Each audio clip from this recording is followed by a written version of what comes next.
transition, they typically don't think of a state in which you're not moving or choosing not to move, and waiting. And I think that sometimes that can be the biggest part of transition is preparing, during that time of wait. So it's not necessarily that you're not doing anything, but maybe instead of trying to exert energy externally, you're doing some self discovery, and you are, kind of making sure that you're in a place to receive once that transitional period has been completed and you've hit that new level.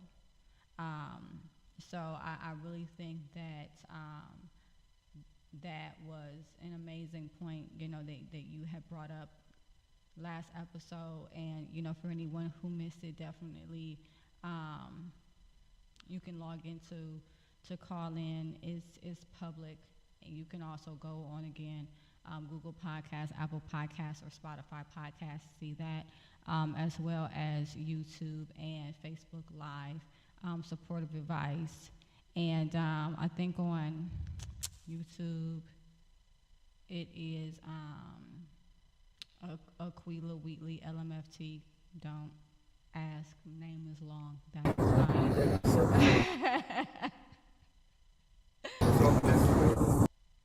And did you have any additional thoughts? Well, I think, well, of course, I'll give you the two for one special. Procrastination, oh, instant gratification kills the nation. Oh, But that's good. seriously,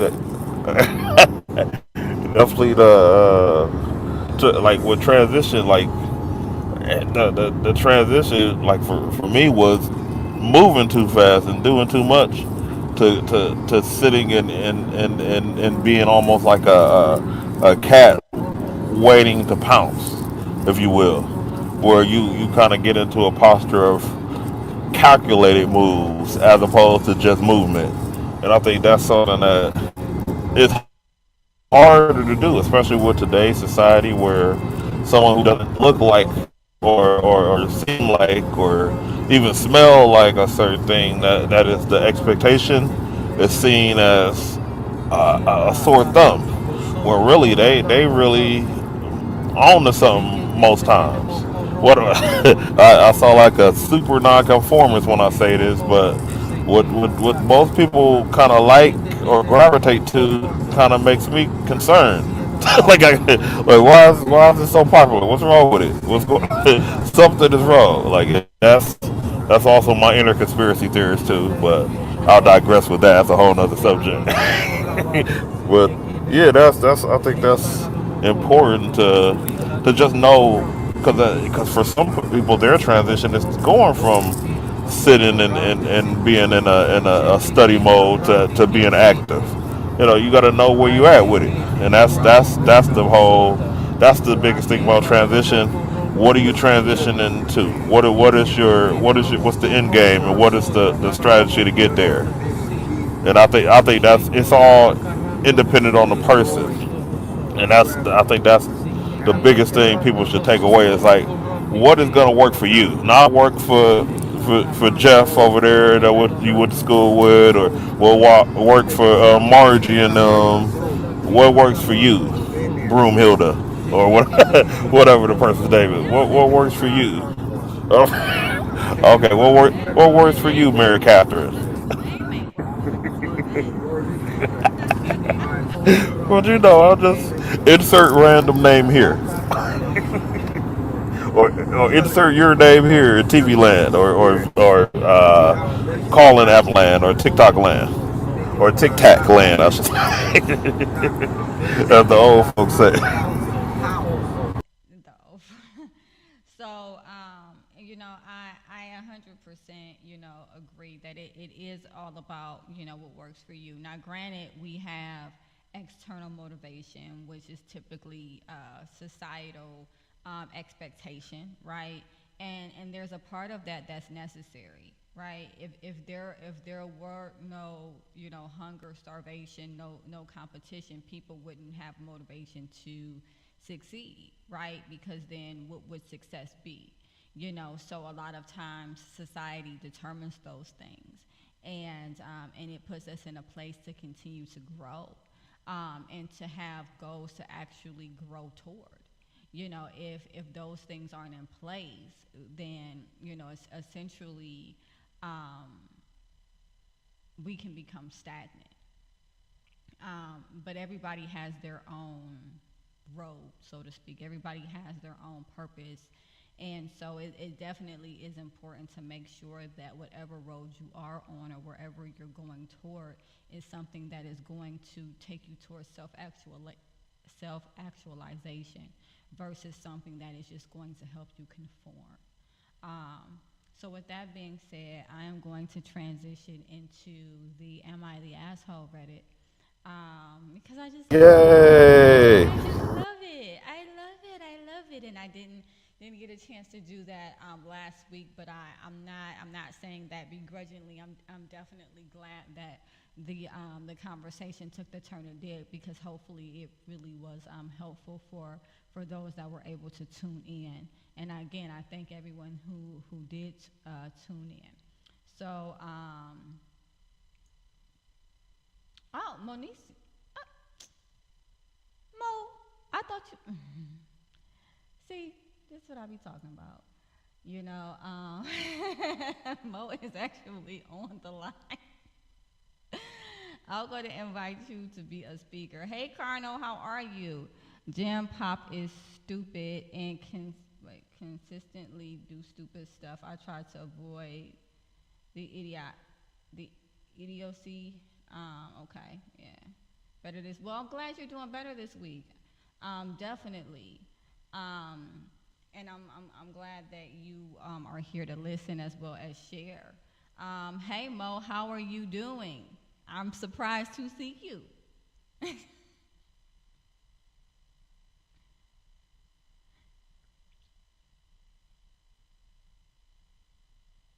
Thankful.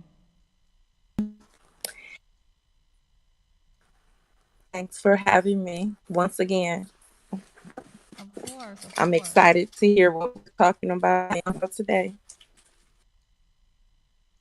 All right, so what we're gonna do is we're not gonna draw this out too long, but I did want to go into the "Am I the Asshole" Reddit. So here it is. It's a little long, so bear with me. Am I the asshole for not helping my brother with his daughters when his wife left him? Um, Apparently this person is a 30-year-old female, is single, child free by choice.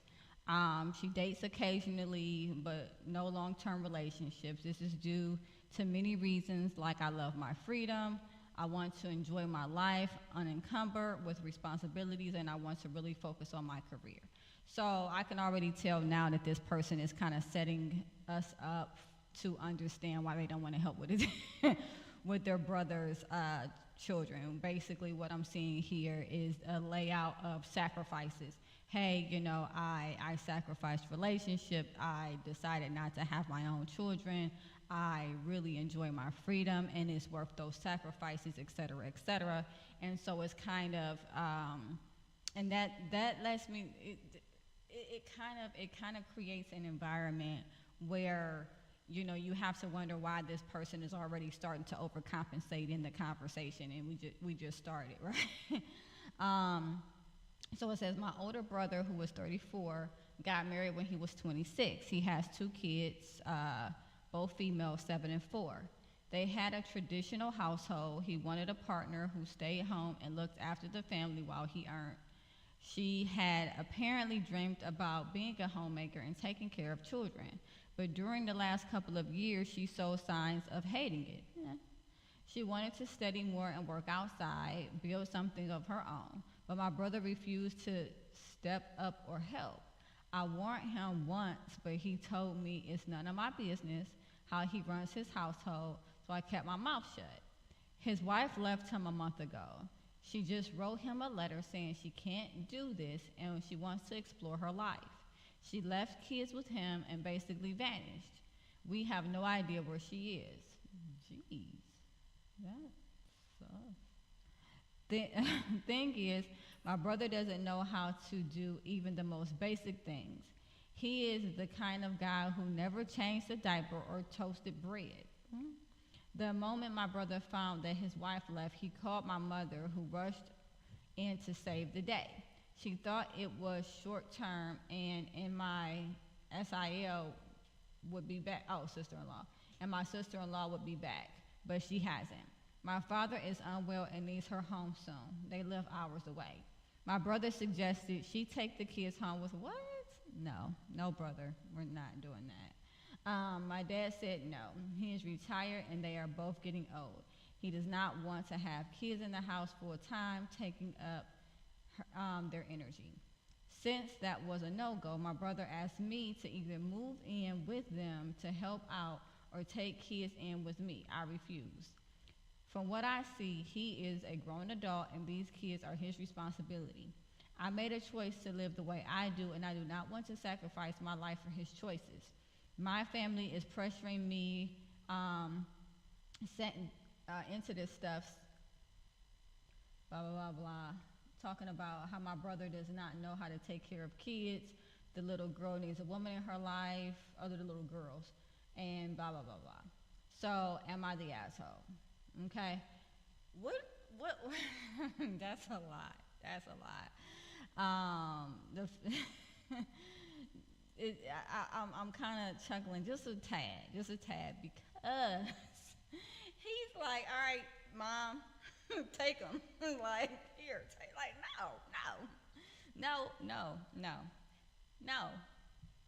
no. So, I see carnal seems awfully selfish. Help, not take over. So, how old are the kids? 7 and 4. Both females, a 7-year-old and a 4-year-old. Now, I mean, I don't know. I mean, it's a hard one. You know, it's really a hard one because this person has established their life. They have made choices, you know, based on what they want out of life, and now, you know, the brother is like, well, I don't know what to do with these kids.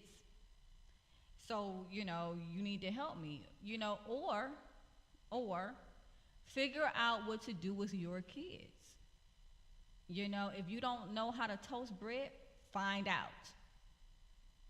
You know, everybody had to start from scratch when it comes to being a parent. There is no manual. There's books. There's plenty of books.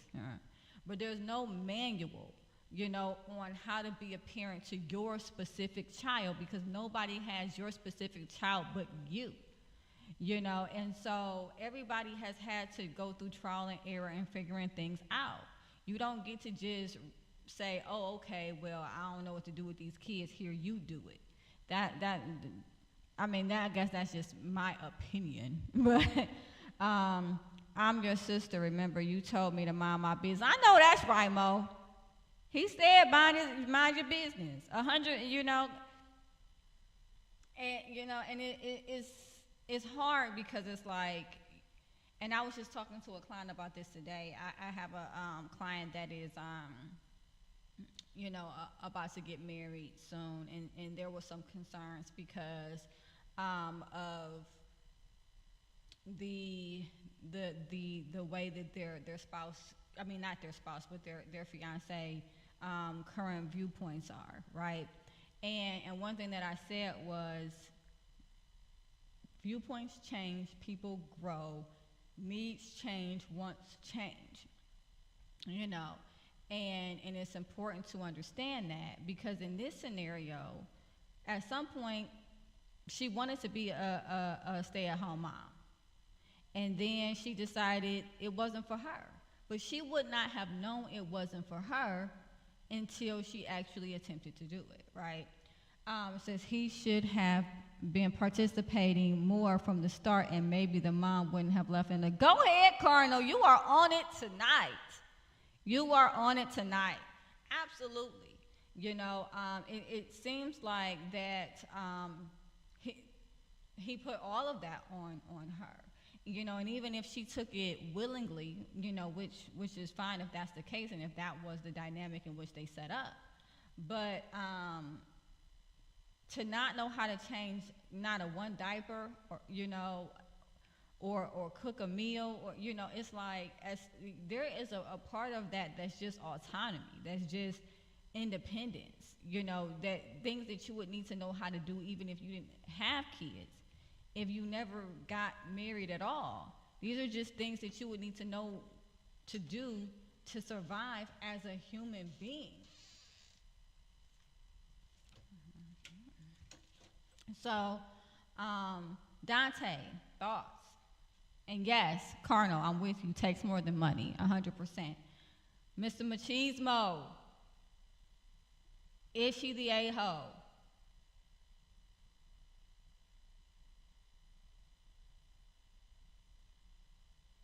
Did I lose you? Oh, one second. One sec. So, Mo, based off of the comments that I'm seeing, I take it you don't think she's an a-hole. You better know I don't think she no butthole, okay? Because first of all, she tried to tell her brother that, your wife is saying she's going crazy. Do you know how hard it is to deal with a 4-year old and a 7-year old? And then you have to be around them little people all day long and they don't listen. And you got to Mm-hmm. repeat yourself over and over and over again. And that was her life for how many years? And then she expresses to her wonderful husband, I would like to go out and be with normal people. And then you tell me no, and you don't want to support me. But I also feel like the wife, even though, she shared that with her husband, even though she's a homemaker, she should have been making her husband do something. Like, Yeah. there's no way that I'm about to have another baby and my husband is not changing a diaper. Like, Say that. you can't help out, but when you come across a lot of families, when I come across a lot of families, it goes both ways. But most of the time, women are more of the caretakers, and so men can be in a house but don't participate in taking care of the children. And so it's not fair that me and you both go to work or I'm at home all day and you think I'm not doing anything when I'm emotionally tired. So she needed some self-care and some things to do to herself. And I think people fail to realize those who are with the at home with the kids the most, they need some self-care to get away from the kids too. So Yeah, I mean, there's no way 100%. that I can. Yeah, no way. You're gonna change the diaper, sir. When that baby wake up, you're gonna get up and go hold the baby. This time, it's your turn. It's your turn, Big Daddy. Go get that baby. Go get Junior. Big Daddy. So Big Carnal, Daddy, go get Junior. I know that's. I mean, I'm with you. I am with you. My oldest daughter, who we've talked about plenty of times. She's 19, and not, with her, it was just me and her. So there was no taking turns or anything like that. It was nobody that hand anything over to. But you know, my daughter and my son, it was definitely equal responsibility, essentially. Very active, paternal figures, and I'm so appreciative, of that, and I think I was even more appreciative of that because I knew what it felt like not to have that, Granted, on the other hand, a part of why we might hoard some of the responsibility is because then we don't have to run things by someone else. We don't have to get someone else's opinion. We don't have to discuss things and have conflict or get someone else's approval or come to compromise about things. And that was another aspect of it that I realized, because when it was just me and my oldest daughter, I didn't have to ask anybody anything.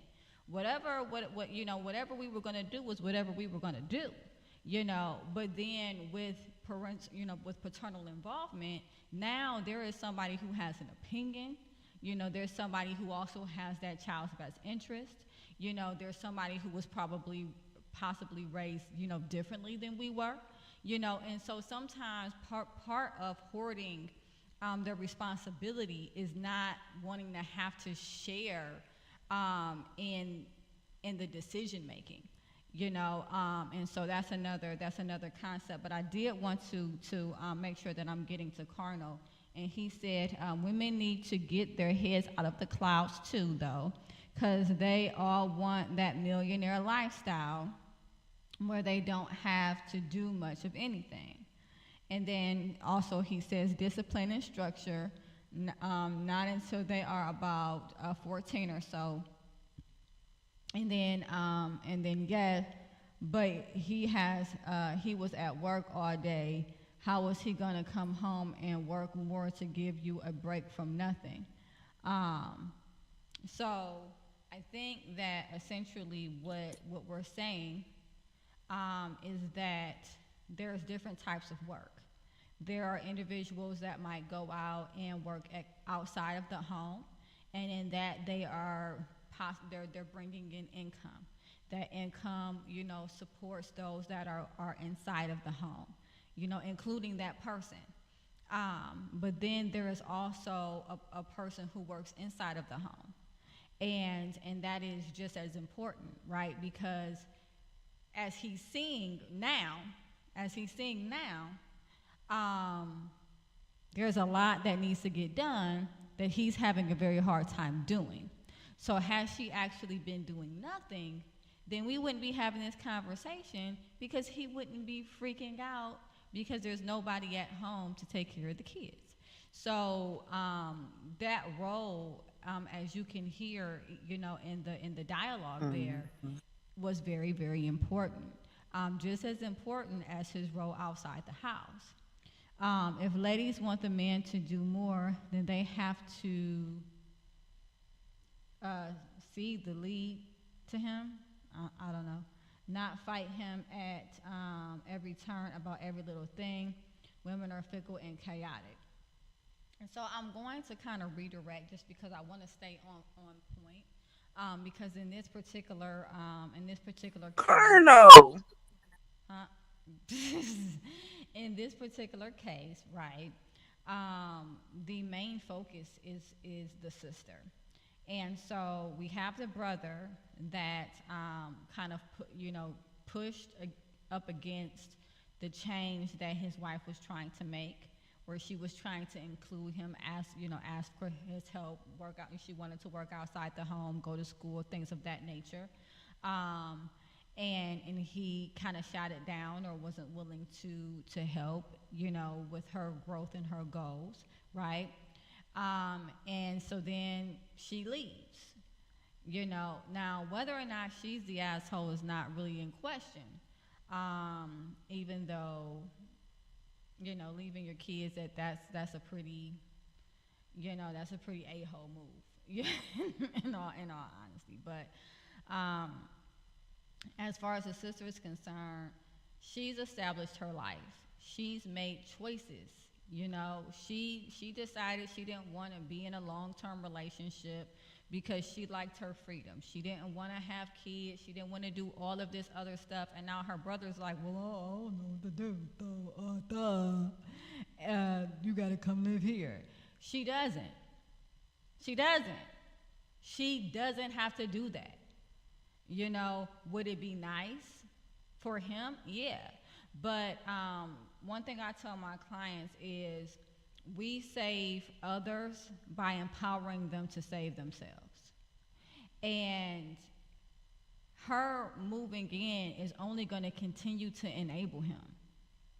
The no is what's going to actually empower him to learn to do things on his own and establish a relationship with his children, in which you can tell he has not done. Mr. Machismo, you're back. Thoughts? Yeah.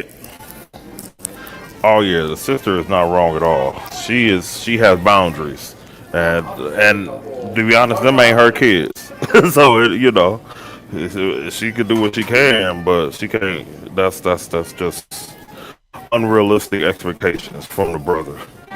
And then definitely the brother should definitely know how to change diapers. And like I don't even understand. And keep in mind, I'm coming from a unicorn perspective where I ain't got no kids, but when I do, like I'm gonna be I'm gonna know how to do the diapers better than the mama.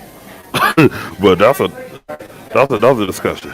So you know,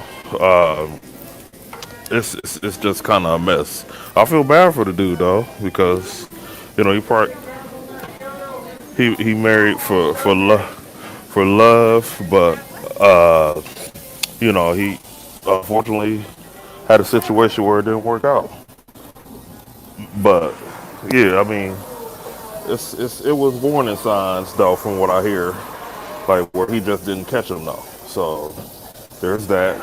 But yeah, it's an unfortunate situation, but you can't just be out here without knowing how to do basic skills. I mean, come on now, you don't know how to make toast? Like, that's wild. That is wild. That is bizarre.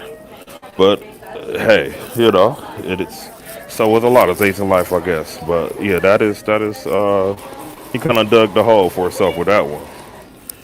But yeah, that's my thoughts. Like we know who the problem in this is the wife that left, just like it would be if a dude left, which is usually the case. This is actually an aberration. This don't happen often. When it's the other way, with a girl leave, like wow, when did this happen? Every blue moon. But it's an unfortunate situation, but it's definitely not the sister's problem. You know, I also wanted to go into Carnal's questions. What is she doing? And sad state for nuclear families these days. Yeah, definitely sad state. We don't know what she's doing. The assumption based off of what she was trying to gain within the marriage, right, is that she's trying to explore herself. She wanted to go to school. She wanted to work outside of the home. She wanted to better herself and things of that nature. So the assumption would be because she did not have the support to be able to go outside of the home as she had requested, she left to go and pursue those ventures. So partying and clubbing and all of that, that's not, based off of the information we have, that's not a valid assumption. More or less, she is trying to better herself. And she didn't feel like she could do that within their marriage. But again, back to the sister, definitely not an a-hole. Now, I wonder how you would approach Dante, um, having a significant other that they say that they want a family, that they want to settle down, that they've always wanted to be a stay-at-home mom.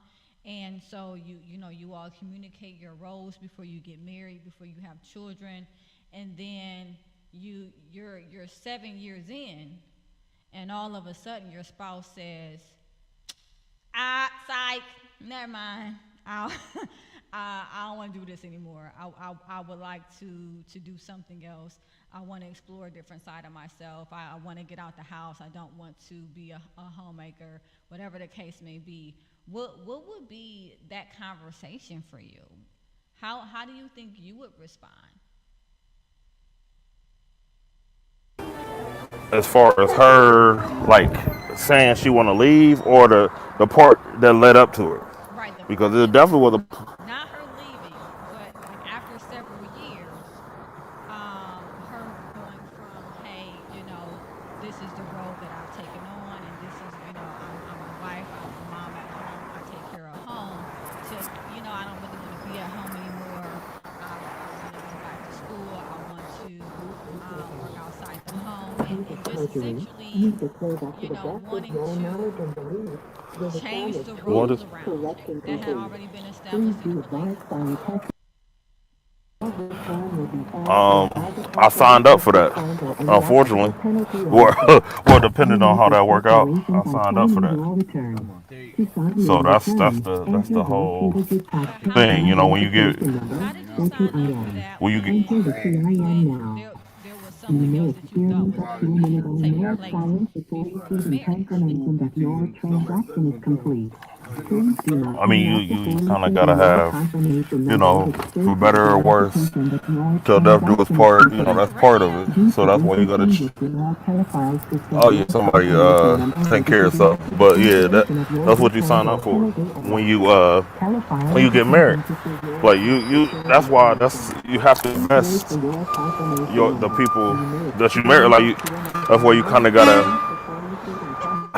It's of course it's not a perfect science. Yeah, you hear all type of stuff, but it's not a perfect science with that backing it up. But it's a look like a propane truck or something.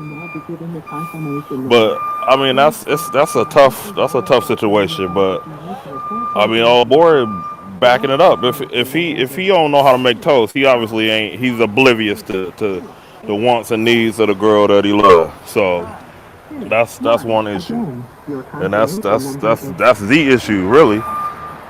He don't even know what he signed up for, and I don't want to sound pretentious, but I mean that's what he could. You gotta know your personnel. Like that is wild. But I think we had a similar discussion about the girls' search history. About you might not know certain stuff. You gonna know. I'm nosy. I'm gonna know stuff. I'm gonna ask stuff. I'm gonna know stuff. But everybody's not like that. So because my goal isn't not to be in that situation where 11 years later, who is this person? What is this? How did this happen? How did we get here? It's always signs. It's always signs. And in all honesty, I don't think that any of us. I'm gonna need you to mute yourself. but um, but I don't think any of us, get into these situations because we're oblivious. I think that there are expectations that are spoken, and I think that there's expectations that are unspoken. And I think that, sometimes when you're with someone, you learn them as they learn themselves. Like, the person that I am now is not the person that I was 8 years ago. And so I can't expect someone to know who I would be now when I didn't even know who I would be now. And so it's not necessarily always realistic, to think that um you would know. um Nevertheless, you know I want to switch it up a little bit. I want to switch it up. Mo, let's say I want to turn it around a little bit. Let's say you have a husband, right? That before you went and got married, he was the breadwinner. He was the person who went out. He made money for the entire family. He said that's who he always wanted to be, what he always wanted to do. You said that you wanted to be, the stay-at-home mom, and then and you guys carry out those roles for several years, and then all of a sudden one day he comes to you and he says, "Yeah, I don't want to work anymore." What is your Um, response to that? Right? um, um. Well, first of all, I've never been the person who don't work. My mother has trained me to work since I was 4. Ain't that right, Terry? She down at the bottom. Hey, Terry. However, Hey, Pickle. Hey, how, Carmen. However, if I had to be a home mom, that would probably be torture for me. This is a fake Um, scenario, by the way. that would be torture. Like, and he said, okay, so no, I'm not. It's him the other way around. So Hmm. he's at home all day with the kids, and I'm taking care of the family. It's, No, he's at uh, work. This is the scenario. oh, he's at work. Your husband is at work, right? He works full time.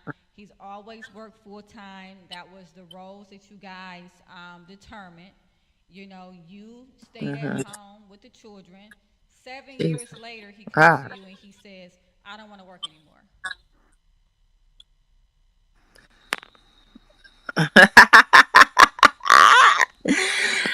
Okay. All right. Well, yeah, who's going to pay the bills? I'm agree with Colonel right now. That would be hard for me to swallow and deal with that if I'm been a homemaker all this time and he's been out there making all the money and now he doesn't want to work. Um but at the same token, I'll probably gladly go find a job. I'll probably already have one a job lined up. That would be that would be hard because the roles did change and I was used to my husband um taking care of everything. However, in life, we supposed to be a team, right? And so if my husband is tired of working, I will have to swallow my pride or my feelings or whatever that may be, and we will have to figure out what's next for us. Um, I when you were talking about roles and you were talking about how things change, when I think about couples, as you were talking about two people, you have a person who's about to get married. And I think that sometimes, we change. It appears that women change more than men, as in probably emotionally and mentally. And so I find that that's a struggle, personally, and what I've seen with a few people where I work at when couples come in. So it appears that the women grow emotionally and mentally, and the men could be more content with life being the same for years, and the women um, want to grow and do different things and have different interests. So what do you say about that? I say that if that were generally true, that females change more consistently or more often than males, then there would not be midlife crisis. And a lot of times, what you'll see is you'll see women go through them too. They go through them too, but it's more socially seen and acknowledged that men go through midlife crisis because they get to a point where they're like, okay, I've been doing this for X amount of time. What's next? What am I doing? Who am I? How did I get here? I feel stuck. I don't know. And so that is their time typically when they start wanting to grow, change, and where becomes very important for them to do exploration. Now, what you typically will see is a lot of external change versus internal change. But I see a lot more males going into therapy and having their mental health needs met, which kudos to them because it allows them to do the internal exploration that they need to do to get to where they actually want to be or where they actually want to go because you have these external values that are instilled in you since birth. Men are supposed to do this, women are supposed to do that. You have those societal gender roles. and you go and you push and you push and you push and you push and you push to fulfill those societal, to alleviate those societal pressures, right? But then at some point, you're like, but what do I want? I've done this because I was supposed to. I've done that and that and that because I was supposed to. What do I want? And that's typically what you see in a midlife crisis. And men have those just as well as women. In what way did evolution determine these roles, Carnal? I'm curious.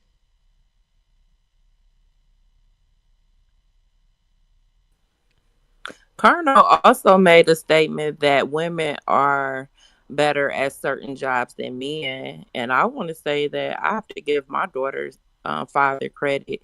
He did a lot of things when my daughter was born. He made sure he gave her baths. He got up out the middle of the night to get her.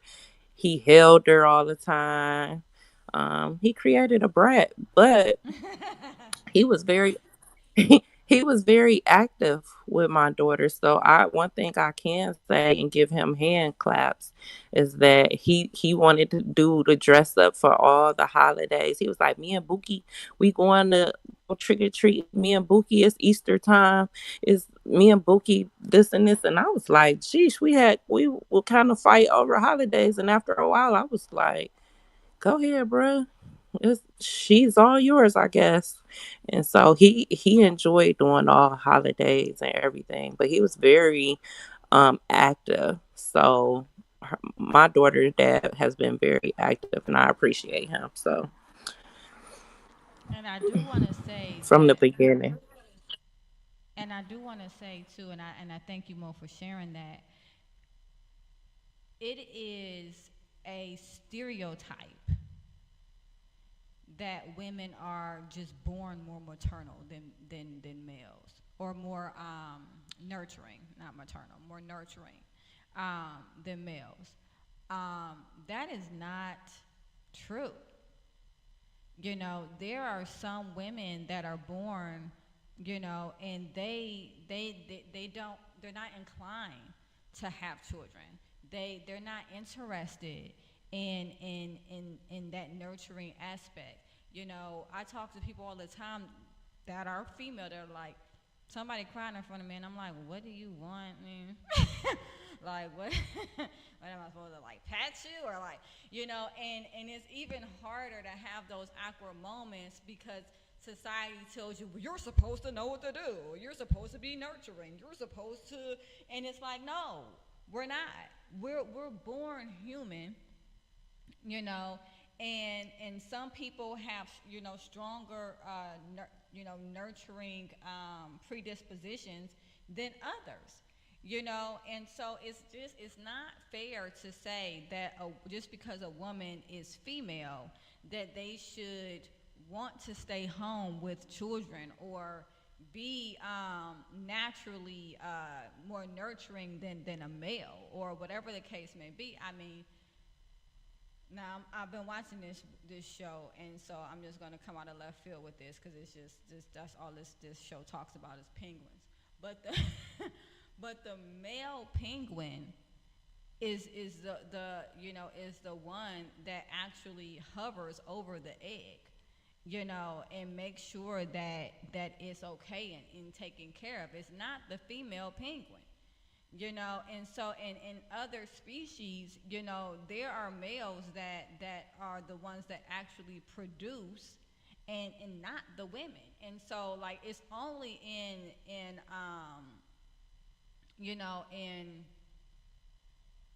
I guess, I'm looking for a word. It's escaped me. It's late. But anyway, it's only in our species where we have these roles where it's like, oh, well, you're a female, so you're supposed to, and you're a guy, so you're supposed to. No, there's guys who are inclined to cook, who love to cook. There's guys who love to clean. There's guys that are more nurturing. They're sensitive. They have greater emotional intelligence. There's women who have that, but it's not because of our gender. It's because of who we are as human beings. And so I just don't think that that's fair. I mean, I'm listening to Mo, and she's like, man, I wouldn't want to stay at home. That doesn't disqualify her as a woman because she would like to work outside the home. That doesn't make her not a good mother. That doesn't mean that she's not nurturing. That doesn't mean that she doesn't fit some type of mold because she wants to work outside the house. I remember when my son was born, for a whole month or two, um, I had to, like, I wasn't able to go back to work. I had to stay home with him. He was born in the wintertime. I was not able to leave the house unless he had a doctor's appointment because he was not supposed to leave the house because he was premature. I crawled up the walls, down and up and down and up and down. That was the longest 2 months of my life. Now I love my son. I love my son. I love my son. And also I'm very nurturing. But staying at home, not being active, not being able to go out, learn, grow, and experience social growth, that was horrific. I couldn't imagine that being every day. For no, no, no, I couldn't. I couldn't. It's like COVID-19. Oh my God, sitting in the house all day, It is not. It's like not being able to no. have interaction. Horrible. Yeah, it was, and again, I love my son, and you know, I'm very, very nurturing. But, there is a part of me that, needs to be able to go out and do other things. There's other parts of me outside of being a mother. I'm a whole human being, and so I can't only fulfill one part of that and neglect every other part of that and think that I am going to be um, a balanced human being. I'm not going to be, and it seems like that is the Coco 19. I'm so priorities. Okay, I hear that priorities.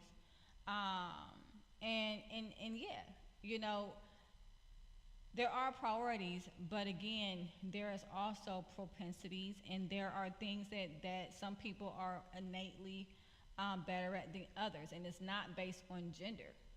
It's just it's not based on gender, and we would like it to be because that makes things easier. That makes things black and white, but that's not the world that we live in. We live in a world full of gray, and it's just that mindset of, well, she's a female and and I'm out here working, so she needs to get it together and be okay being at home. That got dude left because you have to make room for your partner to grow just as you are growing. It's not one sided. Aquiva, I have a question about, so how do you approach a situation? You tell your significant other several times, this is bothering me. I'm tired of cleaning up after you. When you say things like that, you hurt me. You continue to tell a person how you feel, but they ignore your feelings, and this we see this in this case, and so she ended up leaving. She kept sharing how she felt and how she wanted to do something different, but he was not willing to hear or listen to what she was saying. He was not willing to adjust. So when you're not willing to adjust to compromise and to help your significant other, um that brings on many problems. So, just so that I can better understand, how would I approach When what specifically? what do you do when your mate does not listen to you, when you continue to tell them how you feel and they ignore your feelings? After a while that gets old, and when we look at this scenario, the wife left because she kept saying she didn't want to be a homemaker no more. She wanted to go out and experience life, but she was being ignored. Her feelings were not being considered. Mm-hmm. Um, and so when your feelings are not being considered and you continue to share how you feel and someone ignores, to me, that's basically like you're saying F me, screw me. And that is a that is definitely a concept that is shared, by many. If you're not taking action around how I feel or the changes that I want to see, then you must not be hearing me. Sometimes individuals hear what you're saying, but they may not believe that you're actually going to act on it. They in which point you see a lot of avoidance. Whereas, like, I heard what you said, but I'm just hoping that you don't do anything about it. So let's just avoid this. But there's also different stages of change. There's pre-contemplation. There's contemplation, right? Those are the first two. Pre-contemplation is when you're in a space where you don't even know that anything is going on, right? Contemplation is when you're in a space where you understand that there's something going on, there's a problem, but you're not ready to actually do anything about it. And so, as a system, they were in contemplation, meaning that the wife brought up something was going on with her husband. He heard what she said, but he wasn't ready to do anything about it. He wasn't ready for change, nor did he accept the fact that there was a change that needed to occur.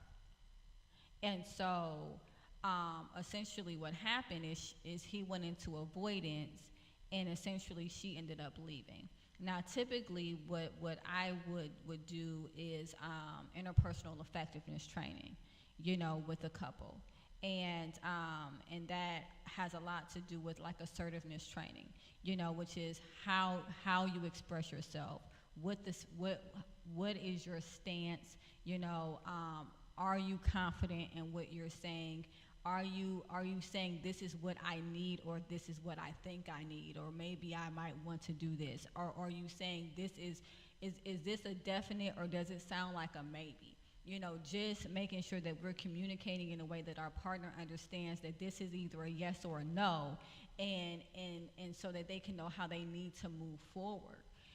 So it's a lot that can go into it, but typically I would have talked to the wife about interpersonal effectiveness.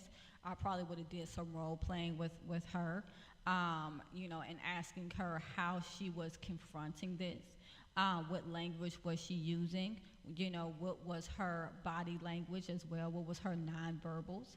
And when he didn't respond, what was her follow up, outside of just getting frustrated? And so that would have been the course of action that I probably would have taken, with the wife, as it related to him not necessarily, or her feeling like she wasn't being heard. I hope that answers the question.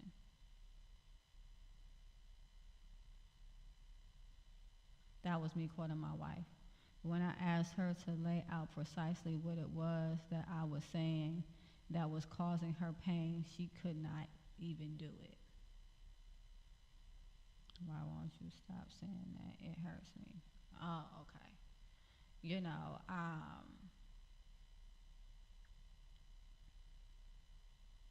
and it also, I don't know you and your relationship, Carnal. I don't. I've experienced you on this show a number of times. If you are even a tenth as aggressive in your relationships as your conversation has been at times, in the chat, you know, that's not that that may not be a place where someone feels comfortable being vulnerable, right? And again, I don't know the situation. I wasn't there. I don't know if the aggressiveness that you have now is because of the situation that you went through, or if this is kind of somewhat how you were within your relationship, right? So I don't know that, but I will say that if um, you are even a tenth of the amount, or your conversation is even a tenth of the way that it is at times, and in the chat here, I can definitely see why maybe someone wouldn't feel comfortable going into it, or maybe being afraid to kind of dig into it, or even being shocked that you don't understand what it is that is hurtful, and so there's a lot that goes into that. But again, interpersonal effectiveness is really good with that, because there is Dear Man, and Dear Man is an assertiveness training where it breaks down how to speak, to others in a way to get the things that you need, and not in a way that breaks down the other person, but in a way that empowers you, to get what you need from the relationship that you're having with them. And there's also Give, which is another interpersonal effectiveness training, where it is allowing more empathy. So individuals that might struggle with aggressive communication, Give is something that I would typically use and work through with them, because it is all about having empathy, and listening to hear, and making sure that you're giving that person the space to be vulnerable, and making them feel safe in the process. So those are two different types of training for two different types of issues. But again, I hope I answered your question, Monicia. So at this point, I want to thank Carnal, I want to thank Pickle, I want to thank Terry, Vincent, and Brian, who just joined, for coming on. Again, I am here on Thursdays, typically at 6 o'clock. And if you missed the session, I don't know why I want to keep saying session. If you missed the show live, you can definitely catch the replay on YouTube, Aquila Wheatley LMFT, or you can catch it on Facebook Live as supportive advice. You can also catch it on on Supportive Advice Live, Google Podcasts, Apple Podcasts, and Spotify podcasts as well. So I want to thank you all again for listening. Definitely subscribe.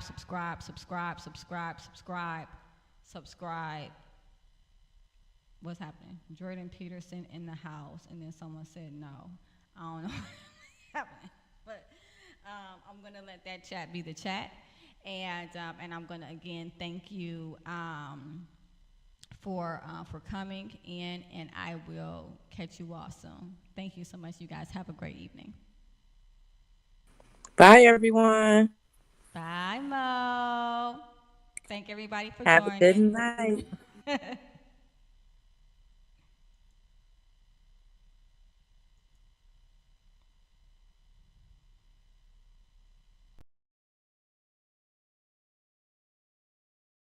Hello. Can answer is yes, because it is time for another episode of Supportive Advice Live.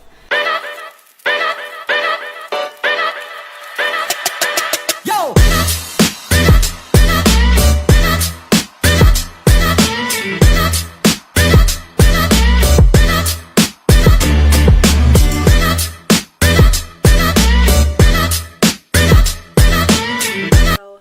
Hello, and welcome to another episode of Supportive Advice Live. Here with me, I have my moderator. I also have my crew, my teammate, my friend, Mr. Machismo. Dante, what's been going on with you? Johnny come lately, what's been going on with you? I ain't come lately. I knew that would get you talking. All right. Let's jump into it. Dante, have you seen this 50, and I want to specify 50, 50 section TikTok series, Who the F Did I Marry? By Reese Teaser. I have not seen it, but Woo! I have vicariously lived through my Facebook friends as they've given a lot of indications that it's off the chain, as they say. And I don't know if I could commit 50. I almost said snapshot.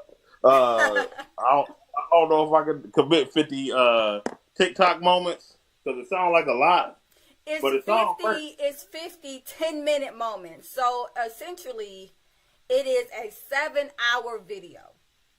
Oh yeah, I knew it was some. Oh yeah, I can't do that. But it sounds Hey, interesting though. Kelly. But I kind of have got the gist that it is so dramatic and crazy that the shock value is what's getting all the likes. And it kind of makes me think I'm in the wrong profession. So here's the thing. There's a thing about TikTok anyway, right? Where people are thumbing around trying to, you know, get into the business that people are displaying. However, this takes it to a new level, right? Because she's talking about this guy, and it's one of those things where she draws out the story quite a bit. Like it's very, what I would say, content driven, right? And so for a person like myself, it was kind of hell. It was a version of hell. Listening to the same details over and over again. And one might say, but you're a therapist. Don't you listen to the same things over and over again? Not really, right? And not for free either. So with that being said, okay, I was like, you know, people, they live and they make progress. New things happen, you know. And so there's never the exact same rendition of something or the same perspective, the same of anything when I'm talking to my clients on a regular basis, right? But with this, she's just telling the same story over 50 different sections. So it's, hey, this happened. And then you go to the next section. Remember when I said this happened? Yes, because it was like legit the last session, right? And so I'm trying to you know, keep the mindset that she's doing this because maybe they were filmed within a couple days of one another. Maybe they were filmed a week apart. I don't know, right? However, I watched them back to back. Nobody applauding, nothing, no cheers, nothing. I feel like I mean, that is a pat on the back. That is an accomplishment. If you're talking about 50 10-minute sections, Yes. that is over 5. I can't fathom, you know, that sort of thing because that not on purpose. No, I done went down a rabbit hole many a times watching all type of funny videos and some cooking videos, and you know, I can do it indirectly, but I mean, knowing I'm signing up for the long haul. Funny I can do, Dante. Funny I can do, Mr. Machismo. It wasn't funny. First off, it was not funny. So let me give you the gist, right? And also to you, Beatnik, thank you so much for listening. So anyway, the way that it goes is she met this guy, because of course there's always, you know, a guy, right? And who the F did I marry? There has to be a guy, right? Or you know what? I take that back. That was assumptive of me. It could be a lady. It could have been a lady. We was doing good. Well, anyway, I guess. Hey, Today is we yeah. love everyone, and we let others live their life as they would like to, because I don't care enough to hate it at all. Now, with that being said, there's a lady, there is a male, and apparently he is something. They meet online. Red flag number one. And I'm not hating. I'm not hating to, those people who do meet people online. You can find a healthy partner online. However, it might be a Build-A-Bear. I'm just saying. It's probably going to be a Build-A-Bear. I found the person I'm with online. On Facebook. He messaged me out of the blue. And Build-A-Bear he was. So, with that being said, you get real quiet whenever I talk about Michael, but it's okay. I love your loyalty. So, no habla English. No habla English, huh? So anyway, she meets this guy. I'm almost as bad as her, and he seems great, and they're gonna go out on a date, and he's telling her all this information, right? Oh, my brother lives here, and my sisters live here, and I'm from this place, and all talking to her on the first conversation. He's like just spilling his whole life story. So here's where I want red flag. Exactly. Here's where I want to say pause, right? Because as a therapist, one thing that I can say to people is whenever someone's giving you too much content, something's typically wrong. And Stay fried clinger. So, like when anybody comes into, my office, if they're giving me way too much content, like stuff that just is completely unnecessary, 9 times out of 10 is because there's something else that they're covering up. So this guy gave her a lot of content about a lot of different things, said that he played football and arena football, which is a thing. And he was in California and he was married, but his ex, cheated on him and broke up with him, and his ex lives in California, and she has 2 kids that don't belong to him, but he's really close to that. I mean, when I say he's poured it on, he's poured it on. So she's like, oh, cool, he's a sharer. All right, cool. So they go out on a date at the Cheesecake Factory because, why not? That's a great spot, right? And so they go for cheesecake, right? Her tire blows out on the way. Okay? And so he meets her where she is. He helps her get her car to a place where they can replace the tire. And then afterwards, he pays for the tire. Now, this is what looks like a green flag. He paid for the tire, right? And then they actually went out to the Cheesecake Factory. Now, after all of that, I might have said, maybe another day, But they were both some troopers. and they wanted to have this date. So they went out to the Cheesecake Factory. And he's telling her all his business and everything. And then they start talking about, like, purpose for dating, which I want to say is awesome. Okay, this is a great thing to do. If you're dating someone, put your purpose on the table. Okay, that's not. If you think that putting your purpose on the table is going to scare the person away, then they're probably not for you anyway. Facts. These are facts. Your purpose known, because what happens is people have what's called unspoken expectations. And so they have all of these things that they want, but they don't tell the other party. And then they get upset and they get resentful within the relationship or situationship because the partner hasn't all of a sudden guessed what they want, which is unfair to the partner. And, when it comes to consent, because consent is very important when it comes to relationships, you have to be just as clear about what you want and where you're headed as the person that you want to date, right? And so just keep that in mind. So she put her purpose on the table. He put his purpose on the table. And they both said that they were courting for marriage. Fast forward, because you have to. You just have to. Fast forward. COVID hits. Da da da da. Trauma bond, right? And so they're talking about where they want to quarantine. Now, he's told her that he works for this, like, big company or whatever, and they are going to put him up in a house. But for now, they have him in a studio apartment. Not nice studio apartment. And I'm just like, nah.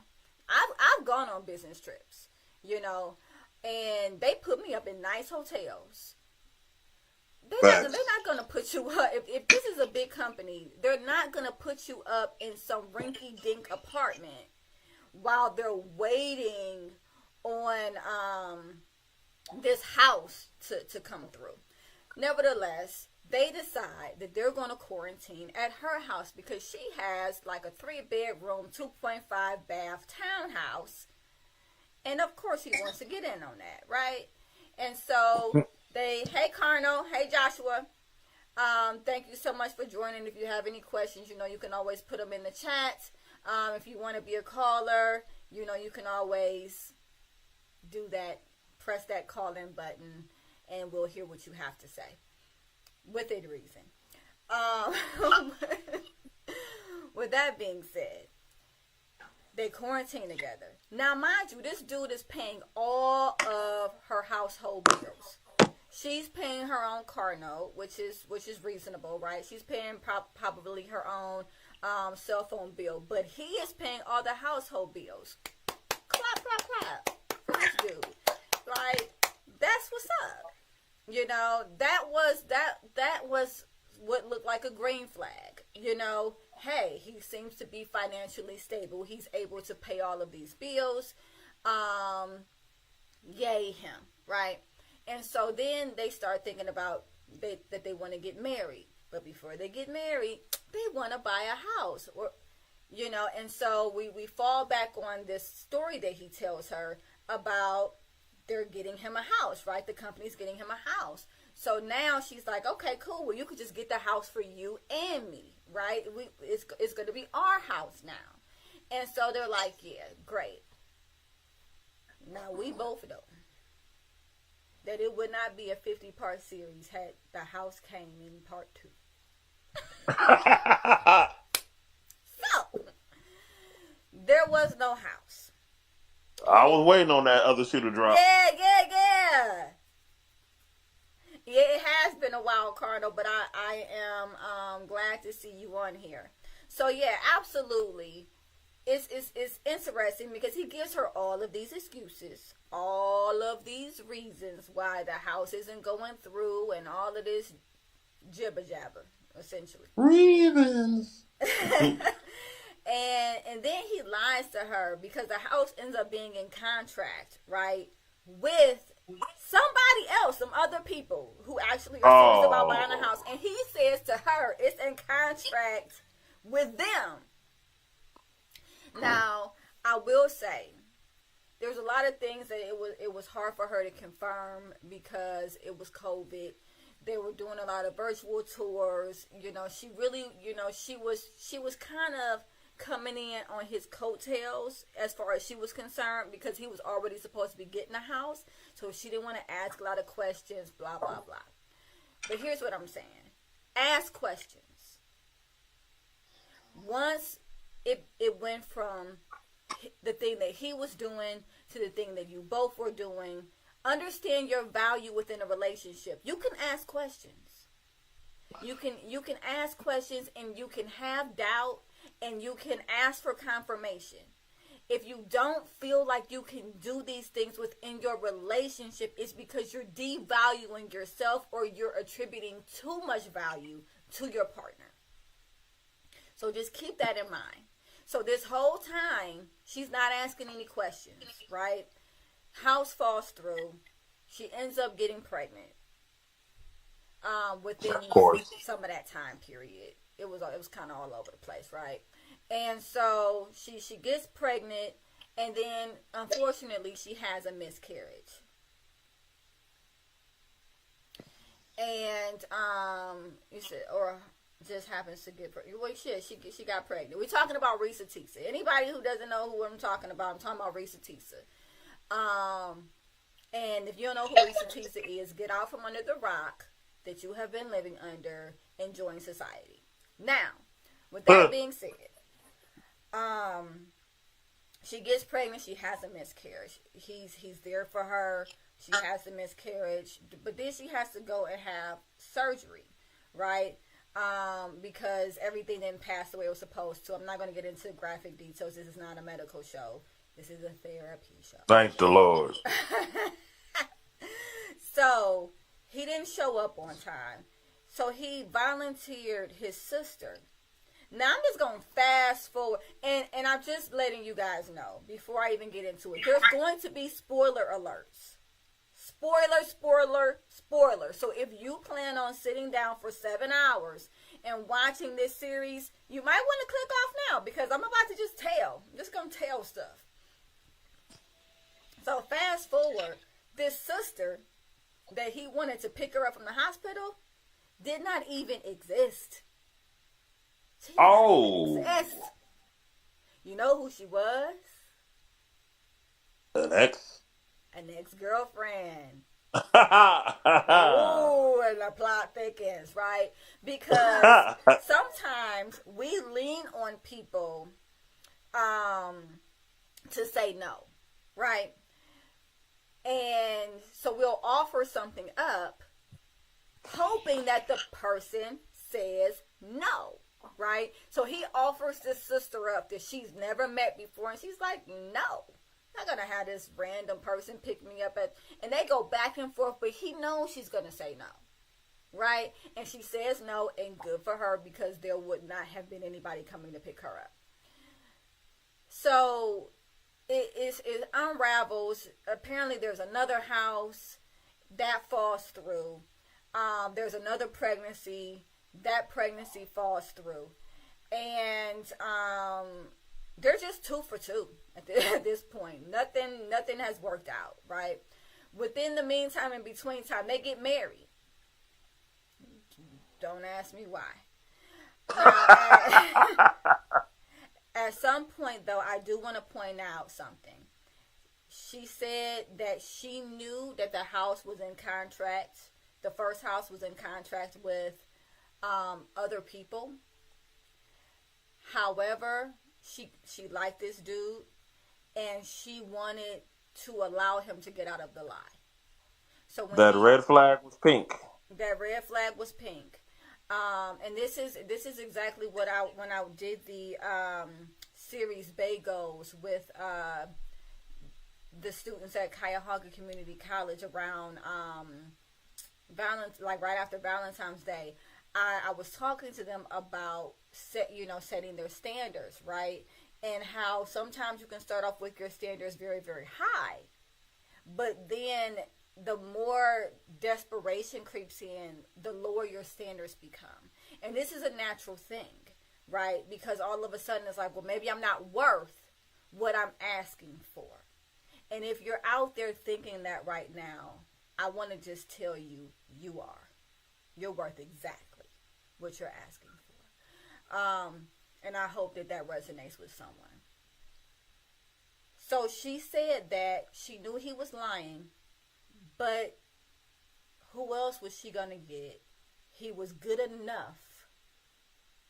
And so she went with it anyway. And this is a big problem. There's one thing when there's unreasonable expectations. I want this guy to fly. He needs to have wings. He needs to quack like a nut. Like, okay, that's not all that stuff's not gonna happen. And if you see a guy with wings, we would be running, not dating. I would be running, not dating. So, nevertheless, she had basic expectations. I want a man who cares about me, who has a steady income, who wants to be with me and wants to take care of me or build something with me. These things are not unheard of. But and then she wanted the person to tell the truth. But that was too much. The telling the truth part, that was too much to ask for. No, people, it's not. It's not too much to ask for. But she settled. And at that point, this is where a lot of the comments came in where they were saying, well, you're accountable. You are subscribing to this victim role, but you're accountable because you knew Joshua said, telling the truth is a lot to ask. Yeah, her ex-husband thought so too, which is why eventually he was her ex-husband.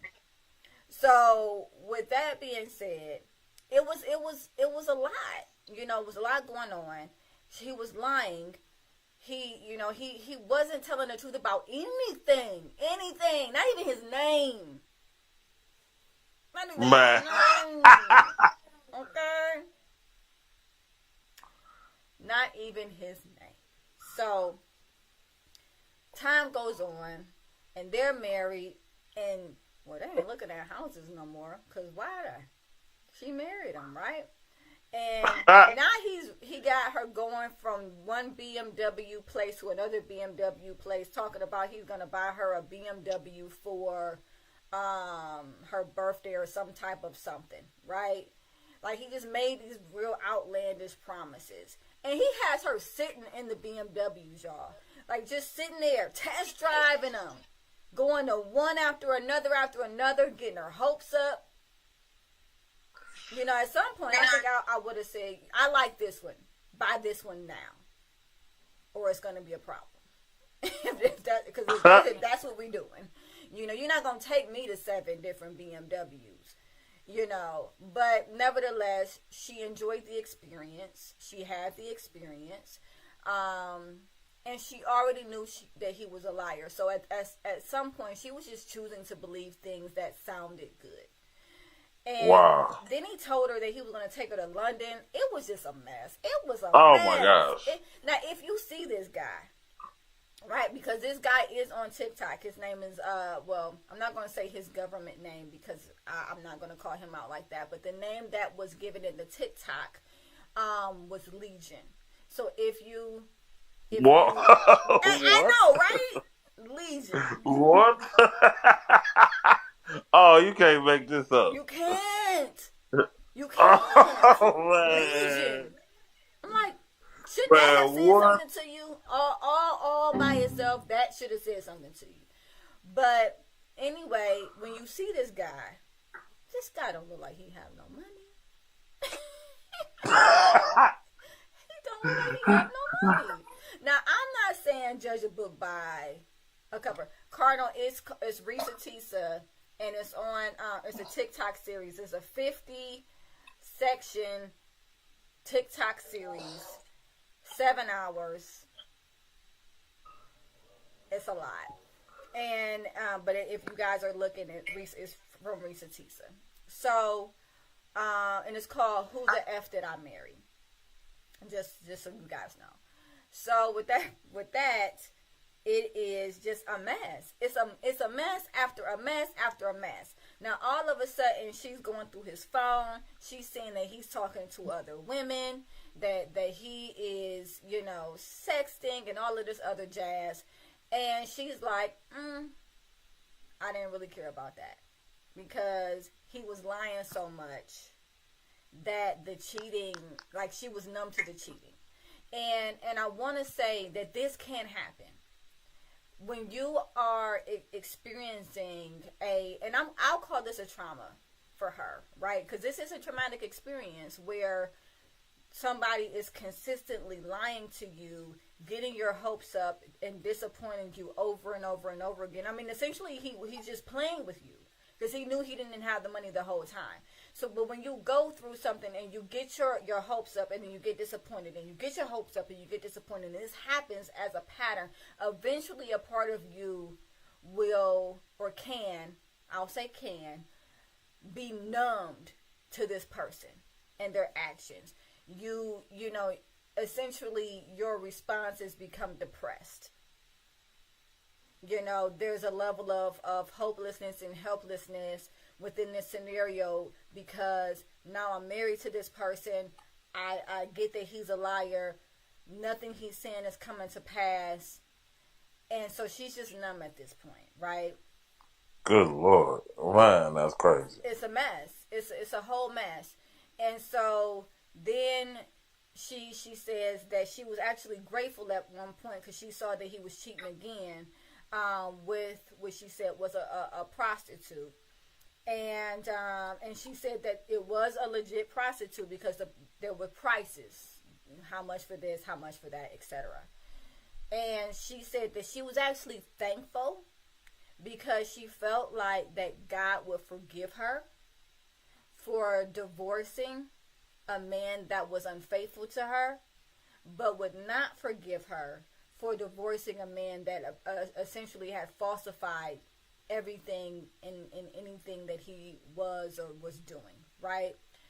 And I want to take a moment to say, I don't know what God everybody serves, and it's not for me to know, but I hope that no one is serving a God that wants you to be miserable with someone that is lying to you and breaking down your self-esteem and manipulating you every single day. Every day. I'm going to step off my soapbox in a minute, but I will say, do you really think that's what Jesus died for? If you believe in Jesus, if you believe in all of that, which she claims that she was a Christian and she believed in the storyline of Jesus and all of that, if you believe in that, you really think that's what he died for? So that you could be held at this high regard around divorcing someone that is lying and manipulating you, like, whatever. So anyway, I'm gonna step off my soapbox because sometimes you got to. But she was excited because he had cheated, and now that was her golden ticket to end the marriage, I guess. He had lied about everything. The girl hired a private investigator at some point. At some point, she had looked up his social security number, and the social security number that he had gave her wasn't the same social security number that she had found on some packet. So it was just nonsense. And he said that he had went to a school in California and that he had played football and all this other type of stuff. And none of that was true.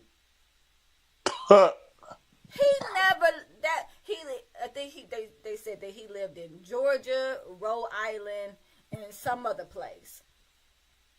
You know what place he didn't live? California. He didn't live in California. And then she asked somebody, and she said, I couldn't find any record of you in California. He says, my father paid for me to be a private citizen. What? Are you talking about, sir? I'm about to say that's a thing. That's not a thing. Now, I didn't think it was. Now you can pay money so that your number isn't listed in like the white pages and stuff like that. Yeah, you can go to a website for that sort of thing. Yeah, like you can do that, right? But nah, player, if you live somewhere and you put your information in to get a apartment or anything, you leave a trail. If there's no trail, guess what, sir? There was no you. How about that? Okay? So she says to him, you lied about, California. And you lied about going to the college. And he's about to get defensive, and she says, just chill. Just don't even worry about it. Don't waste your energy. Because I looked it up. And you didn't go. So there. And she said that his eyes went dead. That he wasn't having serious emotional reactions to anything that she was saying, but his eyes went dead. Oh, ooh. So to piggyback off of last week, he is a sociopath. He is having, or he is exhibiting sociopathic behaviors. Okay. See, now you done learned me. Yeah, there you go. So and it's chilling because I've seen this. Because a part of therapy is building rapport and all of these, lovely things, right? But it's also a point in order to elevate anybody, you have to confront them where they are, right? If you never confront them where they are, they're never going to progress. So there has been times when I have had to confront a client and their eyes would just bloop. Just would go dead. And so I knew exactly what she was talking about. And that's a scary thing when somebody's eyes go dead like that. Because he didn't care. He didn't care. And in all honesty, he wasn't there. After she called that out, he left. I don't know where he went, but he wasn't there. And I've seen that multiple times, and I'm telling you, individuals that can detach from themselves and from reality like that, no. He went to California for a fat burger. That's where he must have been an In-N-Out in California. When she was asking him about San Diego, he had went to In-N-Out in California. But it was sad, but it wasn't, because I think that by episode 35, 40 or something, that by the time she had said something to him or whatever, we were ready. We were past ready for her to have said something. We were like, can you please move this along? And so people said they were captivated. I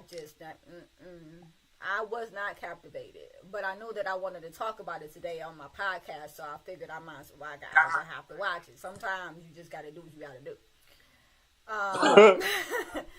So she finally confronts him. She tells him, and he's faking some knee injury or whatever at this time. And she said that he's not eating. He's lost a lot of weight. She don't know what's going on. I think maybe he done told somebody that he had cancer, somebody else he was seeing. I don't know what's happening. Oh. Because it tracks, right? Like now he was moving losing on. all this weight and all this stuff is happening and you hobbling around and you can't work and all this jazz. So I'm like, but that's just me speculating. I don't know what he told anybody. So at some point she talks to his ex-wife, a cousin, a brother, all these different people. And then she finds out that he has the ex-girlfriend who he lied to. He has the ex-wife that he lied to. But then she finds out there was an ex-wife before that ex-wife. Wow. Yeah.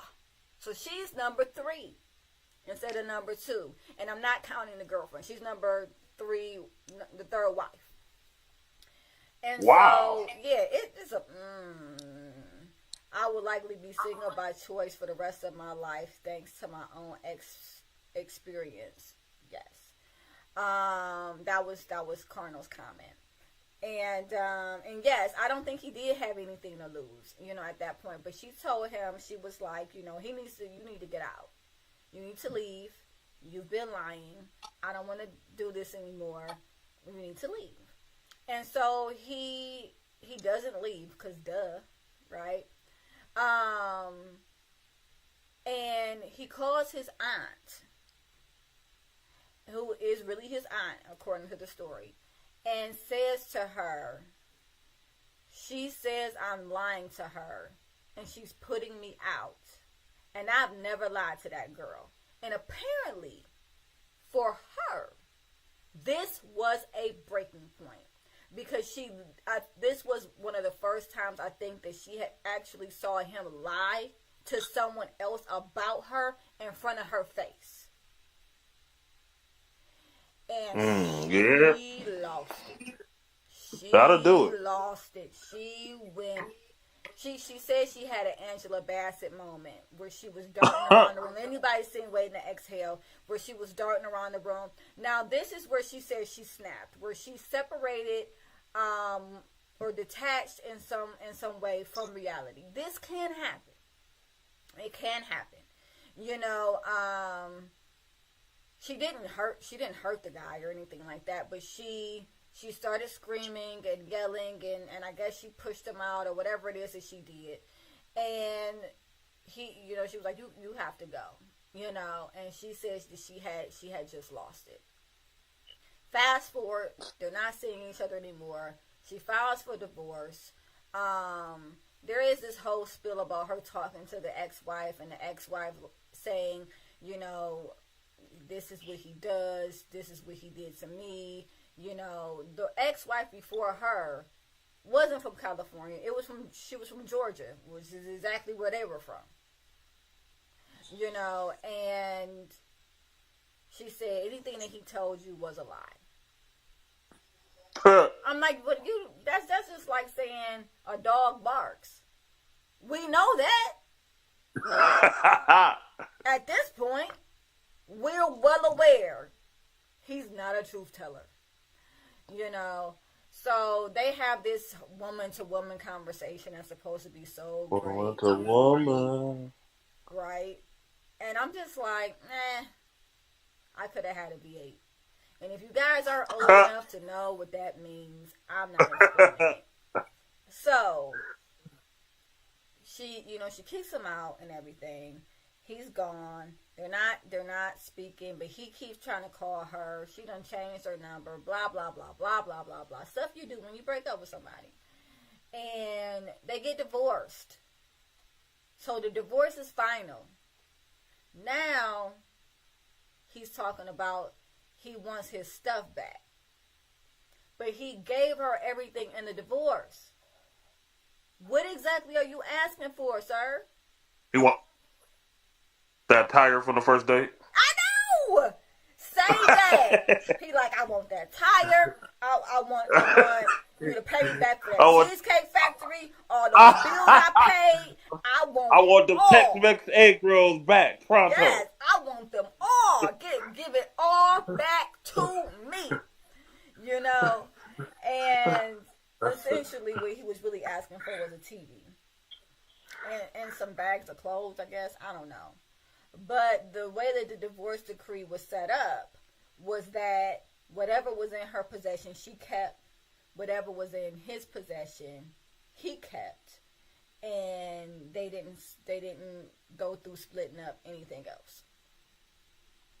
Because most of the things belong to her anyway. He even went as far as telling her about, like, the daughter of the ex-wife died and all this other stuff, which was not confirmed. Oh my gosh. When she talked to the ex-wife, she said, my daughter's fine, you know, but she never told her why that, yes, what he said. Yeah, she never told her what he said because she said that would have just been it'll freak her out. Yeah. But you found her number on, what was it? The marital records. Called her out the blue about this guy that she divorced and said you were married to him, and that wasn't going to freak her out? Just the part about her daughter, huh? Like, understand here. She's already freaked out. Like, what are you talking about? Just the daughter thing. So, you know, and this is where boundaries kind of come into play. Okay?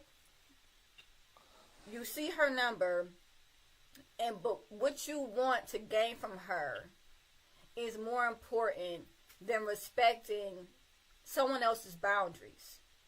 She divorced this man. She's not trying to have anything to do with this man. But what you need is more important. And I say that and I bring that to the table because a lot of us are around individuals who prioritize themselves higher than they do us. And then sometimes we become so, I'll just say, so used to it that we start prioritizing that person higher as well. Right? And we start to lose and forget about our worth within a relationship. It's always their thing. It's always what they need. It's always them. Right? And at this point, she has prioritized her curiosity over this person's privacy. Right? And the way that she rationalized it was, well, it was public record. Well, you couldn't have just got her phone number off of the information that was found online. She had to go down there in person and file to get that information. So Wow. I'm not backing that rationalization, because anytime anyone's rationalizing to begin with, they already know they did something wrong. Or, I don't like to use the word wrong, but something that does not align with their values. Now, she talks to this lady, blah, blah, blah. She says this dude tells her that he's going to show up at her house. Now, she says this is not a good idea. He wants to show up at her house because he needs his TV. Like, really, dude? At one point, he said he had $650,000 to put a cash offer down on a house. This same dude tripping about a 40-inch television? Nah. But his lie had unraveled so much. At this point, he was just like, well, I'm going to keep it real. I want my TV. You know, I'm like, yeah, maybe if you would have kept it real in the beginning, we wouldn't even be in this situation. But he shows up to the house. The police are there. And apparently he has a warrant out for his arrest. Because why not? And so she says that when he got out the car, he was smaller than she had ever seen him. And she attributed that to him being homeless and not eating. I'm like, whatever is the reason. You know, some people in the comments said, well, it must have been his guilt. Maybe he was guilty. No. If he wasn't guilty after the first house, why would he be guilty after the second one? If he didn't feel any guilt after the first two BMW places that he took her to and had her get behind the wheel, smiling and test driving something he was never gonna buy, why would he feel guilty now? No, he just got caught, and now he's facing consequences. And one of the consequences is being hungry, apparently. So he has lost some weight. He goes to jail. And he get to eat. Yeah, 3 square meals, man. Her calling the cops was one of the best things that could have happened to you, bruh. You know, he goes to jail, and then she says that she doesn't see him. She gets a restraining order or something or other, and she doesn't see him anymore after that. Thank God. Oh my goodness, man, that was exhausting. And you're welcome, people, for me summing this up for you and saving the agonizing 7 hours that it took for me to watch this series. Well, you might need a volume after that or something. Ain't that what they I call? needed a nap. That's what I needed after that Man, good that night. is It was a wild, mess. I was man. just like, come on. But That is too much. she says the signs were there, and she blames herself. My thing is, sometimes you want to believe the best about people. That's not a crime. That's not a crime. It's not a crime. However, it can't be at your own expense. Benefit of the doubt is one thing. But once it got to the point where the house fell through and you knew that he was lying to you, you had talked to the realtor yourself, you knew that this was another couple and he had been lying to you for months while you were pregnant, the character is coming out. Now, some people are like, well, he was a jerk. You know, according to a most recent video that she posted, I think she posted it a day or two ago, she says she talked to his brother, and his brother said, I want you to know that we know about him. The family knows that he is sick. And he lists a couple of diagnoses. He said that he had bipolar and schizophrenia. Apparently. These are two very specific disorders. Now, interestingly enough, she didn't describe him as someone who went through various moods. She didn't describe him as anyone that was having the regular symptoms of mania, like not sleeping, taking on a bunch of tasks all at once, you know. But he did have delusions of grandeur, and that's a symptom of mania as well. Well, what is wrong with me? I can't talk. I need some water. That is a symptom of mania as well. Delusions of grandeur. I like that term. Yeah. It means that you think that you're bigger and greater than you are. Which I like that term. Begs the question, did he believe his lies? Because there may have been a part of him that was believing some of the things that he was saying. You know, and being, you know, schizophrenia, that's a very serious and dangerous disorder. Now, they didn't say he had paranoid schizophrenia, but you know, he has a schizoaffective disorder, and so you know he consistently lies and he lives in his own reality, right? And so they said they knew this, and they tried to get him meds.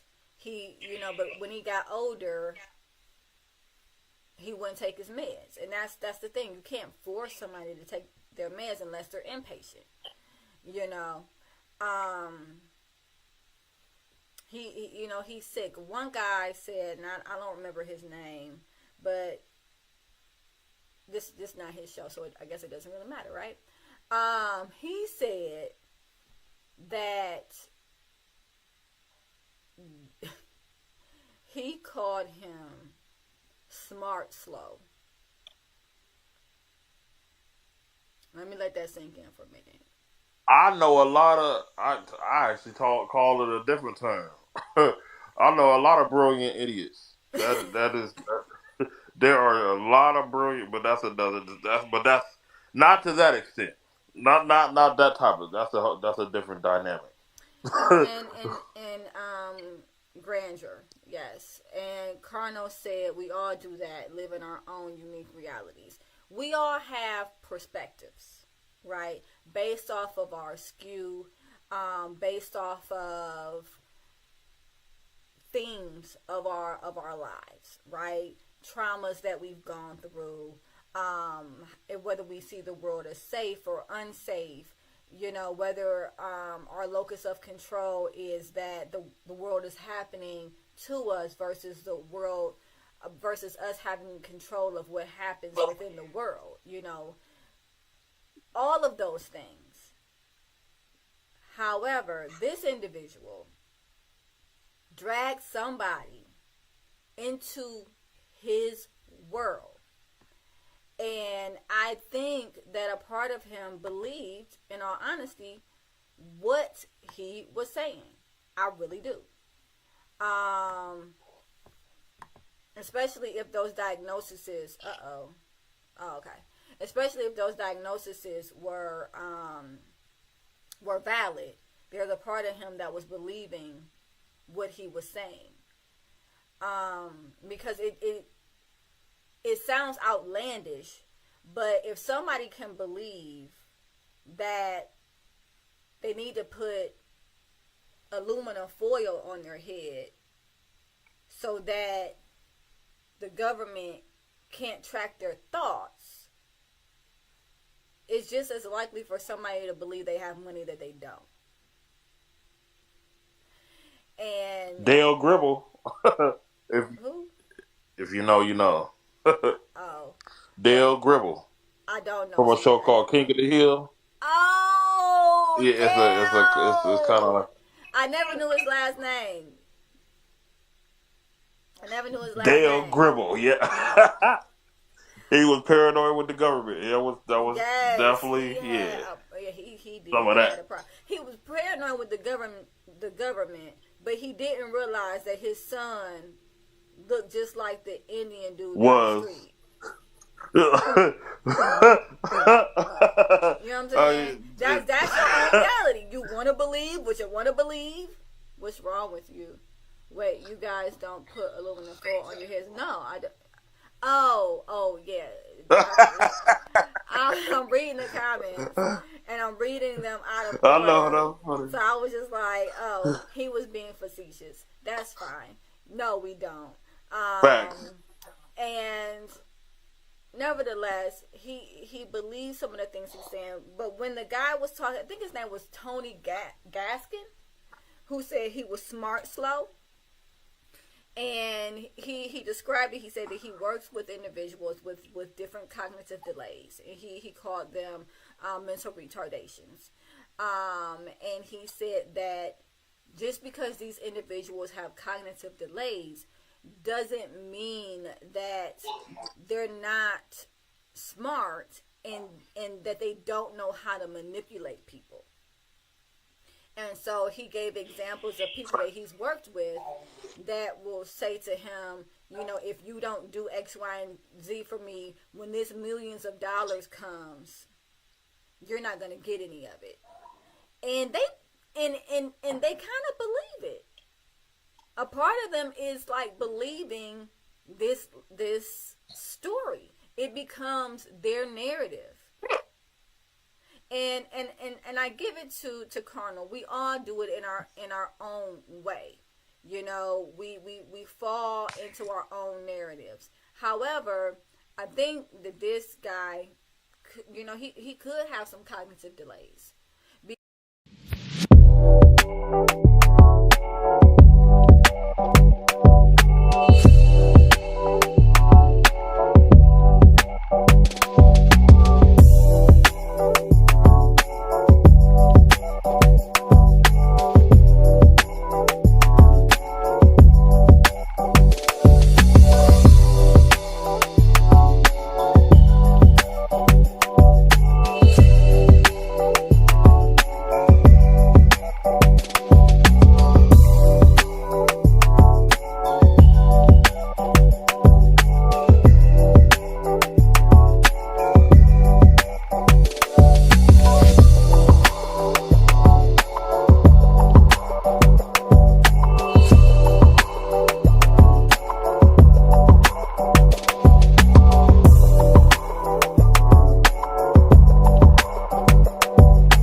Yeah, we can hear you. We can hear you. Thank you. Not a problem. Well, my name is Chris R. I'm a grateful recovering alcoholic from Cincinnati, Ohio.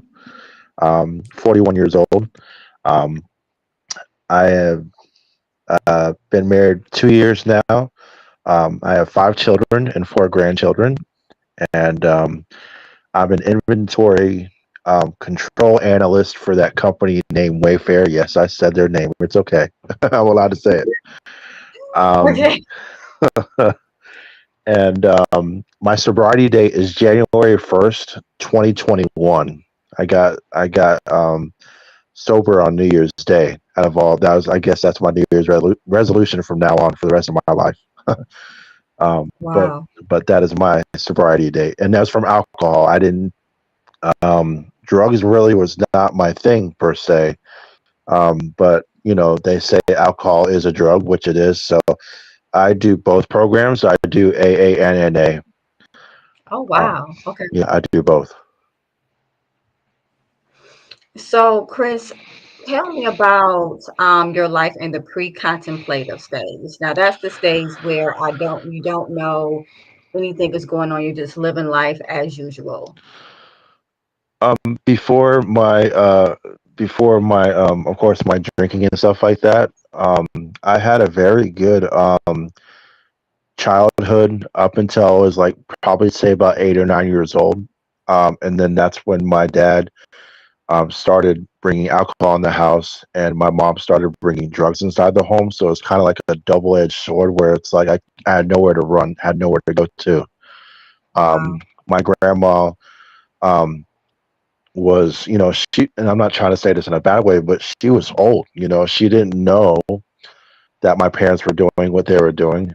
It was just basically a place where I could go to, lay my head, get some food, and then that was it. I couldn't really run to her and say, "Hey, you know what? My mom and dad are going through a thing," because, of course, I would get told, "Oh, you wouldn't say that about your mom because your mom's this, or you couldn't say that about your dad because your dad's this." So there's like no one to run to. So basically, for me, running was just like going to school or playing that sport or going to a friend's house or going somewhere to escape that abuse from the home life, because Yeah. once that abuse started for them, the drug abuse and alcohol abuse, that's when the physical abuse started, the sexual abuse started, the mental abuse started, the emotional abuse started, all this stuff started taking place. And I Yeah. was one of 6 children, so there was 4 girls and 2 boys in a home, so I wasn't the only one that was being stuff was happening to. So and I was the baby out of all of them. So go figure. Oh, you got the baby, you got the the not the short end of the stick, but you got this or you got that. Eh, no, not in my household. So, Chris, let me ask this. As the baby, did you notice your siblings having a level of protective capacity over you? Were they able to help out more with um, you? my sisters, not per se, because my sisters, and I know I'm on a program to speak truth, so my sisters are really promiscuous, if you per se, because of course they saw my mom going through what she was going through, so they were sleeping with whoever and whatever. But my brother, oddly enough, he was in a gang, and that just took off. Once I found out my brother was in a gang, I was like, okay, well, can I join? It's just like kind of like you got those Michael Jordan tennis shoes. Can I have a pair? And Yeah. that's all it took. My brother said, okay, you sure you want to do this? And I was like, well, absolutely, because mom and dad aren't there for us, so who else is going to be there for me? And obviously, you're not, because you're doing this, and our sisters aren't doing anything because they're not doing anything with their life besides going to school and, like I said, sleeping with whoever and whatever. Um, so I joined the gang with my brother. So yeah, my brother. So I'm going to fast forward. When I talk about the pre-contemplative stage, I think I'm more or less talking about your life while you were drinking before you realized that it was a problem for you? Okay. Well, I started drinking. I want to say when I was like 9 or 10. I went to a football game with my dad.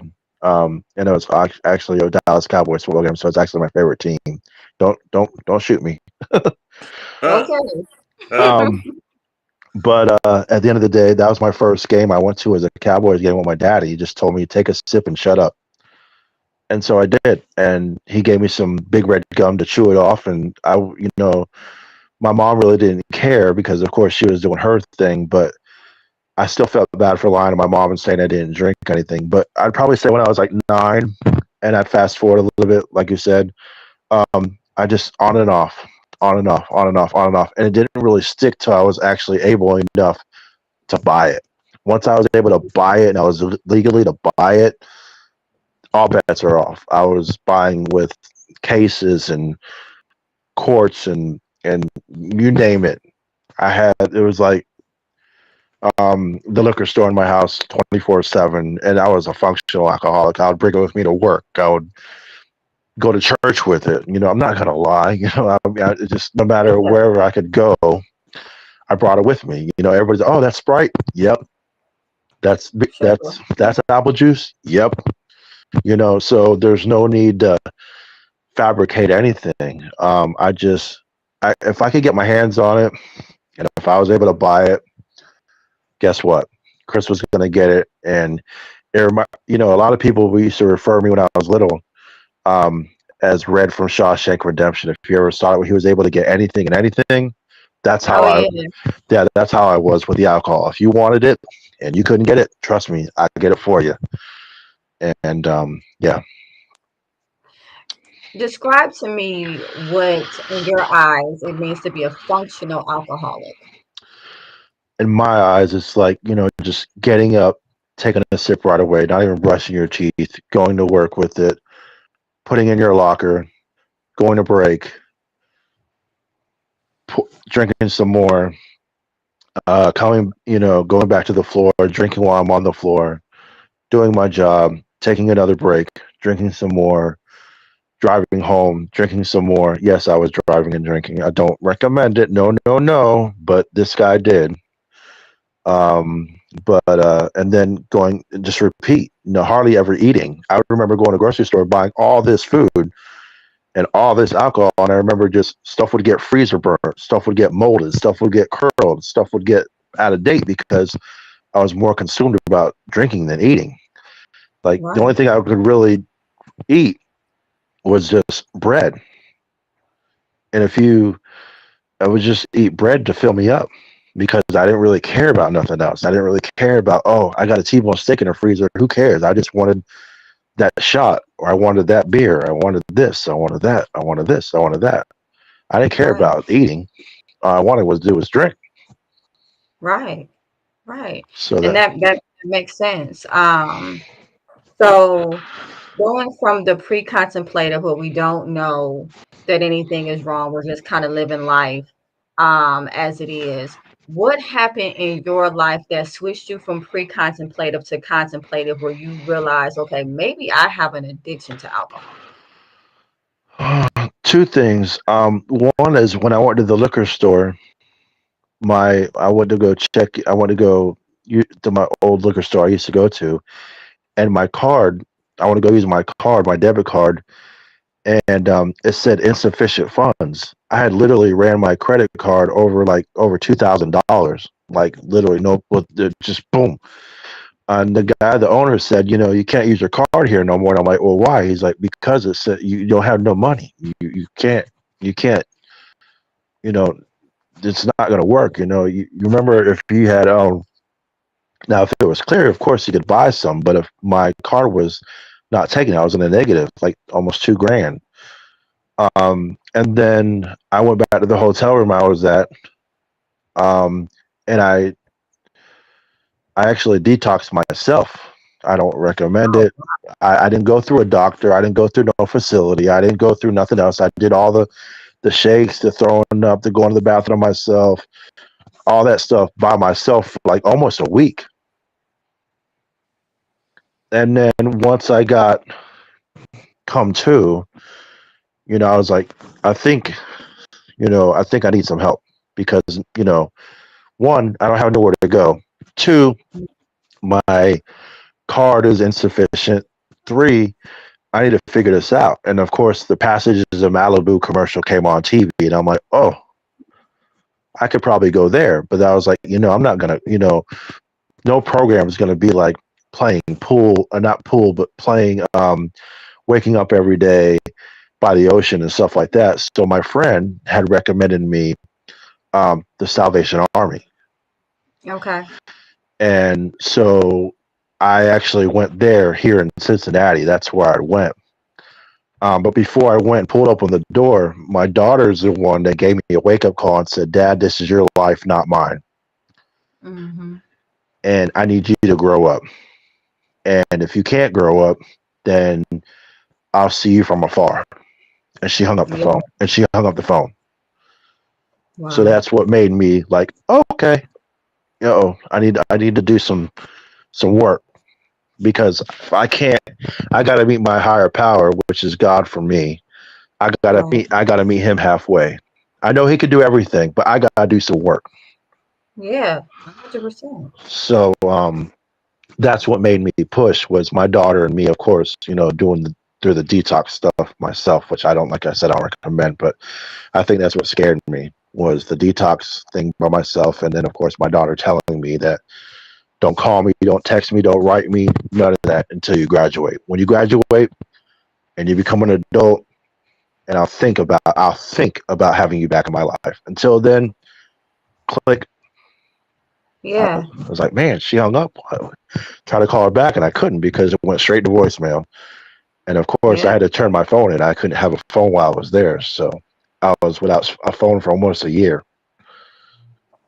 And so what you're describing is what happens a lot of times when there is a parent struggling with a level of addiction, whether it's alcohol or otherwise, where the child, which is normally older by that point, will put a firm boundary, a rigid boundary, and they're like, "Listen, I'm not going to allow this to affect my life anymore.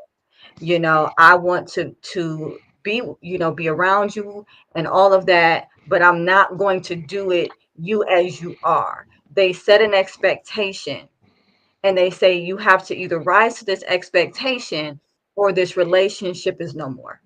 And so that is what Chris is describing. Now I want to go back to this detox because I want to be clear. You know, Detox is nothing to mess around with. Okay. It is super hard on your body.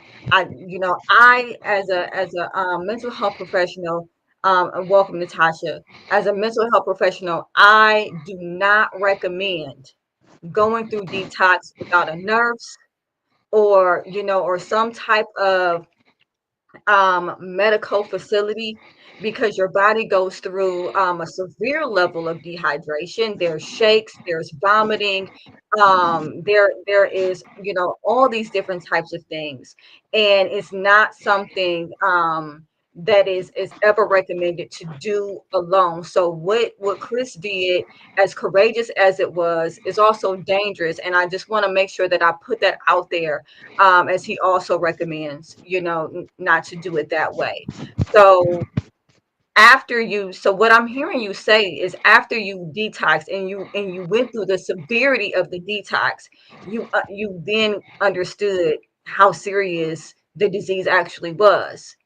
Yes, ma'am. I saw, and I'm not trying to be crazy graphic, but when I threw up, I kind of felt like my life was like being like all what I've been through in my life was like being thrown up out of the way. It was time for me to make a change. It's kind of like, okay, you go on that crazy ride out at a theme park and you're like, it's your first time going, and then you throw up, and then it's like, and then you're back to normal. You feel you want to get back to normal. You want to get back to you. You want to be a brand new you again. You want to be, you know what? Okay, that's cool. I can go back on it again. Um, and that's what I felt like with me. I was like, you know what? I done did what I had did, and now it's time for me to make a change. Now it's time for me to clean up, and that's why I tell people all the time. I was a mess up. Now I'm a bless up, because at the end of the day, I was messed up, I love that. I love that. and now it's time for me to rise up, because now I have kids.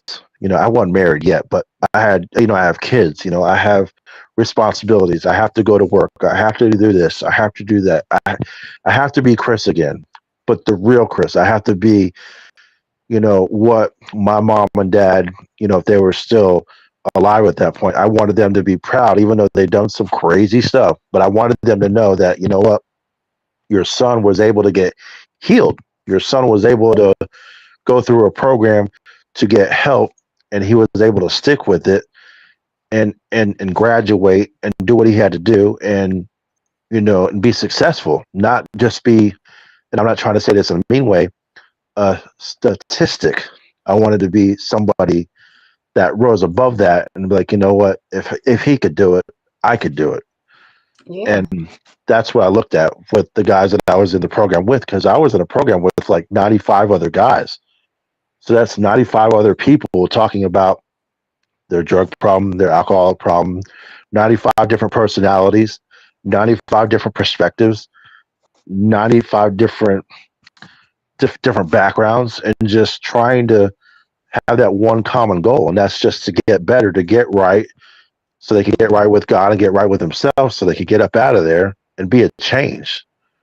Mhm. So that's what I wanted to do for myself and for my children.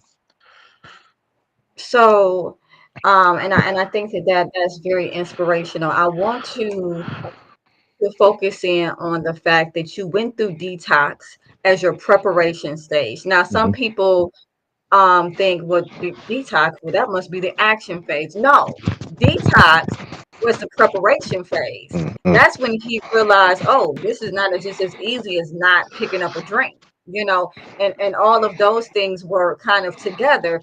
And then he went and got help. That was his action phase. When he went to the Salvation Army and got help, that was the action phase. Hmm. What was the Salvation Army like for you?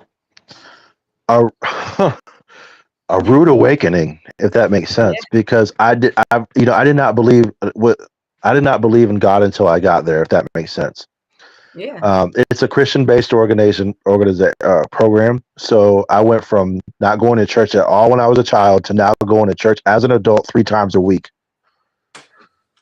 in a suit, in a tie, in a dress jacket, in dress pants, in dress shoes, waking up at 6 o'clock in the morning, being downstairs before 6:40, doing a daily devotional, going to breakfast at 7, getting out of breakfast at 7:30, doing working in the store, hanging up T-shirts from 7:30 to 3:30. Got out at 3:30.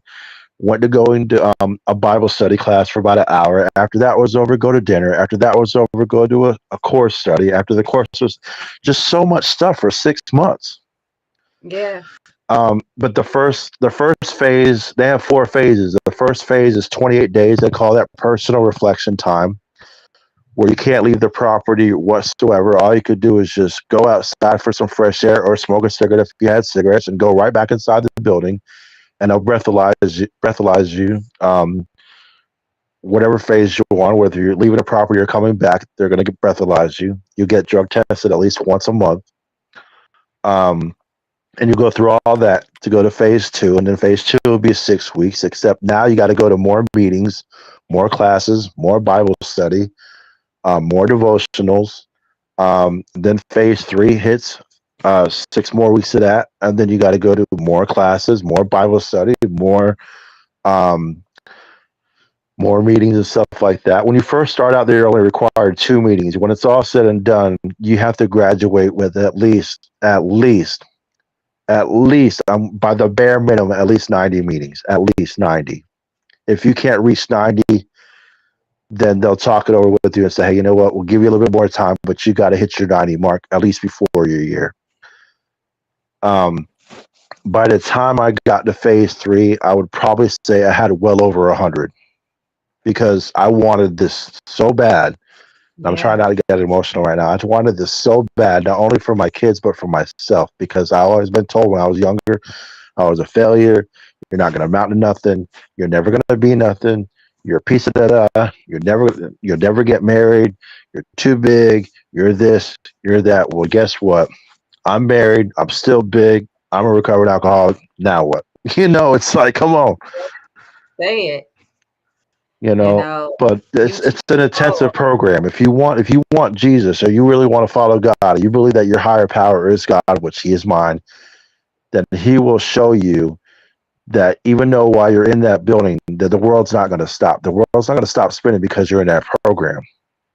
Yeah, However, like I said in the beginning, you have to do some work. You can't expect to think that they have pool tables there, they got video games there, and all this other. So I'm just going to play pool all day. I'm going to do this and I'm going to do that, and you got some work to do from 7 to 3:30.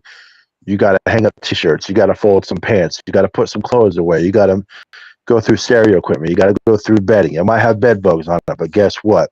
You got to do some work therapy. That's what they call intense work therapy for 8 hours.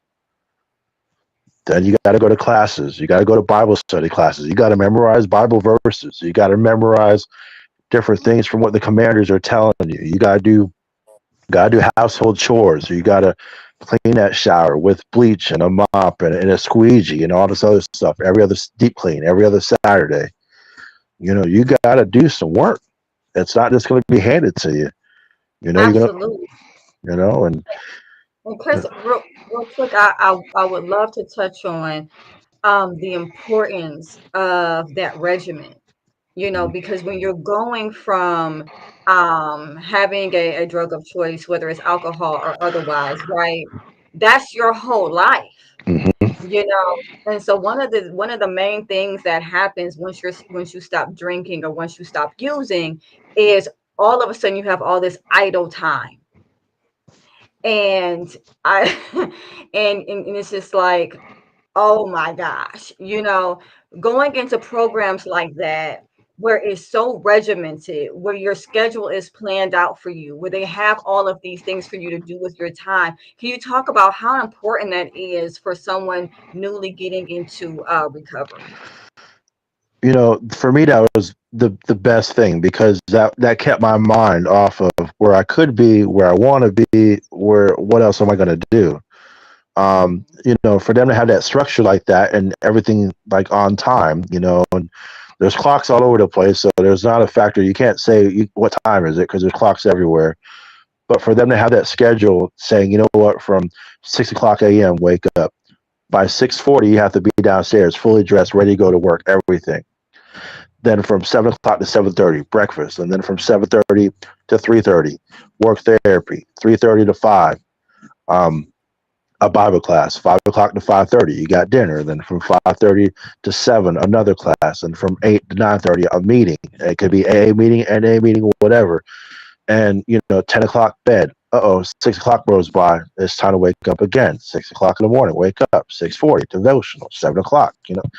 And Yeah, that happened every single day. And on Sunday was even real crazy, because on Sunday, you're like, oh, it's a day of rest, day of relaxation, and you got to get up, you got to get your dress jacket on, your suit on, your tie on. They don't if you can't tie a tie, someone will be there to help you tie a tie. So suit and tie, dress pants, dress shoes, sitting in the first few rows of the pews, participate in like singing hymns, participate and Bible study at the church, which was for like 2.5, maybe 3 hours.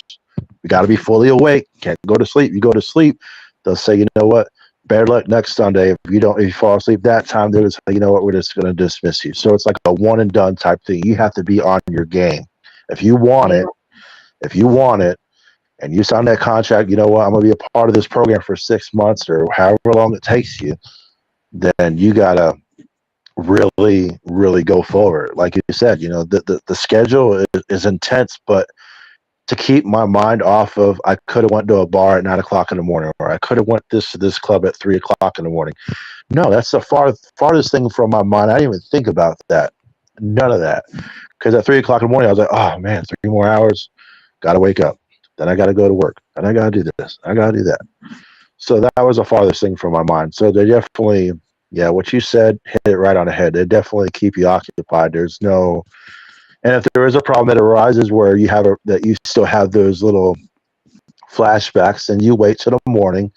You talk with the house manager and say, look, you know what? I'm not trying to miss work therapy, but I will go to work therapy. But can you tell the commanders that I'm going through a problem. I'm going through a phase, and I'll try to get you some help. So it's not like you're, oh well, haha. No, they're gonna help you. So it's not like you're gonna be on it by yourself. Absolutely. Essentially, in offering you that structure, they're teaching you how to live versus how to survive, right? Correct. Correct. Drinking, when we're with our within our addiction, we're surviving. We're surviving from one drink to the next drink, or one use to the next use. And what they teach you in that regimented routine is how to start living, how to start putting things back in your schedule, how to go and get active, how to believe in something higher than yourself, and gather faith, not just in that, but in yourself, to be able to stay sober. Hmm. I mean, it sounds like an amazing program. So, after going through the program, because that would be your action phase right there, right? Um, Hmm. how has maintenance been for you? How have you been going through the steps, the 12 steps? Well, let's see. I have a sponsor who has a sponsor. Between all four, there's four of us. Between all four of us, there's like last night. Between all four of us, we counted. There's 73 years of sobriety between all four of us.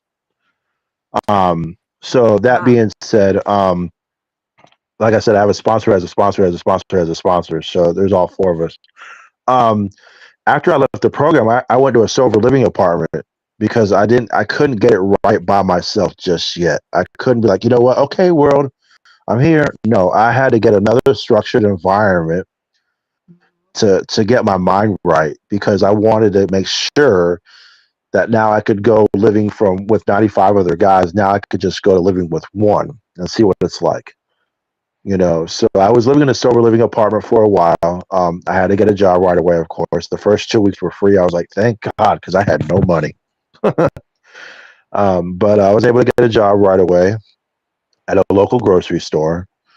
And once I got that job, my sponsor told me then at that time, make sure you go to your meetings. The house manager that was at the sober living apartment, he said, make sure you go to your meetings. Make sure you go to your meetings. And I'm like, but I go to work. He's like, yeah, but make sure you go to your meetings. I'm like, yeah, but I got to go to work, dude, but go to your meetings. So it's just really in my head, go to my meetings. And then that's where, well, she's my wife now, but at the time she was my boss. So yeah, kind of 13th step a little bit, but it's okay. It's all good. Um, but she held me accountable too. She's like, before we go on a date, don't you got to go to a meeting? I'm like, wait, what? We're supposed to go to Buffalo Wild Wing and watch this football game. She's like, no, you better go to that meeting first. I'll see you at halftime. What? But the one thing I love about her more than anything is when we first started dating is that she held me accountable so much that she sat in front of the bar. I was sitting in front of her and she would pray with me. She would talk with me. She said, "You know what? We're not gonna go forward until you get yourself right. You have to get yourself right first before we can continue going on this dating journey. Before we can think about going to the next level, before we can think about going to the next phase, you have to get yourself right." Wow. So that's And that's one thing that she has done from back then, and she still does it to this day. She's like, "Hey, did you go to this meeting? Did you do this? Did you do that? Did you do this? Did you do that?" And I'm like, "You might as well become my sponsor because you're man." But it's a good thing because I needed that, right? I needed that, and I still do because, like I said, I got 3 years in this, and almost 4 years. January 1st will be 4 years, and for her to hold herself, myself, accountable by going to meetings with me, chairing meetings with me, going to different meetings with me, going to different places with me, and sharing these meetings and giving my lead and doing what I got to do. She just inspires me that much to just keep on going forward with my life because not only as I'm not only her husband, but I'm her best friend. Yeah. And she could tell me, look, you know what? You're kind of slipping a little bit. You didn't go to this meeting this week, but it's okay. You know, it's okay to not be okay in her eyes, just like everybody we know. But you know, I had to ask her daughters first before I could, you know, marry their mom. I said, you know, hey, you know what? I was thinking about marrying your mom. The first thing they asked me was like, you know, she might drink. Is that going to be okay? And I'm like, wait, what? You know, she might have a drink in front of you. You're going to be okay with that? Are you going to throw a fit? Or are you going to get into an argument with her? Are you going to drink with her? What are you going to do? So her daughters had to ask questions, and those questions got answered really quickly. Look, she drinks. She drinks. I don't care. I don't. All I want to do is put a ring on it. That's all I care about. I don't care about nothing else. But So you brought up a very good point, right? Because we go through the sobriety journey, and we go into our maintenance phase, right? Which I love the fact that you took it a step further and went into sober living, because a lot of people will end it right at the Salvation Army and then hmm just kind of go out into the real world with and which has pretty much no structure again, hmm and then fall back into old habits. So I really encourage individuals that go through that Salvation Army program or any program to try to get into sober living if you can, because that helps give a new perspective to life without drinking, and it still holds you or using, and it holds you accountable. But I really want to dig into having a spouse, because this could be a spouse, this could be friends, this could be family, right? hmm That still drinks, because like you said before, the world still turns. hmm Whether we're detoxed, whether we're sober or not, the world is still going to turn. Everybody in the world is not going to become sober because we're sober. You True. know what I mean? And so we have to learn how to live in a world of individuals who may not have the problem with alcohol that we had, or they might be in the pre-contemplative stage if they're using other addictive drugs and things like that. How has it been being in a relationship, in a marriage, with someone who drinks casually? It's been at first it was challenging, but then I was like, you know what? I gotta see. I gotta. She understands that, you know. She asked me before anything. Look, you know what?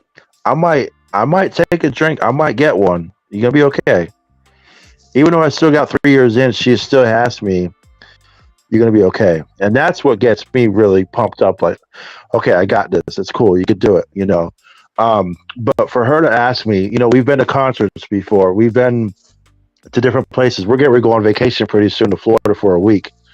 Oh, Um, nice. so she has already told me, look, I'm gonna lay by the beach and I might have a drink or two, and I'm gonna get this. Go ahead, you deserve it, because at the end of the day, you work hard. You could play hardest too.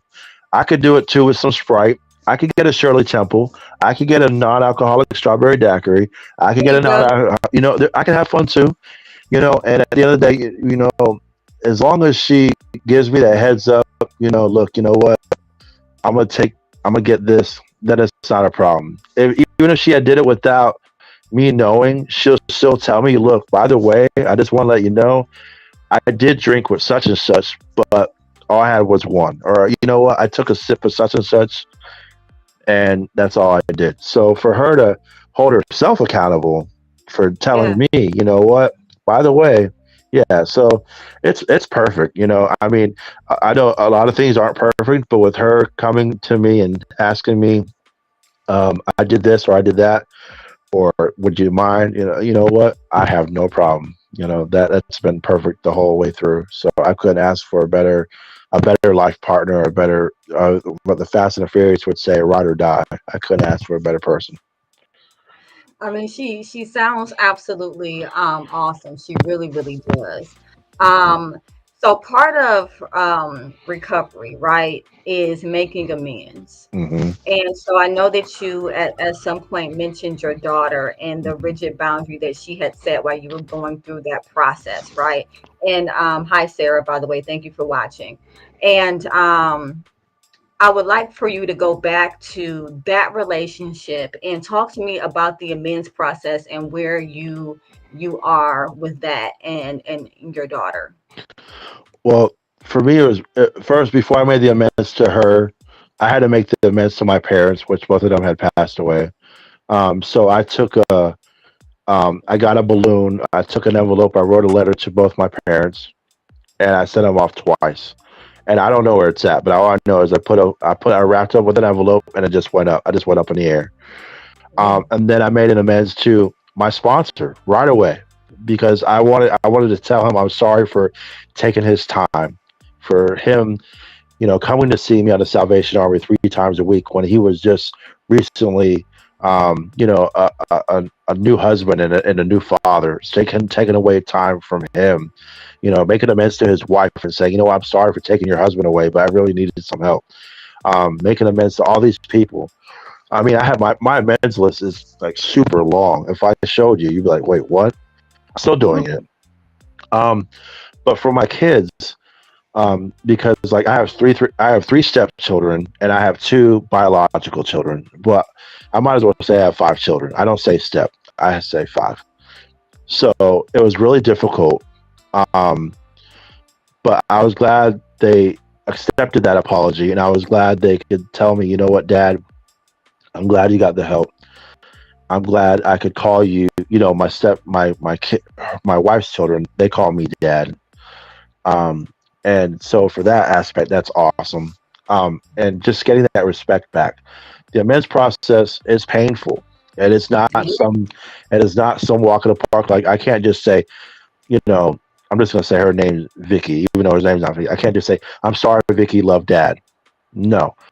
Right. Vicky got 3 or 4 pages, and then she got, I'm sorry, love Dad, and that's everybody. Everybody at least got 2 or 3 pages. I even made an amends to my wife. You know what? I'm sorry for not being that clean husband. I'm sorry for not being that husband that was not right away pure. I was sorry for not being not that good for you. And there was a time where, like, what do we do?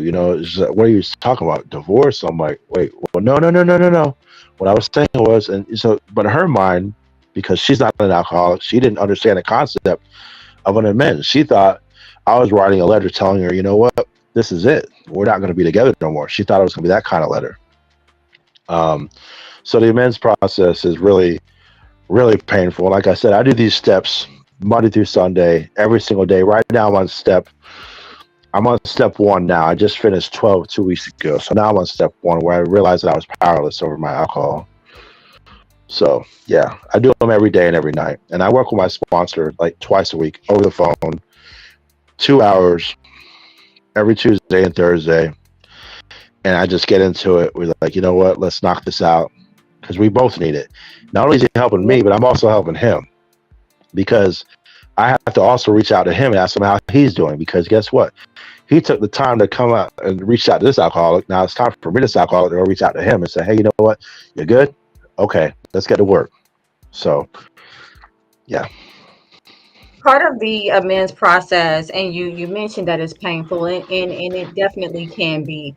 Part of it, though, is actually listening to the hurt that we've caused other people. Mm-hmm. Some individuals that go through the 12 steps might use that as a time to acknowledge just what they feel they've done wrong, and then say, well, I'm sorry about that, or apologize for that, or write a letter for that, but they don't want to sit and listen to their children or their family talk about the actual hurt that they went through. Um, how was that process for you, or did that process happen for you? I was able to take first before I did any kind of amends. I told everybody right away from the get go. Look, if you guys have a problem with anything I'm going to tell you, then you need to stop. You need to let me know ahead of time. You need to let me know that excuse me. You need to let me know that I've either pushed a boundary or I pushed a button or they pushed your feelings or something like that. You need to let me know because I can't I don't want to get started in something and pour my heart out to you and keep on telling you that I'm sorry, and all of a sudden it's just going nowhere. It's going to a dead end road. You got to help me, help you, help me, help you.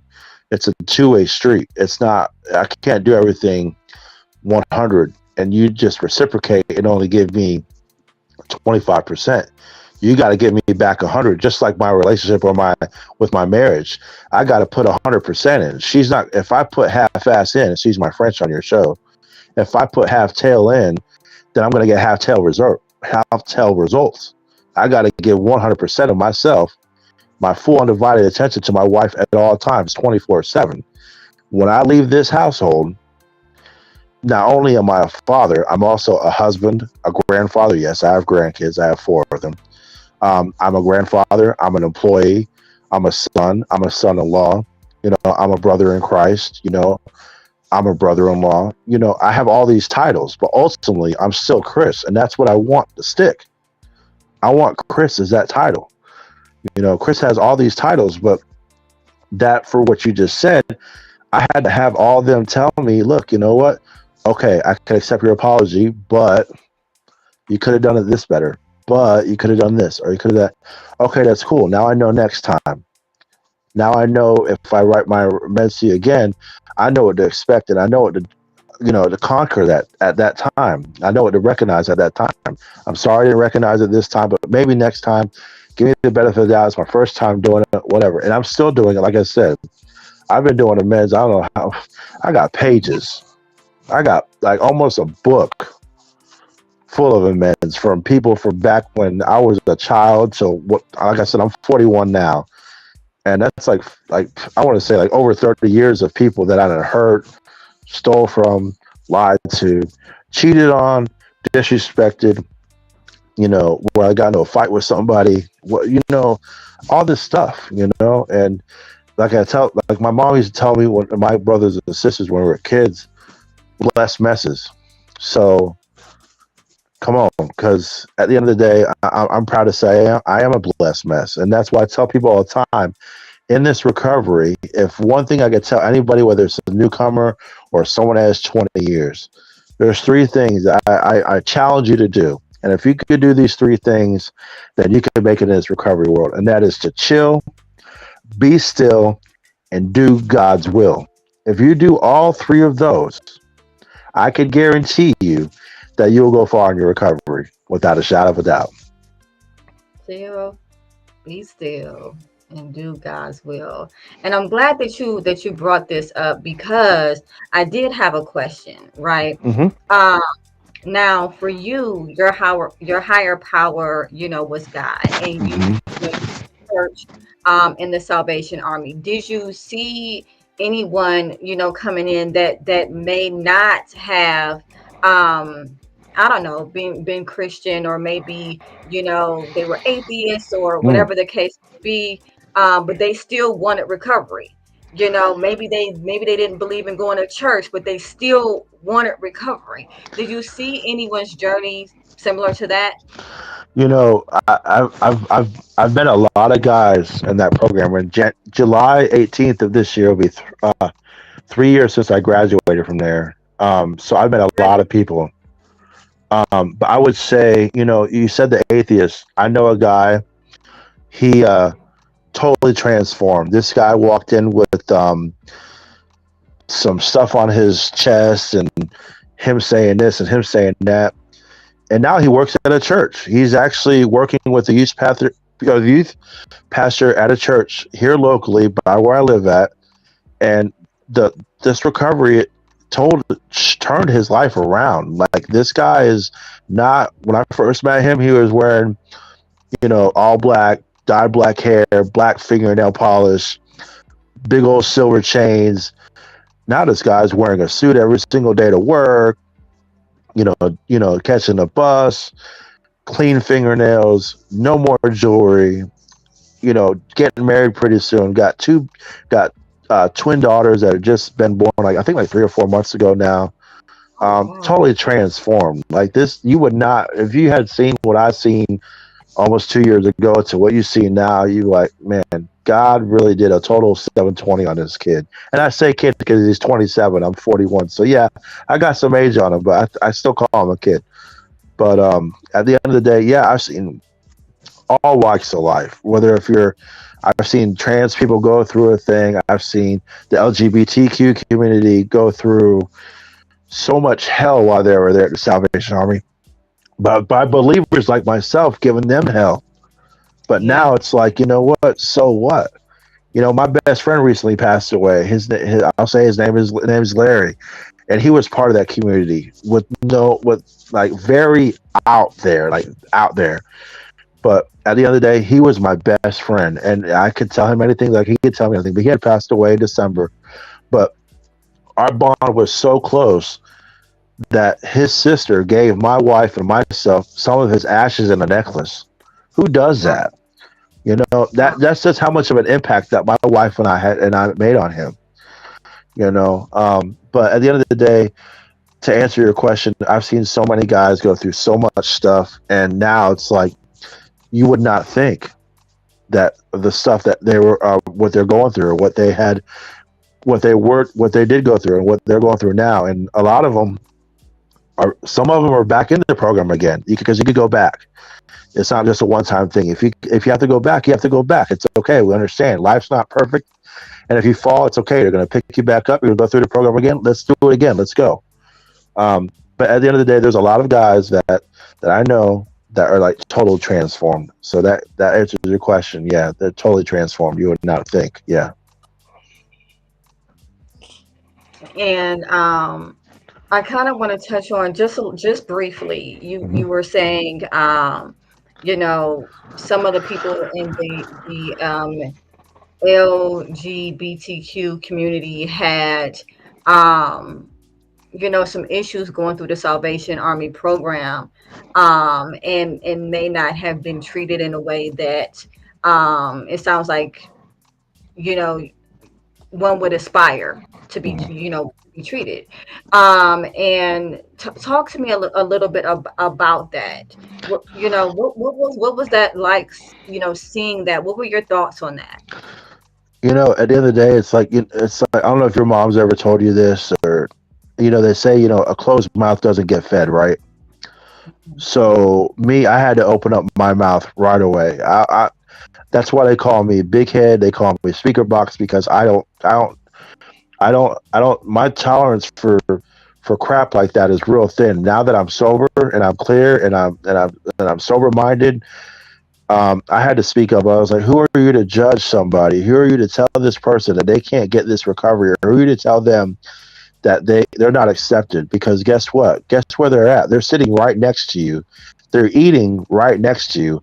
They're sleeping right next to you. They're taking a shower right next to you. They are a person. They have a heart. They're an individual. They are a brother in Christ. If you can't accept that, then you're in the wrong spot because you can't be all telling me, "Oh, I'm praying for you. God bless you," and all this other stuff. And then all of a sudden, the same guy, which was like I said, my best friend, would walk right next to him, like, "Oh, devil's gonna get him." And so my friend would be like, "Okay, well, the devil's gonna get you too because you just judged me. So we're both go to hell together."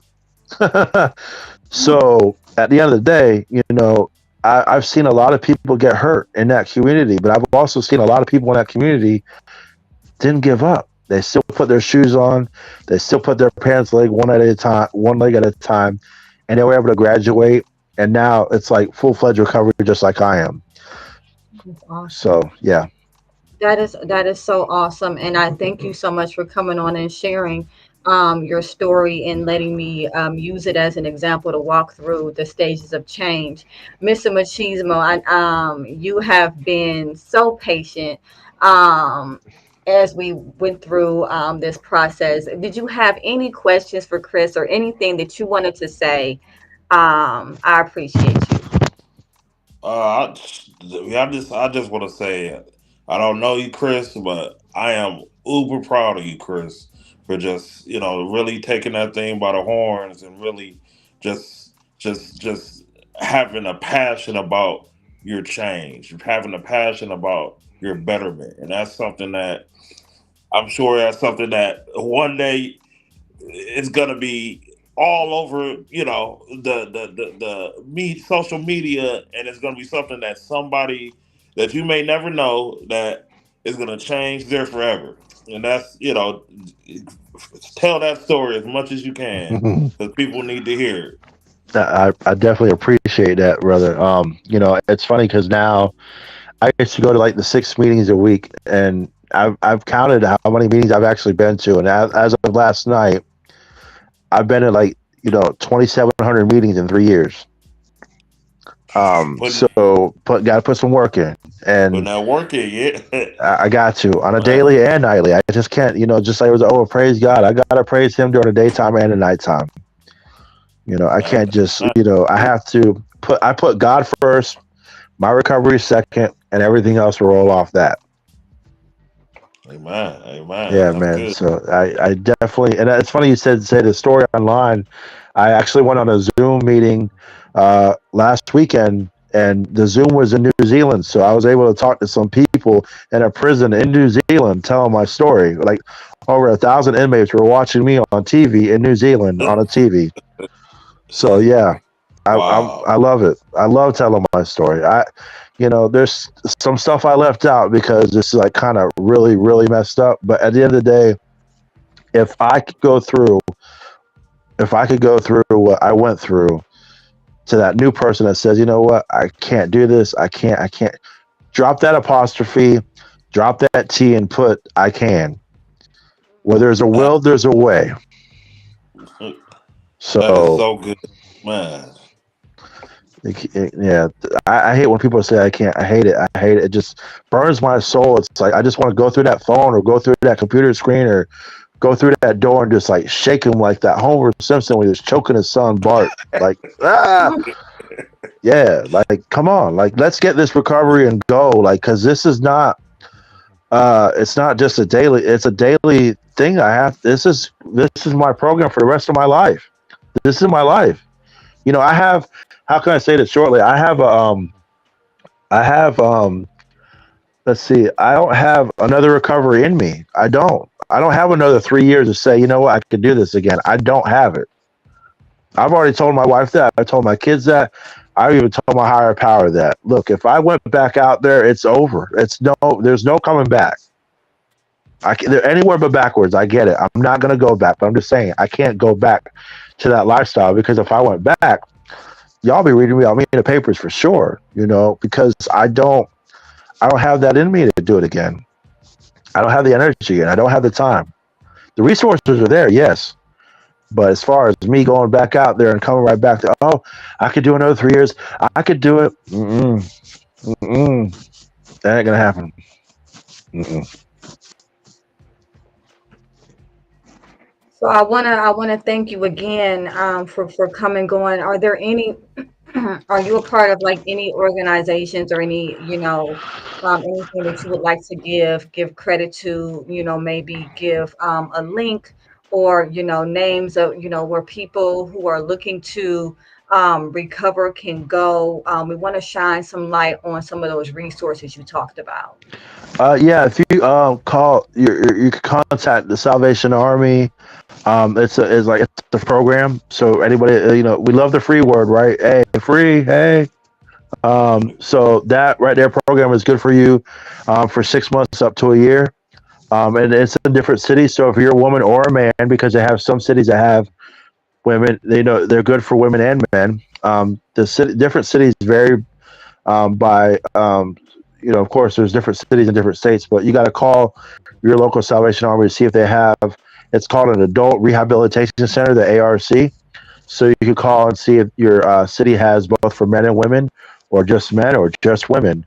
They have that. And if you're an Alcoholics Anonymous, like myself, they have an app that you could go on Google Play Store. It's called Everything AA, and they have anything from you could put the time, and it will show the time you have in the program, like how many days, how many hours, how many minutes, how many seconds.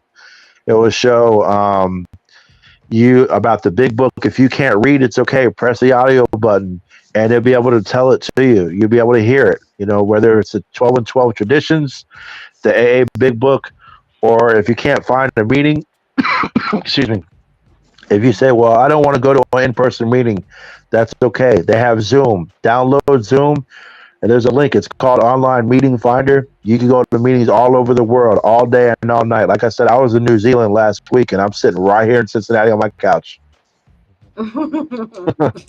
So everybody keeps saying, I can't go to a meeting because it's impossible.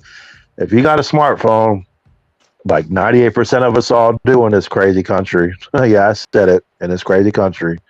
Then you could get to a meeting. There's no excuses. They'll do email verification. They'll do court verification.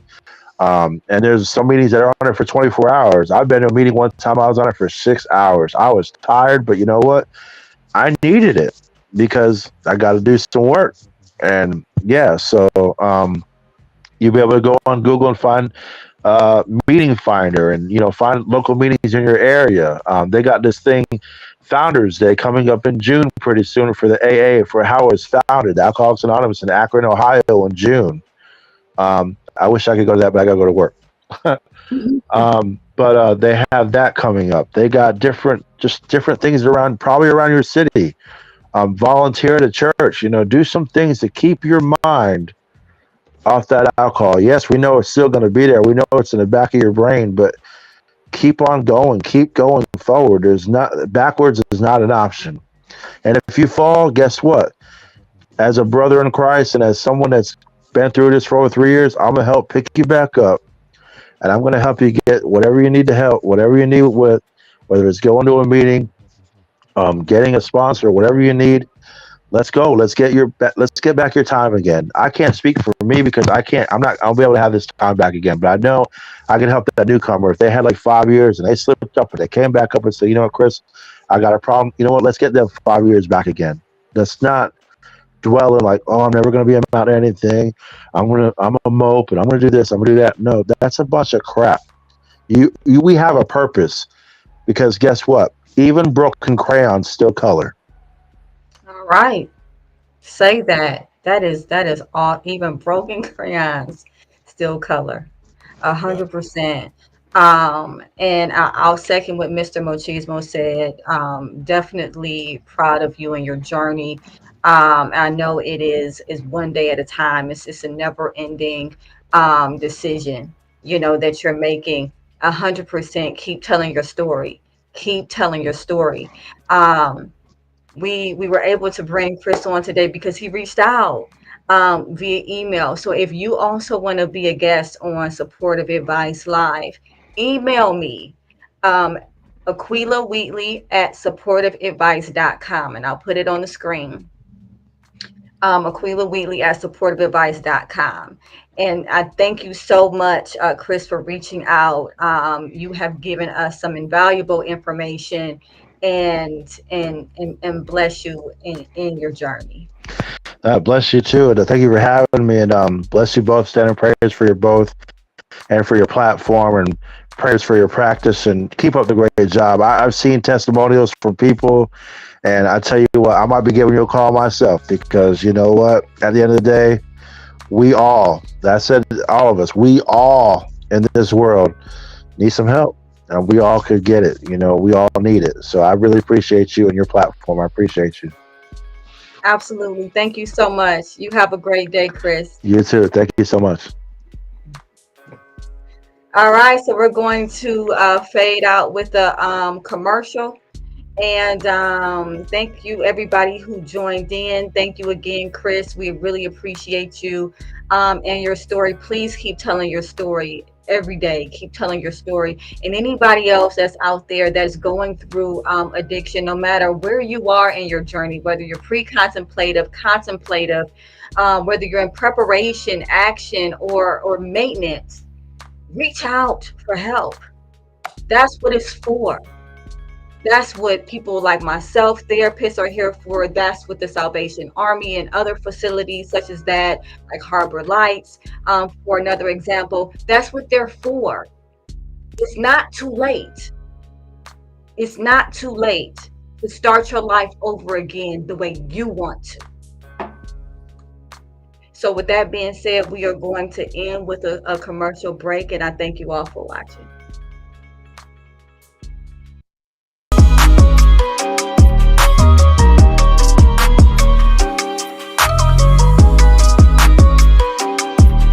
be a part of your journey.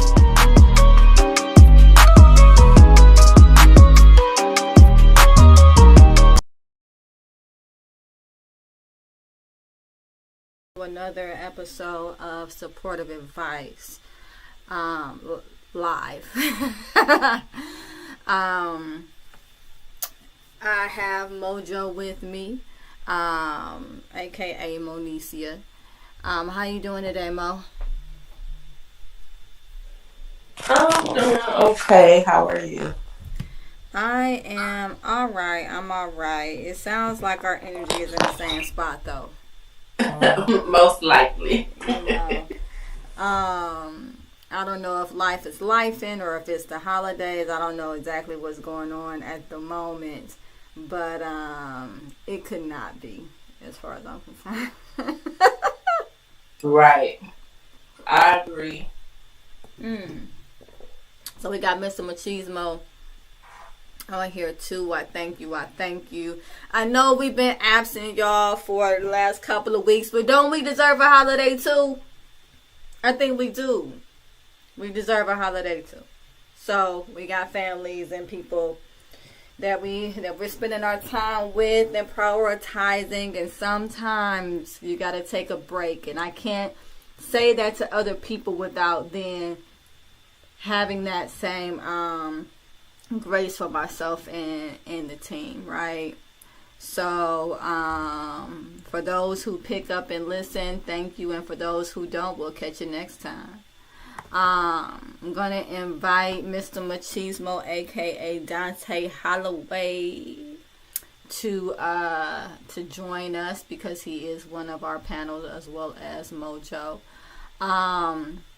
How you been, Dante?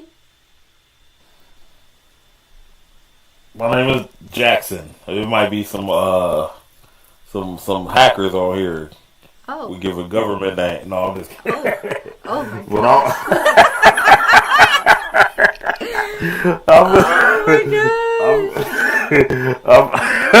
Well, when you put it that way, my name it. No, I'm kidding. Lord. I've been good. I can't complain. How about yourself? Oh, that Red Bull went down the wrong way. So that should tell you something right there, Red Bull. I am. I was gonna say 6:30. You a daredevil. Ooh. You know, I'm telling you, man. I had clients, throughout the day. I've also been working on my dissertation. Okay. So, Doctor who? Dr. Me, eventually, right? Dissertations out here. This one. Putting in work. Ooh. Yeah, I'm actually doing the literature review related to specific variables within the study, and so it has been worth it. I'll lead with worth it, but I would be dishonest if I were to say that it has not been taxing. So, there's that. I have not 100% been satisfied with our reach on call-in. I know we have our regulars who I appreciate very, very, very much. We have those that subscribe to the podcast, and we love you all. I'm speaking for everyone. And but there has to be another way for our reach to get a little bit louder and further. May I share something I think would be cool for you? Absolutely not, Mo. We don't take suggestions here. Clubhouse. No, what were you gonna say, Mo? Clubhouse. It's an app called Clubhouse. You get to do a podcast. It's internationally. Oh. And people join all the time. They come in and come out. You grow your audience. People can also find you by topic. Oh, Um, I nice. like Cl- I like Clubhouse, and they can get on and speak if you want them to. You can bring them up and put them down in the audience. But I think that Clubhouse will be amazing for you. Okay, well, that is definitely something that I'm going to be considering. I was up at 6 this morning. Don't ask me why my eyes open. So I was like, heck, well, I might as well. Uh, and I was looking at a lot of different software and a lot of different apps that allow not only for us to be voices, but for all of our lovely faces to be seen um, by the public. I wanted to kind of weigh in and well, not weigh in, but I wanted to kind of allow you guys to Well, weigh she in. has no sound. How was your New Year, Dante? Are you serious? It was copacetic. It was I don't have no copacetic. sound.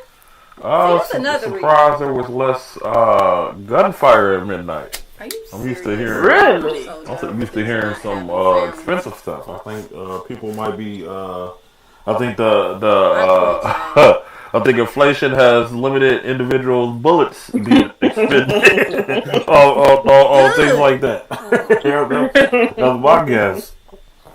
I heard a couple, but I ain't hear it like I used to. I didn't hear the boo. I just heard ping ping. People needed their funds to buy some food and some Pepsi. I I know understand. that's Not right. Pepsi, that ginger ale. That ginger ale. What is Yeah, happening or with whatever, my? I seen a few people put packs of pop away. I was like, like three people like in line. It was like, put that back, put that back. I was like, okay, Hey, you gotta make a business decision sometimes. right. It get to adding up. It's like, wait a minute here. Hold on now. Wait This a ain't minute. this ain't this ain't what it's supposed to be. Right. Yeah, the store is eating out. All this is all more expensive by far. So, is there anything you're expecting big in this first quarter of this new year? Uh, I'm, I'm expecting $444 million any second. For real? Alrighty then. That's, Break it so, I mean, I know that's a little random, but I would expect that too. Can y'all hear me? Can hey, I get that's in what on worked this? out. We can figure something because I would have to do something with it. It can't just sit. I'll tell you that. It gotta move. And I think that's something that we, depending on how you grew up, don't realize. Like money is never supposed to sit. Or And no, that's that's something that, right. like, within the last, I'll say, 2 years, Can y'all hear I me? really just caught the concept of like. It sounds crazy, but literally, money is never supposed to just sit. Okay. Money should never just sit. Can y'all hear me yet? Hearing Well, that's a something? whole another discussion. But the Well, same question for you for this first fiscal quarter. What do you got going on, big? what do I have going on big? Hmm. Can anybody hear me? Nope. I was struggling with some projects that I shared with you guys last year, and I needed a little boost of motivation and not procrastinate. And so I did give me a business coach. I invested in one of those. Hello? Um, my kids at work, I'm Hello? excited. Some of them are enjoying. They're allowing me to speak about God. So I think that's pretty cool. They're enjoying the NLT version of the Bible. So I'm kind of excited to work with them. And, Hello? and they're like really excited about it. I'm surprised. And what else? So one of my business avenues, Hello? I am going to. That's my whole focus for the month of this first quarter. My first quarter is January through April, and so I'm believing for a building. I'm Can believing y'all hear for. me? No, we went on without you because you were missing for like 7 minutes. Well, I was hearing y'all. Please, Mo, continue. Business, business, business. Okay, so my quarter, this first quarter, I'm gonna focus on the business idea I have. I finally moved on it. Yay! Thanks for the Yay! audience Woo, woo, background. woo, Woo! woo. And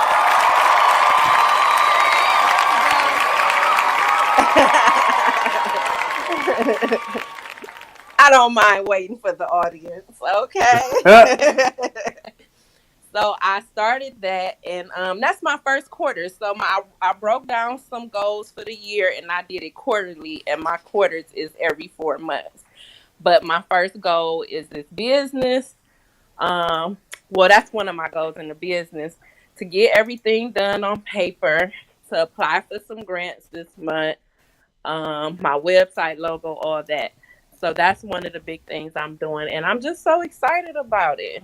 That And of sounds course, amazing. and I also did my That's dope. other goals in each area. I had a mentor, and she said you should have goals in your emotions, your spirituality. Let me give an example. So if it's emotional, if you have anger issues, you write down, I want to work on anger. And then you, of course, write your objectives. How will I work on my anger? Spirituality, maybe you want to read your good book. Um, how long a day, Then you should have career slash education slash trade goals. And then what else? Physical. And I think I'm missing something. Mental? I think it's mental. But Mental, she spiritual. stated you should have, oh, did I say financial? You should Oh, have that's goals. another one. Yep, you should have goals in all those areas.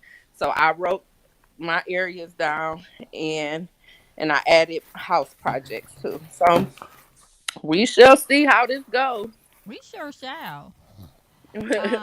I hate to take y'all back, but I kind of was back left where I got dropped, and I wanted to ask you all about the yeah. I mean, hey, sometimes you get stuck where you get left. You know, that's a message all by itself.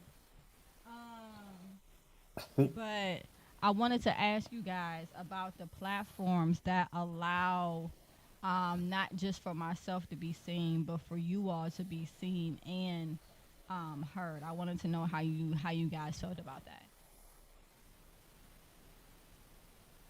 That would be cool, actually. Mo? Oh, wait a minute. Am I talking? Can Oh, can you anybody hear me? hear me? Can you hear me?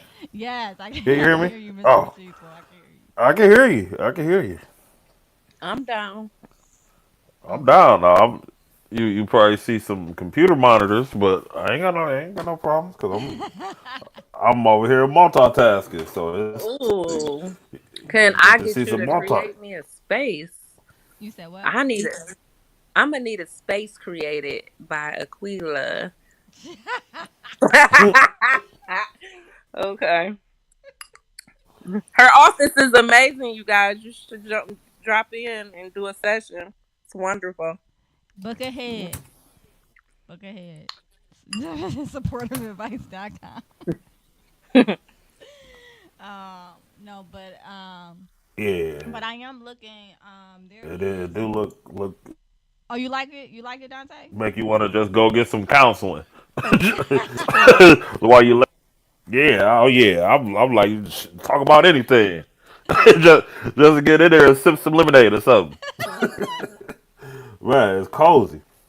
One of my clients came in. It was like, "This is nice." I was like, "Well, thank you. Your dollars at work." I'm like, hey, that's the whole thing about business, reinvesting.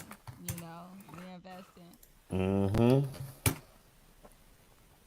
But yeah, I was looking at an app called something or other. That's not helpful.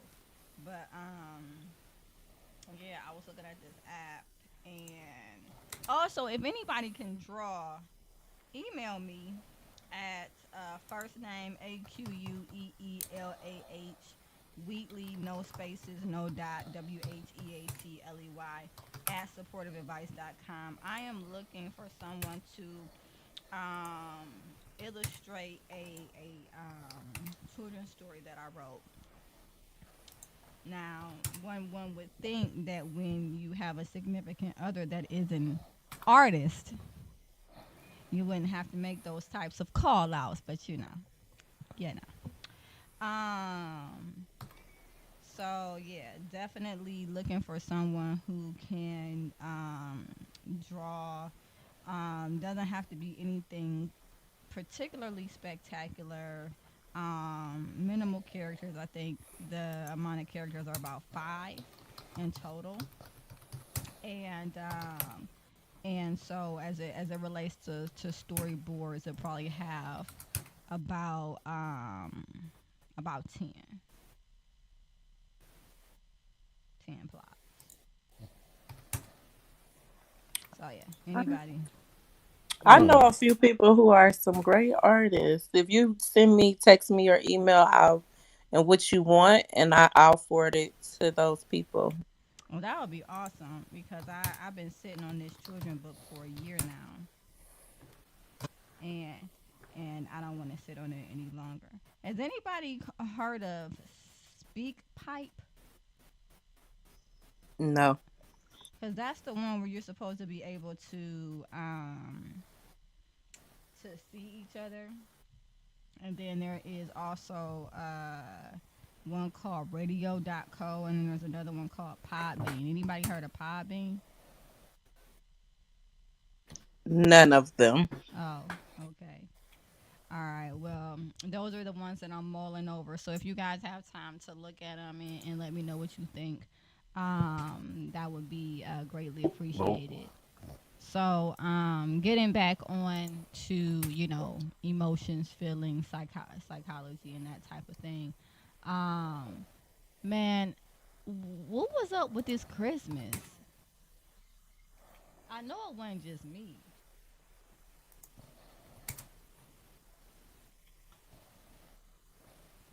Hello? Well, I'll say for me, my Christmas, it wasn't it wasn't what I expected There wasn't a either. lot of people in the. Yeah, I didn't put up a tree. My daughter didn't put up the tree. I was like, "You don't even want the tree?" She was like, "No, forget the tree." I was like, "Great," because I didn't want to put up the tree, and she usually puts it up anyway. And I was like, "Well, I guess I could if she doesn't want to do it." She was like, "Nope, it's fine." And I was like, "Okay," I quickly agreed. I know that's Uh, right. So, yeah, I don't know. Christmas was kind of like I don't know.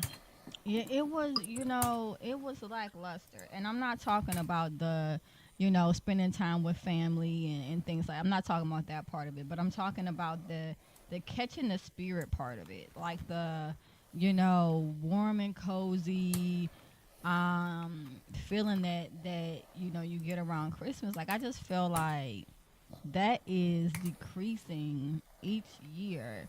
And I wonder if it ties in at all to stores starting to advertise earlier and earlier and earlier. Like this time, Hmm. a Christmas there was a Christmas advertisement in October. I never thought about that being a. Because a lot of people were saying that they wasn't really in the Christmas spirit. But I never thought about people it being like a market saturation type of thing where you Yes. see it so early, it's like, oh no, big deal. You get No, jaded in a you're way. right. I've heard a lot of people talking about they felt like it is becoming way too commercialized, and that it's all about profits for um, big chain stores versus actual togetherness and promoting. And in all honesty, if you look at the commercials throughout the years, there were a lot more commercials surrounding like family togetherness. And then like you might see a flash of the product, like this family is together and everybody's having fun, and then you might see like a Coca-Cola on the table or something like that.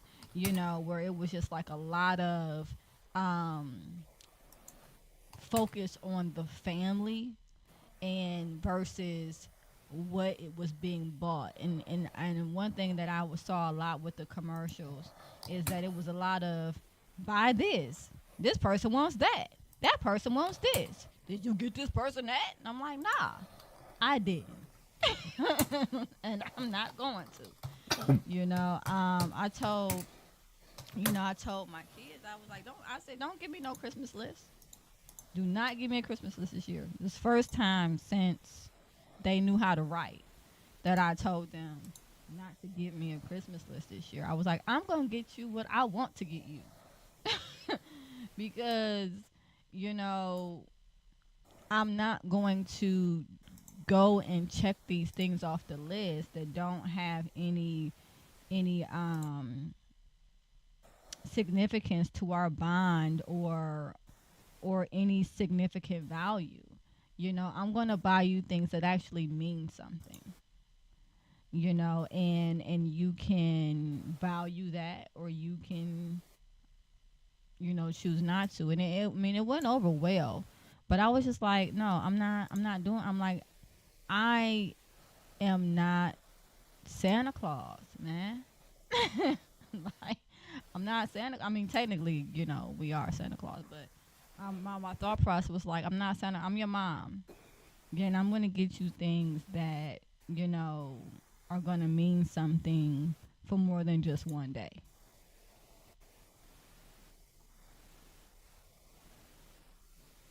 Did I go out again? Nope, we're just listening. Oh. We're being great listeners. But yeah, I had a lot of clients, that also were saying, that they weren't in the Christmas spirit either. And, and it let me know, like, because clients are, all different, as far as like social economic backgrounds, race, gender, and it seemed to be this shared miss me with this year type type um type deal. People just weren't on it. Um, but I find that it's interesting because not to get all Bible or anything, but um, Christmas is pagan anyway. And maybe it's ran its course. Can y'all hear me? Yes, you said it ran its course. Mr. What do you call him? Dante. Machismo, Mr. Machismo. Machismo. He said he has no sound. You probably need to go back in and out, Dante. I hear her now. Yeah, Mm, so I think that there is a possibility, right, that it's ran its course like winter solstice and I don't know if it's called Eden, the celebration that has a lot to do with the Christmas trees and the Christmas wreaths and even the way that Santa Claus looks. Now, granted, the character was based on a real person named Saint Nicholas. However, the way that he's drawn, the way that he looks, the way that he's portrayed, um, is not based on the likeness of that person. More or less, it is based on um, the the winter solstice character. So, I'm wondering is if like it's getting to a point where that part of it is just is ran its course, and maybe we need to get back to something deeper.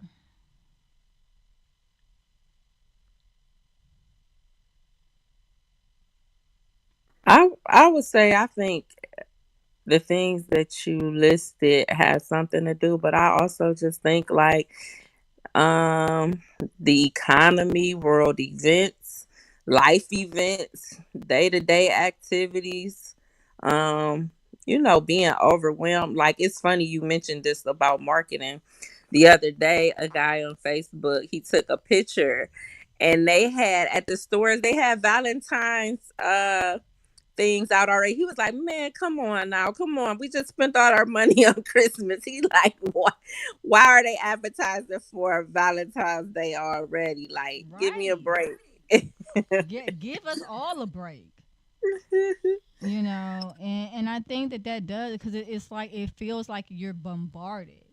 It's like you don't get a breather. It's like, okay, um okay, soon as Halloween comes, and if you have kids, or if you're somebody who likes to go out and celebrate, All Hallows Eve, then you're buying costumes and candy, and then right after that, you know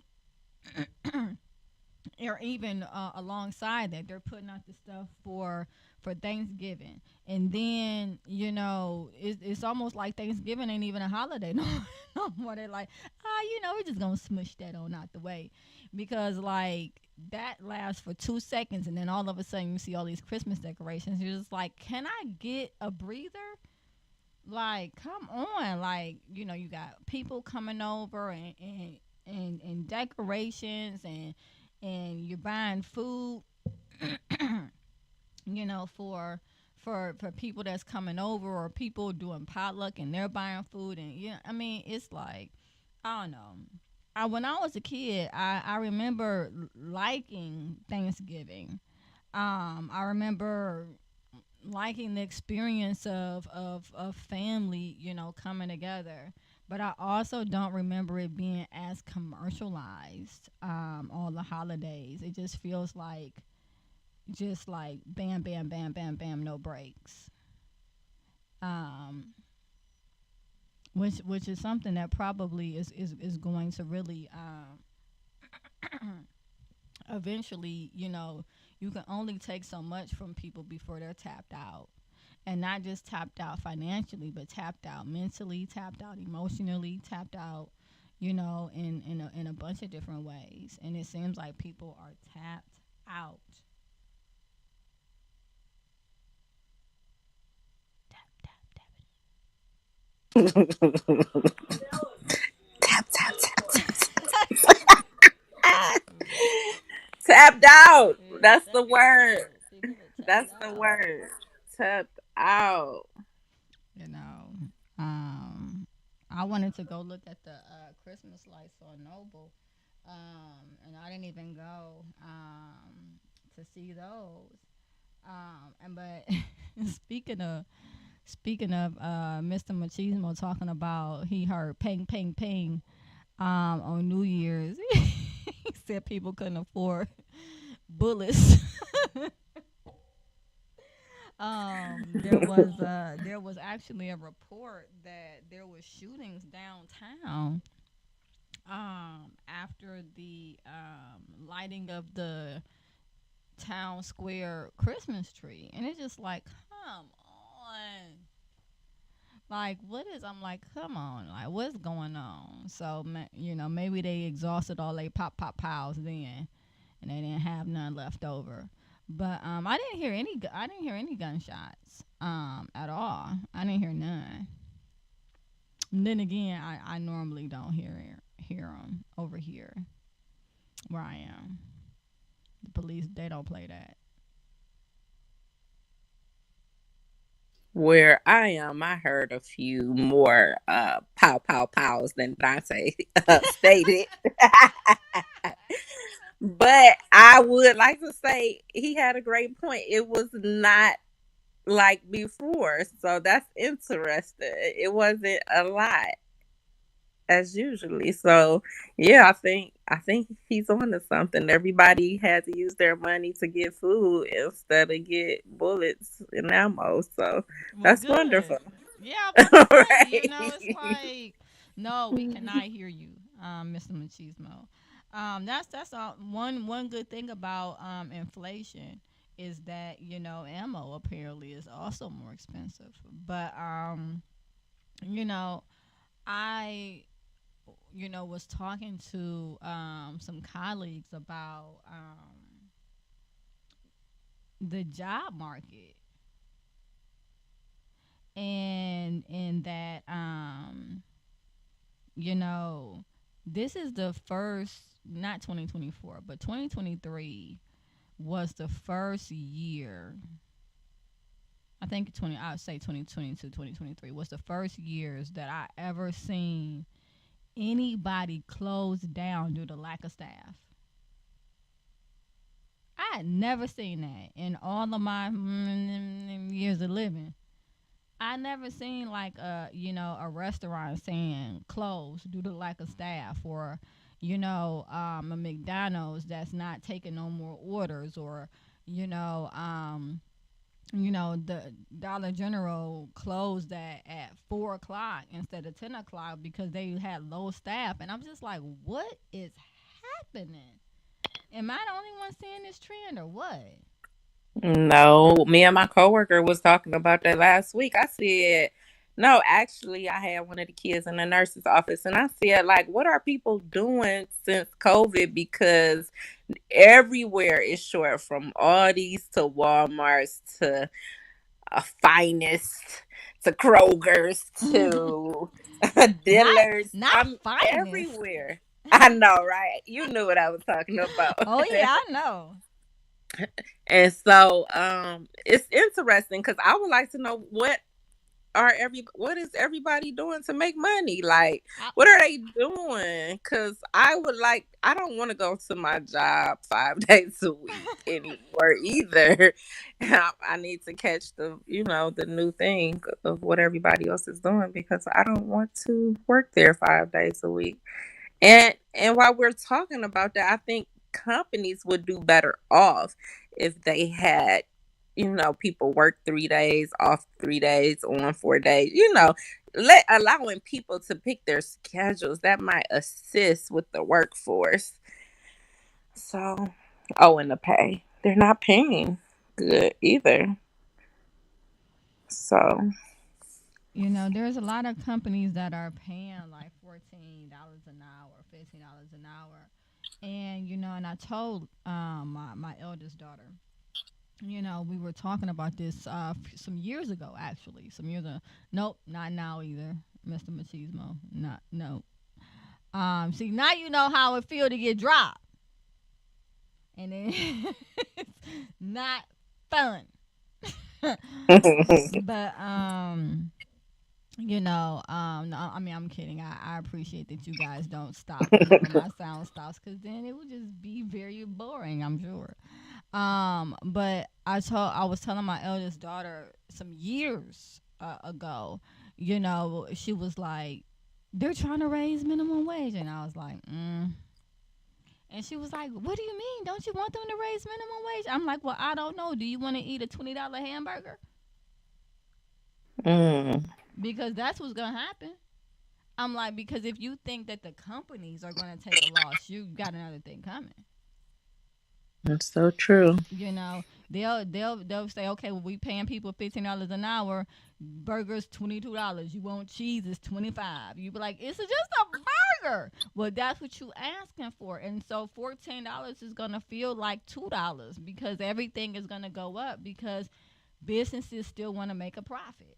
It's not going to ever be, well, I won't say ever. I won't say ever. I don't like saying ever. But, a lot of times it's not going to be the business that eats it. It's going to be the consumers. And I think that's a lot of what we're seeing, because now you have places that are like, okay, yeah, I'm McDonald's, I'll start you at $14 an hour. But if somebody wants a value meal, it's $12.99. You're like, wait a minute, how's that a value? Like, you can't even call them value meals anymore. Just call it a meal. you know, because I'm like, at this point is not a value. And so the people are making more on paper. It looks like it, but the economy and the inflation is making it feel just as it was. And I told my daughter the other day, I said, "You see what I'm talking about now?"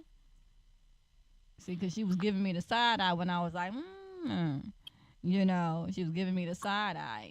Like, why wouldn't you want, everybody to be making $15 an hour? I'm like, it's not that.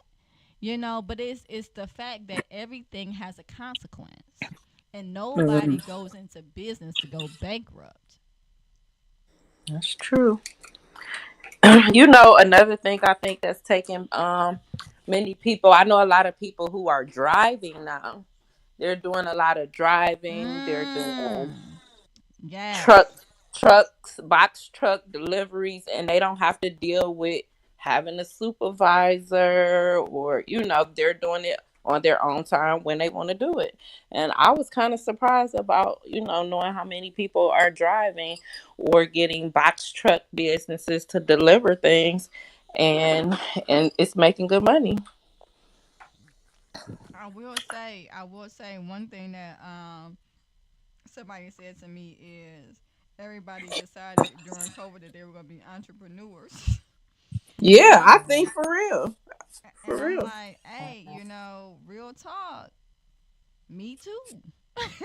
so Me like too. I'm getting on you. I can't be like hating on nobody else because I'm like, hey, I didn't start my business during COVID, or anything like that. I mean, I already had my practice going, but I really kind of took a leap, into putting all my energy into my practice, after that point, and kind of divesting from a lot of corporate um, options as it related to being a therapist and building up the brand of another company or whatever the case may be.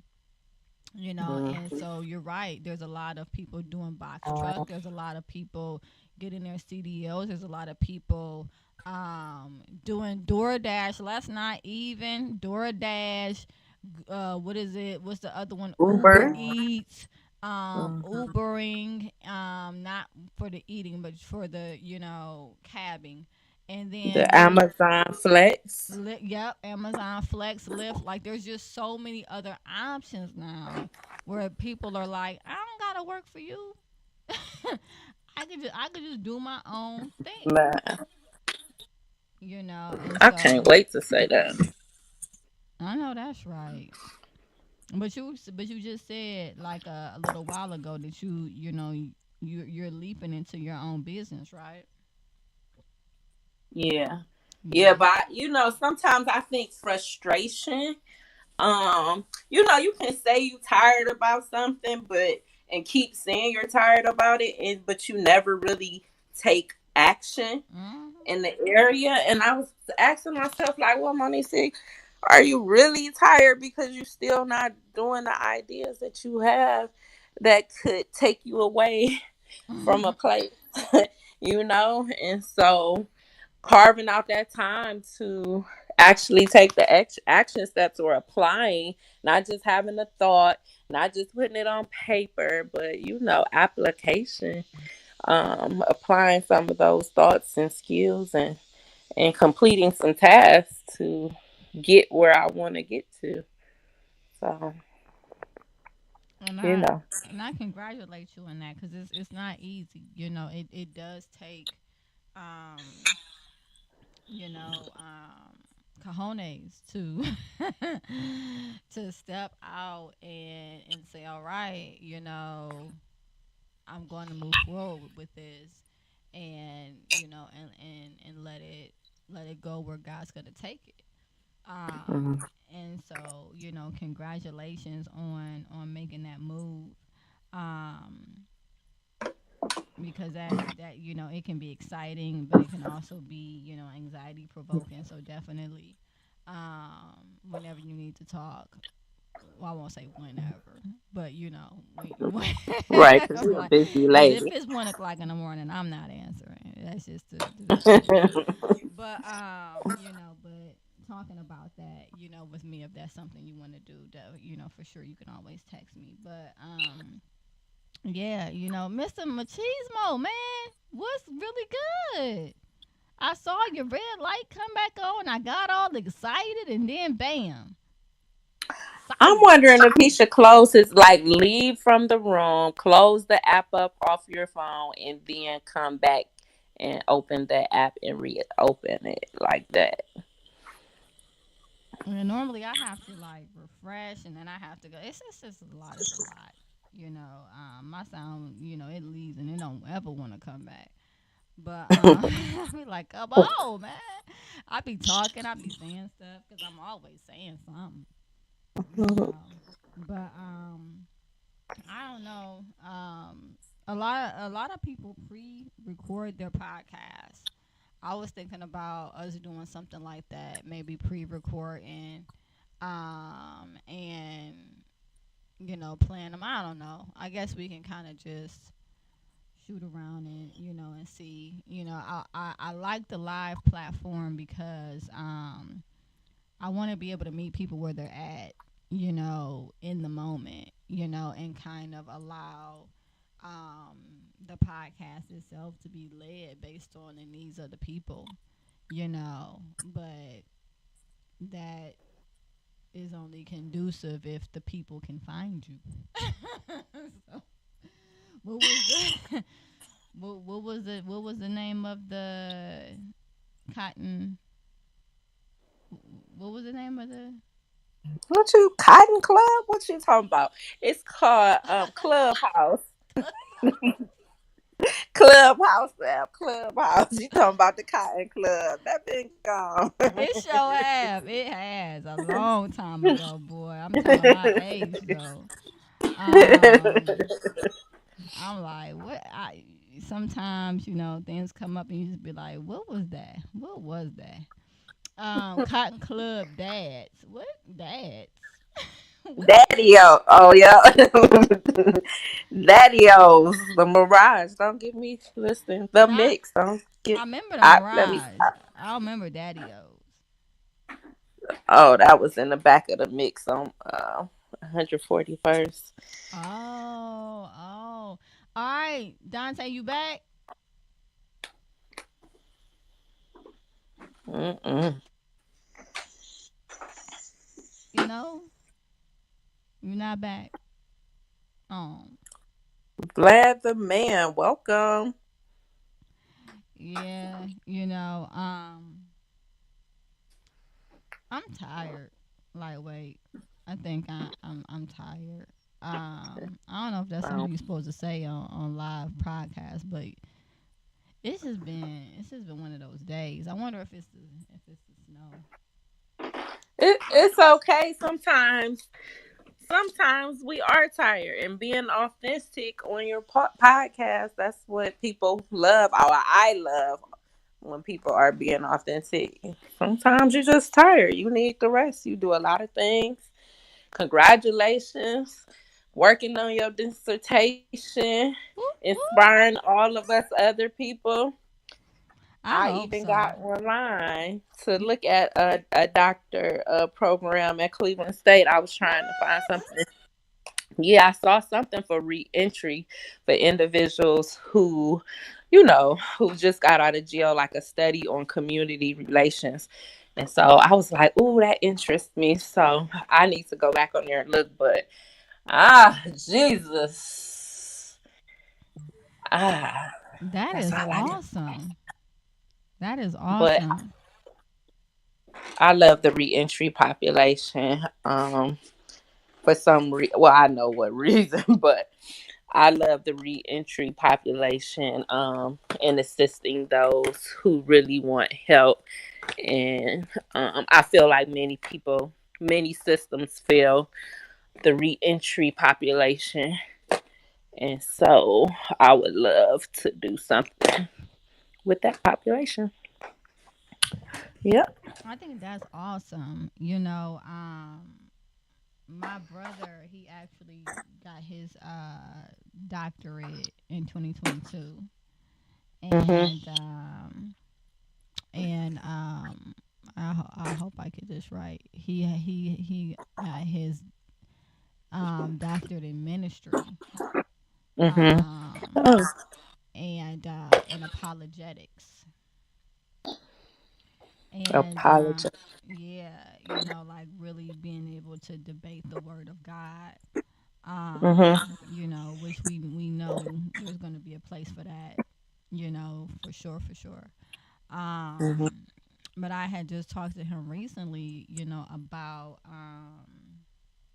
considering being a, don't tell me, don't even tell me.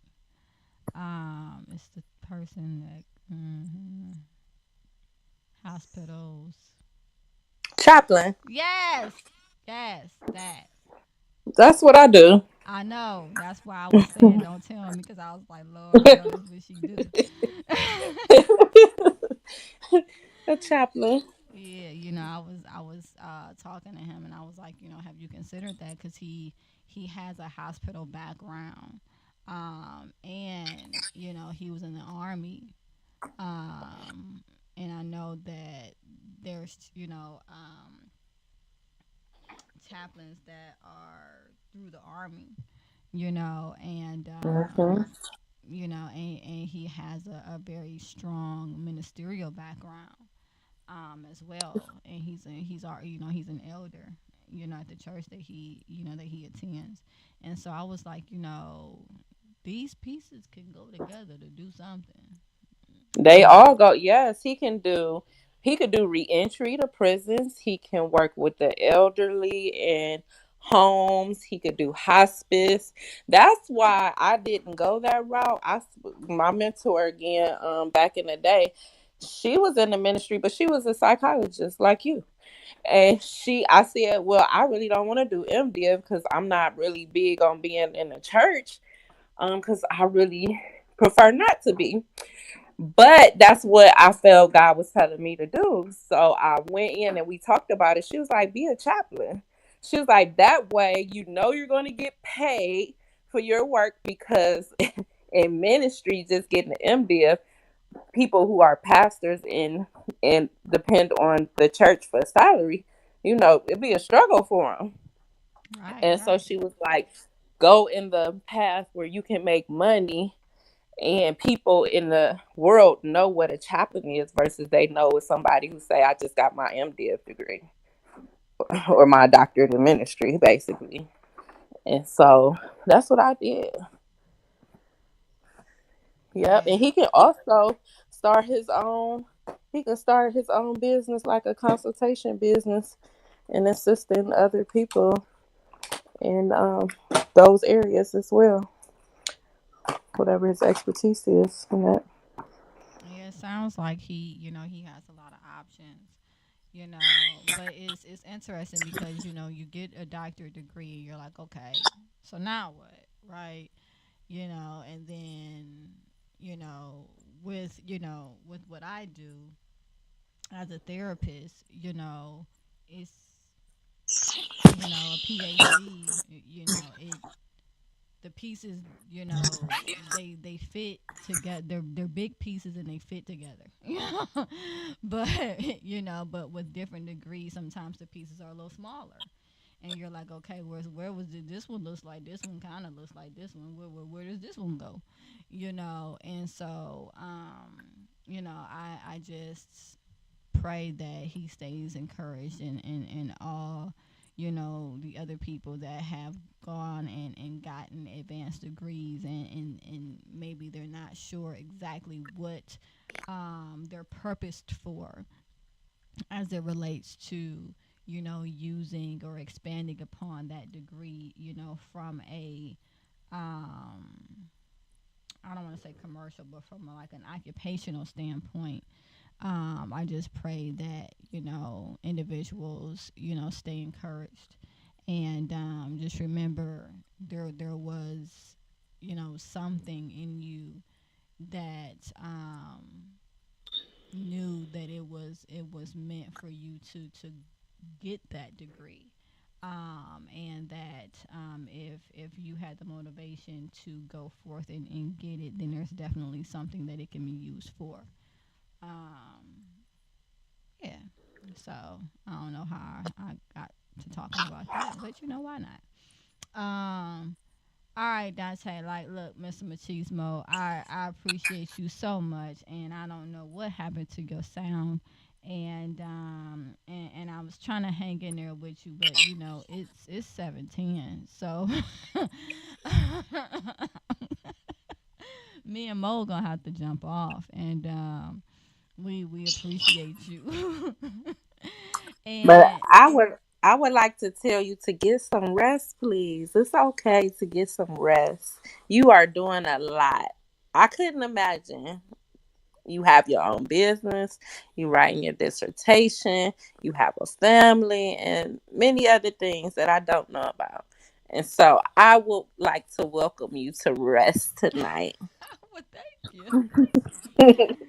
Call my kids up. Tell them that you welcome me. Tell them you have instructed the. No, I'm kidding. Find a Um. TikTok and send it to them. Go They'll night night. understand the TikTok. Oh, Go night. did Mr. Machismo say go night night? Did I hear you? Yeah. I heard So you. F back. Lazarus. I just had to hit mute and unmute. Man, this technology, boy. I tell you. Gee Williker. Gracious. I'm a host and I be blocked out. Good night. It's crazy, but I'm We so might have to do a glad. troubleshoot. So glad you're back. So glad you're back. Welcome back. Welcome back. Welcome Welcome back. back. Yeah. All right. That was off key. But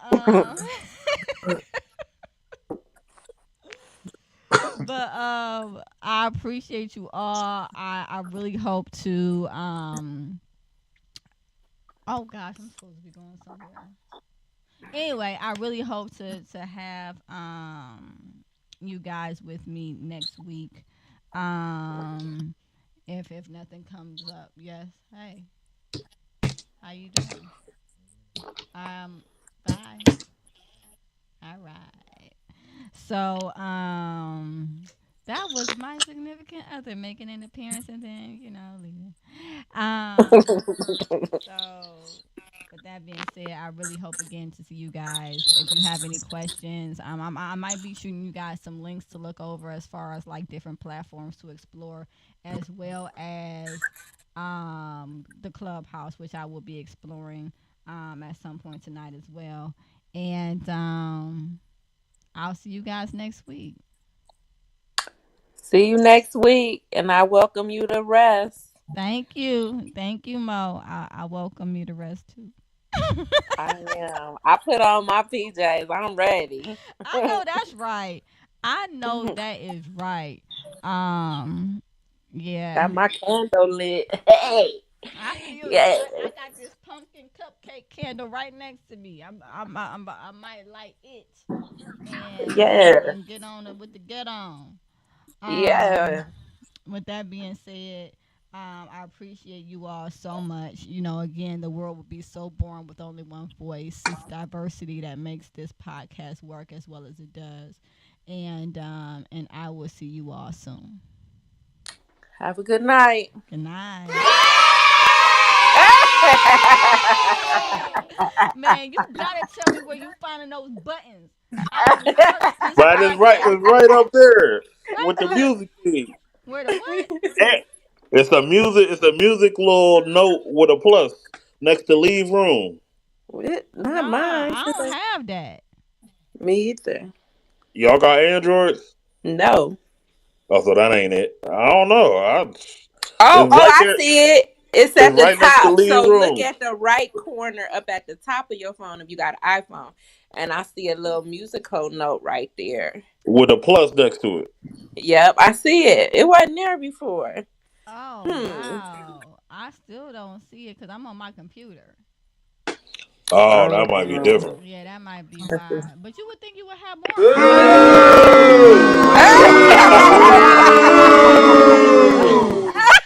Oh yeah, I found some more too. Oh my gosh.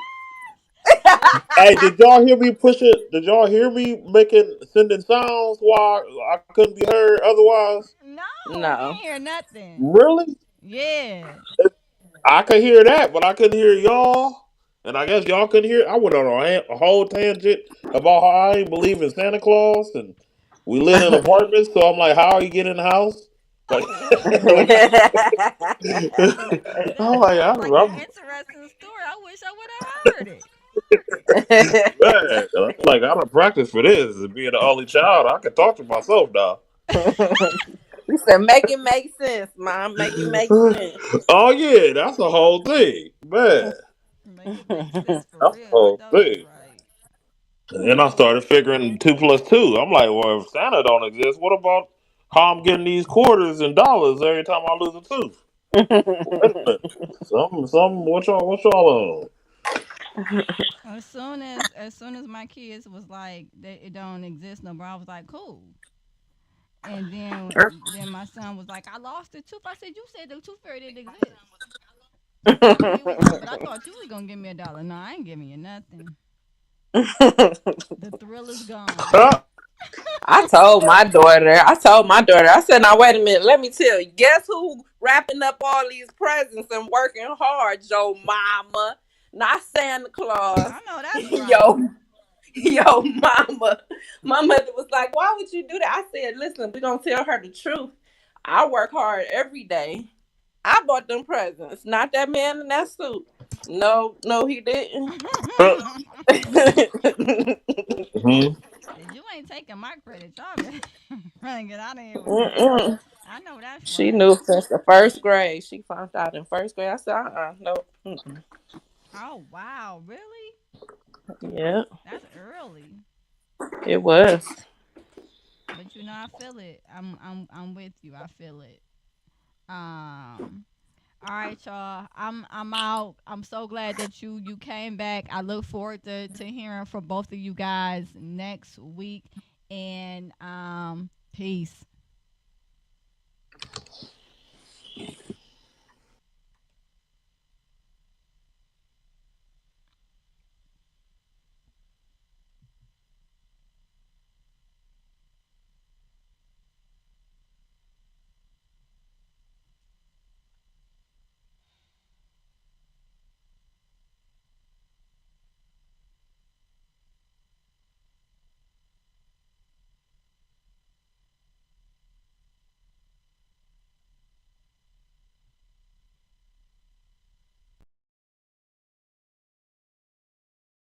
Another episode of Supportive Advice live.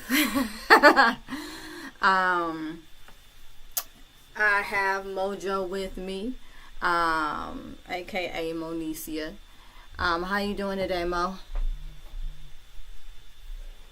I'm doing okay. How are you? I am alright. I'm alright. It sounds like our energy is in the same spot, though. Most likely. I don't know if life is lifing or if it's the holidays. I don't know exactly what's going on at the moment, but it could not be, as far as I'm concerned. Right. I agree. So we got Mr. Machismo on here too. I thank you. I thank you. I know we've been absent, y'all, for the last couple of weeks, but don't we deserve a holiday too? I think we do. We deserve a holiday too. So we got families and people that we're spending our time with and prioritizing, and sometimes you gotta take a break. And I can't say that to other people without then having that same grace for myself and the team, right? So for those who pick up and listen, thank you, and for those who don't, we'll catch you next time. I'm gonna invite Mr. Machismo, aka Dante Holloway, to join us because he is one of our panels, as well as Mojo. How you been, Dante? My name is Jackson. It might be some hackers on here. We Oh. give a government name. No, I'm just kidding. Oh my But gosh. Oh my gosh. Well, when you put it that way, my name it. No, I'm kidding. Lord. I've been good. I've been good. I can't complain. How about yourself? Oh, that Red Bull went down the wrong way. So that should tell you something right there, Red Bull. I am. I was gonna say 6:30. You a daredevil. Ooh. You know, I'm telling you, man. I had clients, throughout the day. I've also been working on my dissertation. Okay. So, doctor who? Dr. Me, eventually, right? Dissertations out here. It's going Putting in work. Putting in the work. Ooh. Yeah, I'm actually doing the literature review related to specific variables within the study, and so it has been worth it. I'll leave with worth it, but I would be dishonest if I were to say that it has not been taxing. So, there's that. I have not 100% been satisfied with our reach on call-in. I know we have our regulars who I appreciate very, very, very much. We have those that subscribe to the podcast, and we love you all. I'm speaking for everyone. And but there has to be another way for our reach to get a little bit louder and further. May I share something I think would be cool for you? Absolutely not, Mo. We don't take suggestions here. Clubhouse. No, what were you gonna say, Mo? Clubhouse. It's an app called Clubhouse. You get to do a podcast. It's internationally. Oh. And people join all the time. They come in and come out. You grow your audience. People can also find you by topic. Oh, nice. I like Clubhouse, and they can get on and speak if you want them to. You can bring them up and put them down in the audience. But I think that Clubhouse will be amazing for you. Okay, well, that is definitely something that I'm going to be considering. I was up at 6 this morning. Don't ask me why my eyes open. So I was like, heck, I might as well. And I was looking at a lot of different software and a lot of different apps that allow not only for us to be voices, but for all of our lovely faces to be seen by the public. I wanted to kind of weigh in and well, not weigh in, but I wanted to kind of allow you guys to. Well, she has no sound. How was your New Year, Dante? Are you serious? It was copacetic. No sound. I was surprised there was less gunfire at midnight. Are you serious? I'm used to hearing. Really? I'm used to hearing some expensive stuff. I think people might be. I think I think inflation has limited individual bullets being expended on things like that. That's my guess. I heard a couple, but I ain't hear it like I used to. I didn't hear the boo. I just heard ping ping. People needed their funds to buy some food and some Pepsi. I understand. Not Pepsi, that ginger ale. That ginger ale. What is happening with whatever, I seen a few people put packs of pop away. I was like, like 3 people in line. It was like, put that back. I was like, okay. Hey, you gotta make a business decision sometimes. Right. It get to adding up. It's like, wait a minute here. Hold on now. Wait a This ain't this minute. ain't this ain't what it's supposed to be. Right. Yeah, the store is eating out. All that is all more expensive by far. So, is there anything you're expecting big in this first quarter of this new year? Uh, I'm, I'm expecting $444 million any second. For Alrighty real? then. Break it down. I mean, I know that's a little random, but I would you like know, to expect that too. Can y'all hear me? Can hey, I get that's in what on worked this? out. We can figure something because I would have to do something with it. It can't just sit. I'll tell you that. It gotta move. And I think that's something that we, depending on how you grew up, don't realize. Like money is never supposed to sit. I And know that's that's something that, right. like, within the last, I'll say, 2 years, Can y'all hear I me? really just caught the concept of like, it sounds crazy, but literally, money is never supposed to just sit. Okay. Money should never just sit. Can y'all hear me Okay. yet? Learning Well, that's a something. whole another discussion. But the Whole nother. same question for you for this first fiscal quarter. What do you got going on, big? Meditating. What do I have going on big? Hmm. Can anybody hear me? Nope. I was struggling with some projects that I shared with you guys last year, and I needed a little boost of motivation and not procrastinate. And so I did give me a business coach. I invested in one of those. Hello? Um, my kids at work, I'm Hello? excited. Some of them are enjoying. They're allowing me to speak about God, so I'm kind of. I think that's pretty cool. They're enjoying the NLT version of the Bible, so I'm kind of excited to work with them, and Hello? and they're like really excited about it. I'm surprised.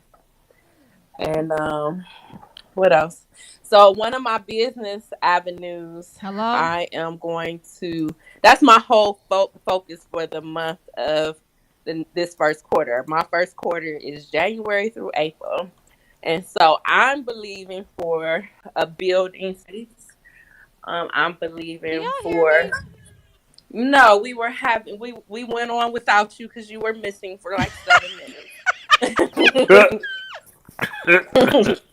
Well, I was hearing y'all. Please, Mo, continue. Business, business, business. Okay, so my quarter, this first quarter, I'm gonna focus on the business idea I have. I finally moved on it. Yay! Thanks for the Yay! audience Woo, woo, background. woo, Woo! woo! And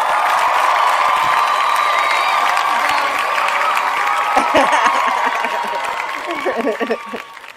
I don't mind waiting for the audience. Okay. So I started that, and that's my first quarter. So I broke down some goals for the year, and I did it quarterly, and my quarters is every 4 months. But my first goal is this business. Um, well, that's one of my goals in the business, to get everything done on paper, to apply for some grants this month, my website logo, all that. So that's one of the big things I'm doing, and I'm just so excited about it. That And of sounds course, amazing. and I also did my That's dope. other goals in each area. I had a mentor, and she said you should have goals in your emotions, your spirituality. Let me give an example. So if it's emotional, if you have anger issues, you write down, I want to work on anger. And then you, of course, write your objectives. How will I work on my anger? Spirituality, maybe you want to read your good book. Um, how long a day, Then you should have career slash education slash trade goals. And then what else? Physical. And I think I'm missing something. Mental? I think it's mental. But Mental, she spiritual, stated you should have, oh, did I say financial? You should oh, have that's goals. another one. Yep, you should have goals in all those areas. So I wrote my areas down, and I added house projects too. So we shall see how this goes. We sure shall. I hate to take y'all back, but I kind of was back left where I got dropped, and I wanted to ask you all about the yeah. I mean, hey, sometimes you get stuck where you get left. You know, that's a message all by itself.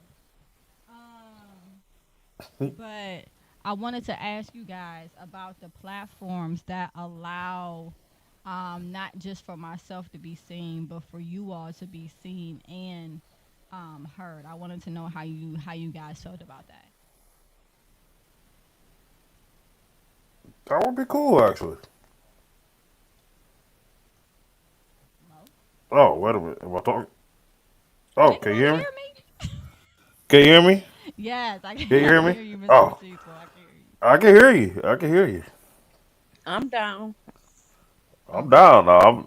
You probably see some computer monitors, but I ain't got no problems because I'm over here multitasking. So Ooh. it's Can good to I see get some you to multi. create me a space? You said what? I need it. I'm gonna need a space created by Aquila. Okay. Her office is amazing, you guys. You should drop in and do a session. It's wonderful. Book ahead. Book ahead. Supportiveadvice.com. No, Yeah, but I am looking. There it is. do look Oh, you like it? You like it, Dante? make you want to just go get some counseling Mm. while you. Yeah, oh yeah. I'm like talk about anything. Just to get in there and sip some lemonade or something. Man, it's cozy. One of my clients came in. It was like, "This is nice." I was like, "Well, thank you. Your dollars at work." I'm like, "Hey, that's the whole thing about business, reinvesting. Reinvesting." hmm But yeah, I was looking at an app called something or other. That's not helpful. But yeah, I was looking at this app, and also if anybody can draw, email me at first name AQUEELAH Wheatley, no spaces, no dot, WHEATLEY at supportiveadvice.com. I am looking for someone to illustrate a children's story that I wrote. Now, one would think that when you have a significant other that is an artist, you wouldn't have to make those types of call outs, but you know. So yeah, definitely looking for someone who can draw. Doesn't have to be anything particularly spectacular.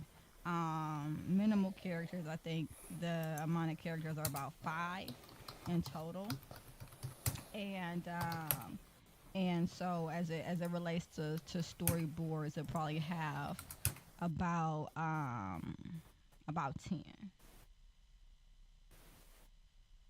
plots. So yeah, anybody. I Hmm. know a few people who are some great artists. If you text me or email out and what you want, and I'll forward it to those people. Well, that would be awesome because I've been sitting on this children book for a year now, and I don't want to sit on it any longer. Has anybody heard of Speak Pipe? No. Because that's the one where you're supposed to be able to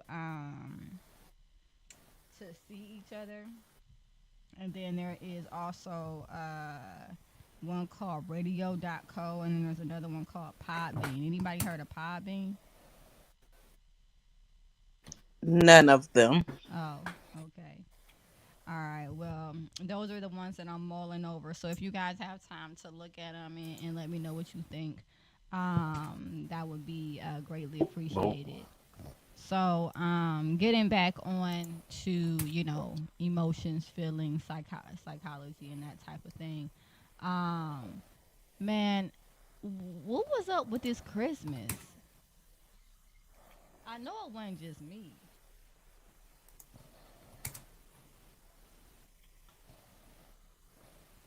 Hello. Well, I'll say for me, my Christmas, it wasn't it wasn't what I expected There wasn't a either. lot of people in the. Yeah, I didn't put up a tree. My daughter didn't put up the tree. I was like, "You don't even want the tree?" She was like, "No, forget the tree." I was like, "Great," because I didn't want to put up the tree. And she usually puts it up anyway. And I was like, "Well, I guess I could if she doesn't want to do it." She was like, "Nope, it's fine." And I was like, "Okay," I quickly agreed. I know that's Uh, right. So yeah, I don't know. Christmas was kind of like, I don't know. Yeah, it was, it was lackluster. And I'm not talking about the, spending time with family and things like I'm not talking about that part of it, but I'm talking about the catching the spirit part of it. Like the, warm and cozy, feeling that, you get around Christmas. Like I just feel like that is decreasing each year. And I wonder if it ties in at all to stores starting to advertise earlier and earlier and earlier. Like this time, Hmm. a Christmas there was a Christmas advertisement in October. I never thought about that being a. Because a lot of people were saying that they wasn't really in the Christmas spirit. But I never thought about people it being like a market saturation type of thing where you Yes. see it so early, it's like, oh no, big deal. You Yep. get jaded You're in a way. right. I heard a lot of people talking about they felt like it is becoming way too commercialized and that it's all about profits for um big chain stores versus actual togetherness and promoting.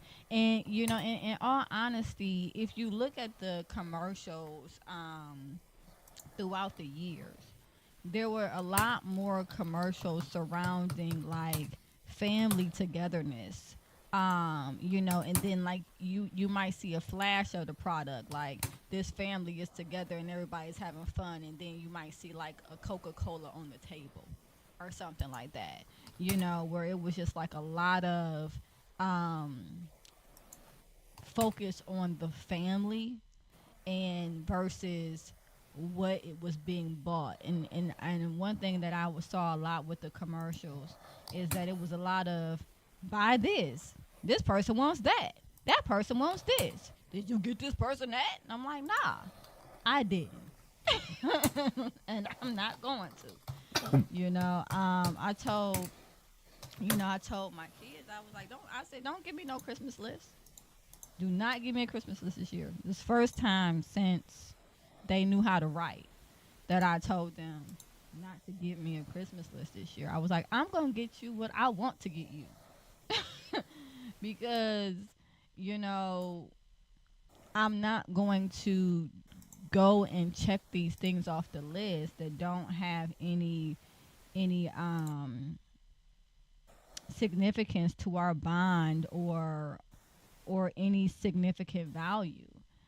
I'm going to buy you things that actually mean something. And you can value that or you can choose not to. And I mean it went over well, but I was just like, no, I'm not doing. I'm like, I am not Santa Claus, man. Like, I'm not Santa. I mean, technically, we are Santa Claus, but my thought process was like, I'm not Santa. I'm your mom. Again, I'm gonna get you things that you know are gonna mean something for more than just one day.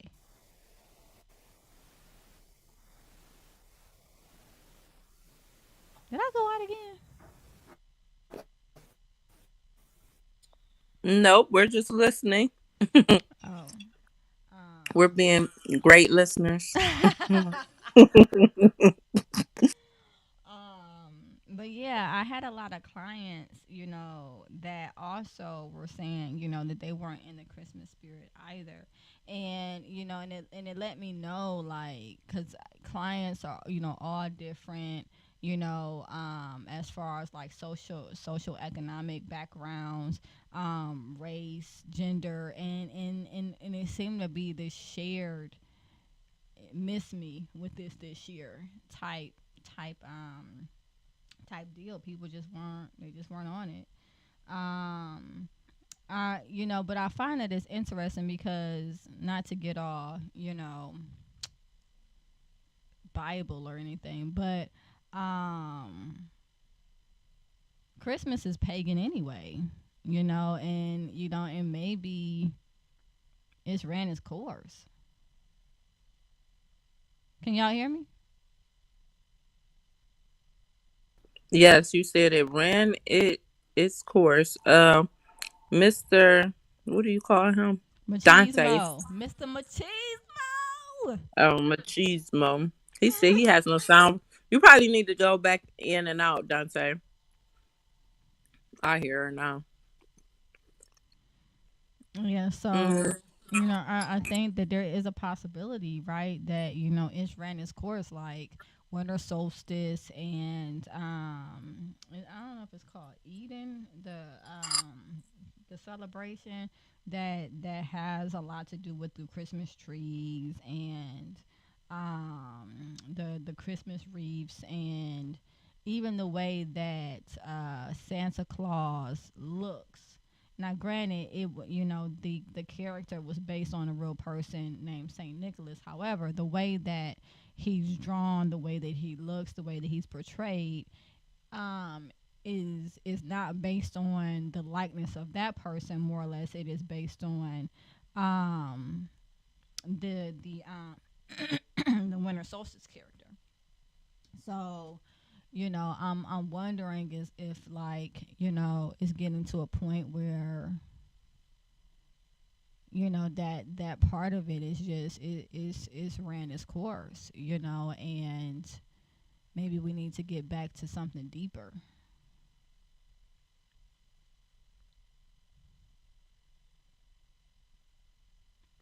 I would say I think the things that you listed has something to do, but I also just think like um the economy, world events, life events, day-to-day activities, um being overwhelmed. Like, it's funny you mentioned this about marketing.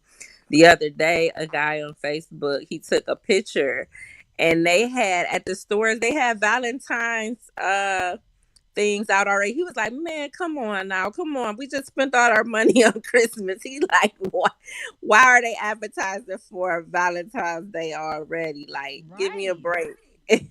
Give us all a break. And I think that does because it's like it feels like you're bombarded.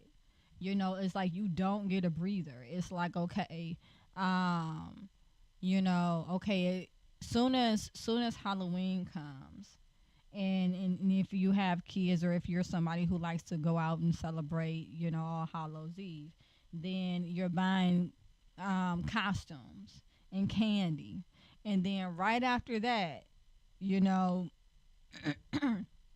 or even alongside that they're putting out the stuff for Thanksgiving, and then it's almost like Thanksgiving ain't even a holiday no, no more. They're like, we're just gonna smush that on out the way, because like that lasts for 2 seconds, and then all of a sudden you see all these Christmas decorations. You're just like, can I get a breather?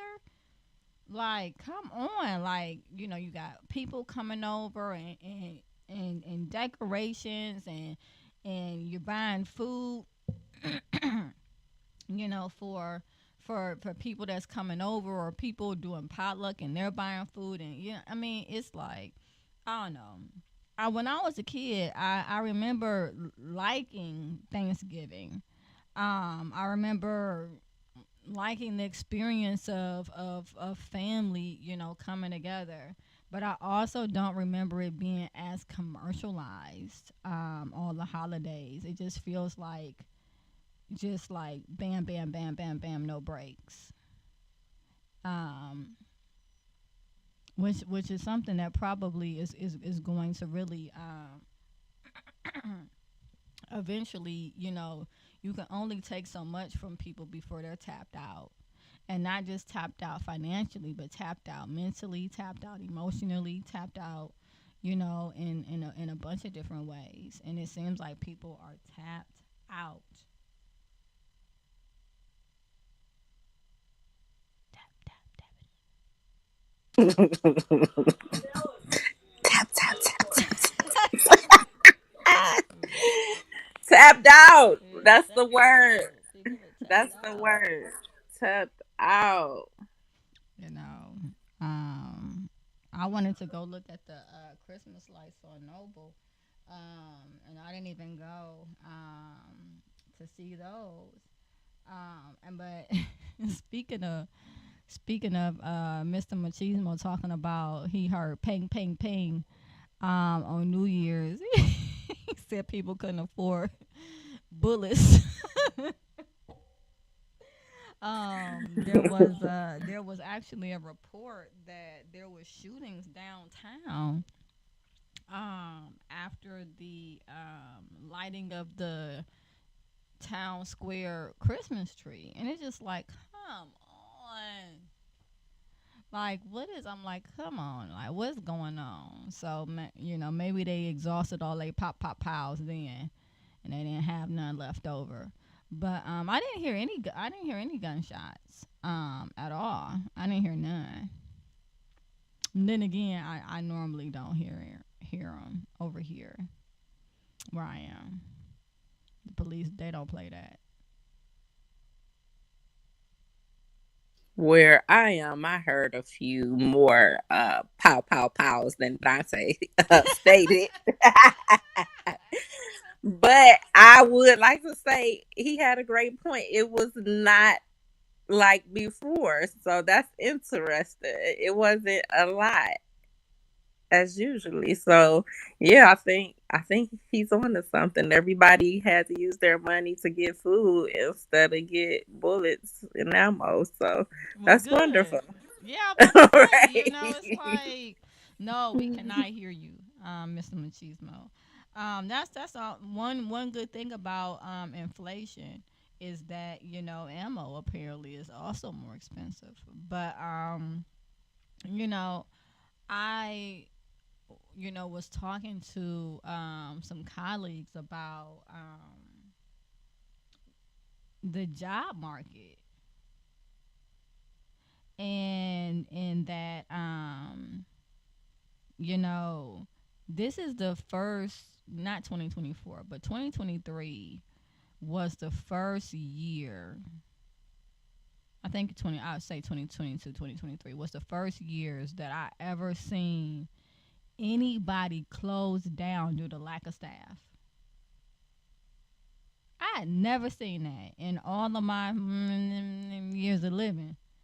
I never seen like a restaurant saying closed due to lack of staff, or a McDonald's that's not taking no more orders, or you know um the Dollar General closed at 4 o'clock instead of 10 o'clock because they had low staff, and I'm just like, what is happening? Am I the only one seeing this trend or what?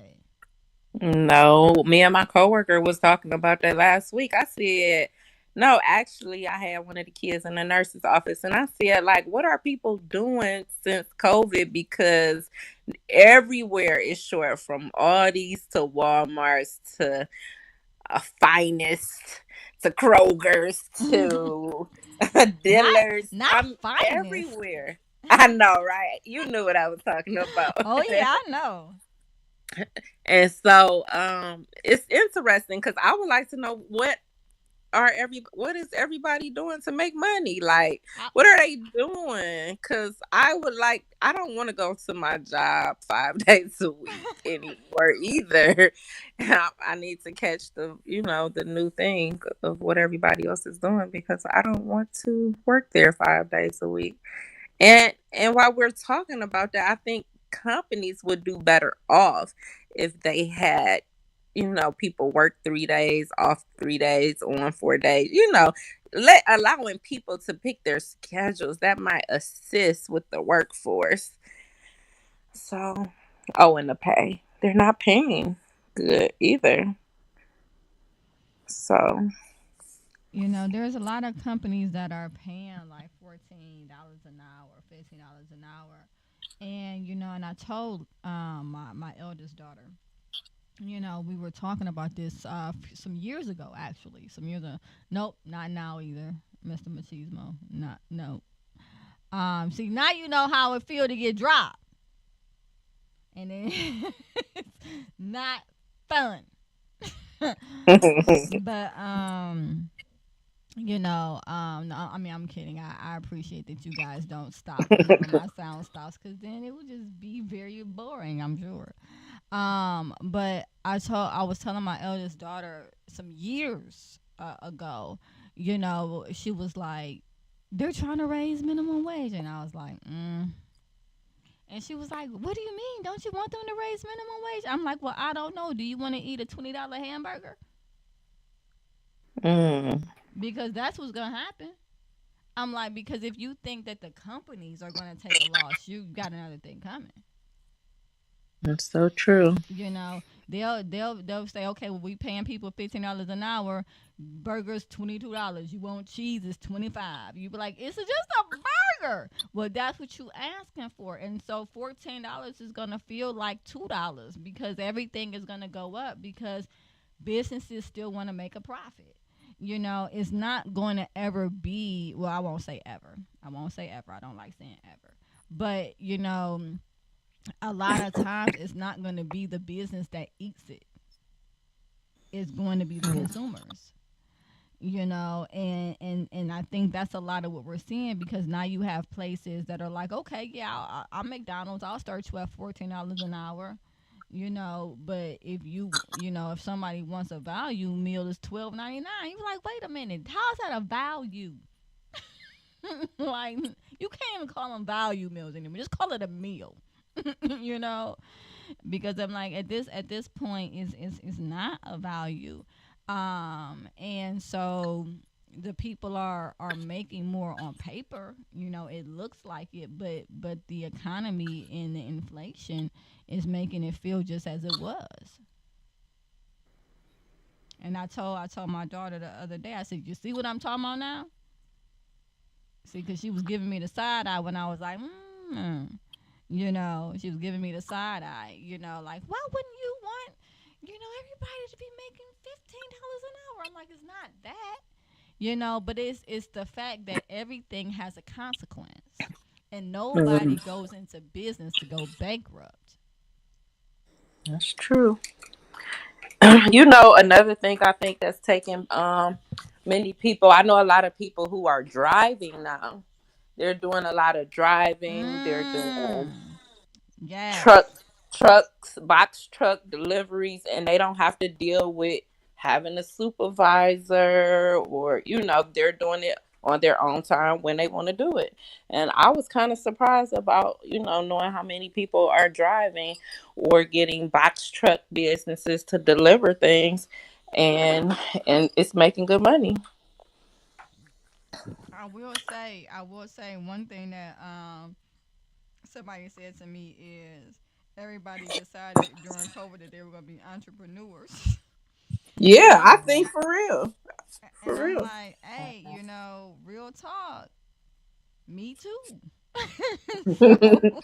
Me Like, too. I'm getting on you. I can't be like hating on nobody else, 'cause I'm like, hey, I didn't start my business during COVID, or anything like that. I mean, I already had my practice going, but I really kind of took a leap, into putting all my energy into my practice, after that point, and kind of divesting from a lot of corporate um, options as it related to being a therapist and building up the brand of another company or whatever the case may be.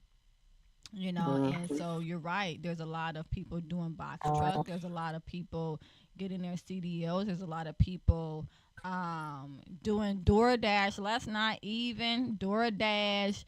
What is it? What's the other one? Uber Uber. Eats. Mhm. Ubering. Not for the eating, but for the cabbing. And then The there's Amazon Flex. Yep, Amazon Flex, Lyft. Like, there's just so many other options now where people are like, I don't gotta work for you. I could just do my own thing, Man, and I can't so wait to say that. I know that's right. But you just said like a little while ago that you're leaping into your own business, right? Yeah. Yeah, Yeah. but sometimes I think frustration. You can say you tired about something, but and keep saying you're tired about it, and but you never really take action Hmm. in the area. And I was asking myself, like, well, Monique, are you really tired because you still not doing the ideas that you have that could take you away from a place, And so carving out that time to actually take the action steps or applying, not just having a thought, not just putting it on paper, but application, applying some of those thoughts and skills and completing some tasks to get where I want to get to. So, And you I know. and I congratulate you on that because it's not easy. It does take um cojones to to step out and say, all right, I'm going to move forward with this, and and let it go where God's gonna take it. Mhm. And so congratulations on making that move. Um, because that it can be exciting, but it can also be anxiety provoking. So definitely, whenever you need to talk, well, I won't say whenever, but Right, because you're a like, busy because if lady. it's 1 o'clock in the morning, I'm not answering. That's just to be clear. But but talking about that, with me, if that's something you want to do, for sure you can always text me. But yeah, Mr. Machismo, man, what's really good? I saw your red light come back on. I got all excited, and then bam, I'm silent. wondering if he should close his, like, leave from the room, close the app up off your phone, and then come back and open the app and reopen it like that.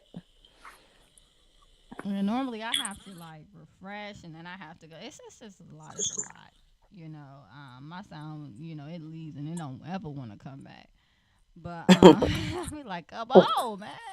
I be talking, I be saying stuff because I'm always saying something, you know. But I don't know. A lot of people pre-record their podcasts. I was thinking about us doing something like that, maybe pre-recording, and plan them. I don't know. I guess we can kind of just shoot around and see. I like the live platform because I want to be able to meet people where they're at, in the moment, and kind of allow the podcast itself to be led based on the needs of the people, but that is only conducive if the people can find you. So, what was the what was the name of the cotton?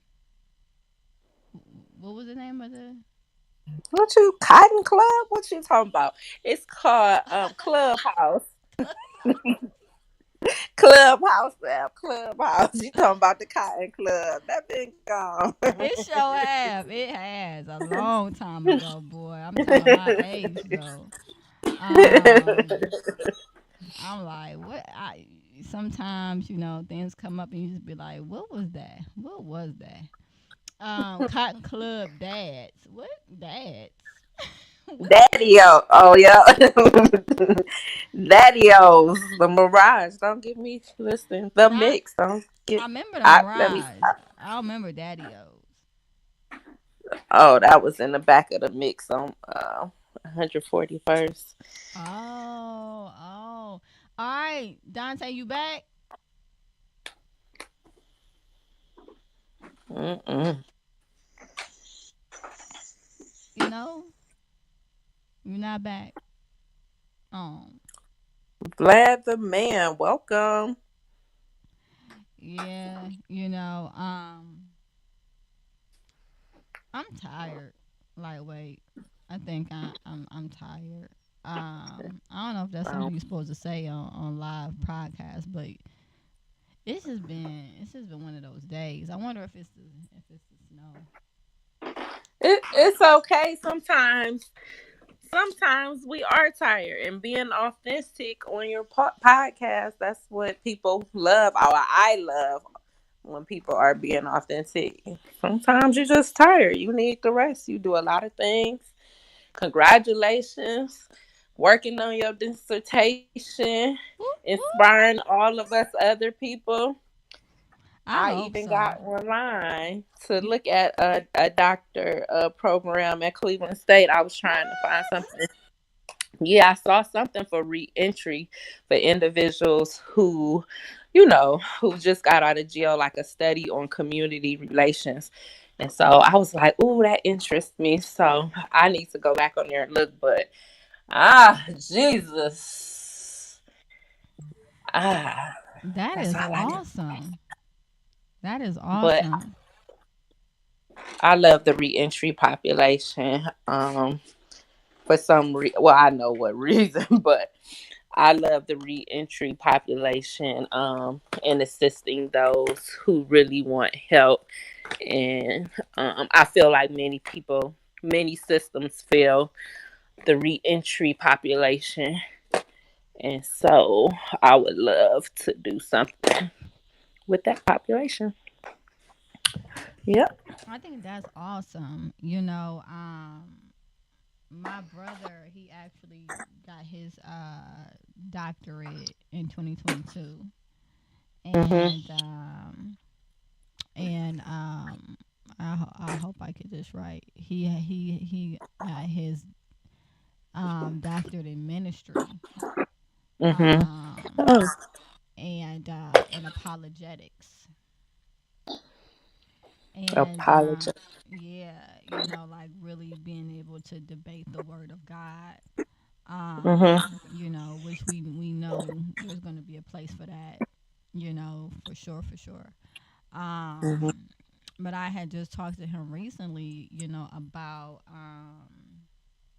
considering being a. Don't tell me. Don't even tell me. It's the person that hospitals.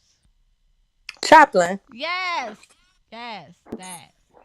That's what I do. I know. That's why I was saying don't tell me because I was like, Lord, I know this what she do. A chaplain. Yeah, I was talking to him and I was like, have you considered that? Because he has a hospital background, and he was in the army, um, and I know that there's chaplains that are through the army, and Mhm. and he has a very strong ministerial background, as well, and he's an elder, at the church that he attends, and so I was like, these pieces can go together to do something, you They know. all go. Yes, he can do. He could do reentry to prisons. He can work with the elderly and homes. He could do hospice. That's why I didn't go that route. My mentor again, back in the day, she was in the ministry, but she was a psychologist like you.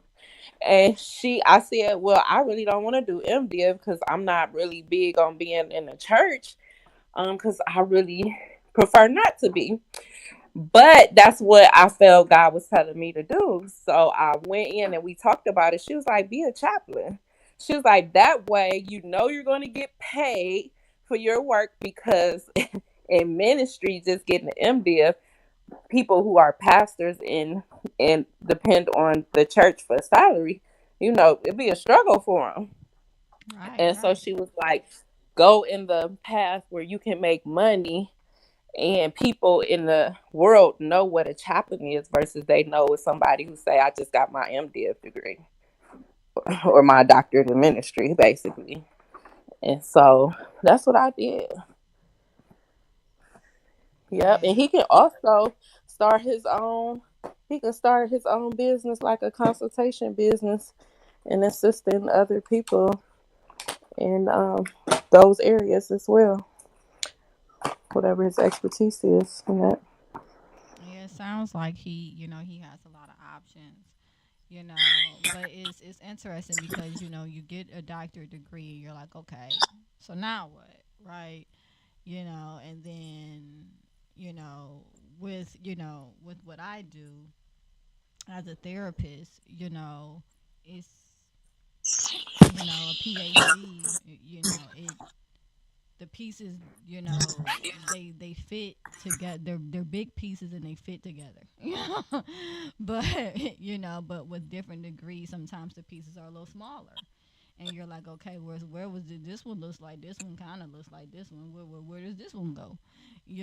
And so I just pray that he stays encouraged, and all, the other people that have gone and gotten advanced degrees, and maybe they're not sure exactly what they're purposed for as it relates to, using or expanding upon that degree, from a um I don't want to say commercial, but from like an occupational standpoint. I just pray that, individuals, stay encouraged, and just remember there was, something in you that knew that it was meant for you to get that degree. And that if you had the motivation to go forth and get it, then there's definitely something that it can be used for. Um, yeah. So I don't know how I got to talking about that, but why not? All right, Dante. Like, look, Mr. Machismo, I appreciate you so much, and I don't know what happened to your sound, and I was trying to hang in there with you, but it's 7:10, so me and Mo gonna have to jump off, and we appreciate you. But And I would like to tell you to get some rest, please. It's okay to get some rest. You are doing a lot. I couldn't imagine.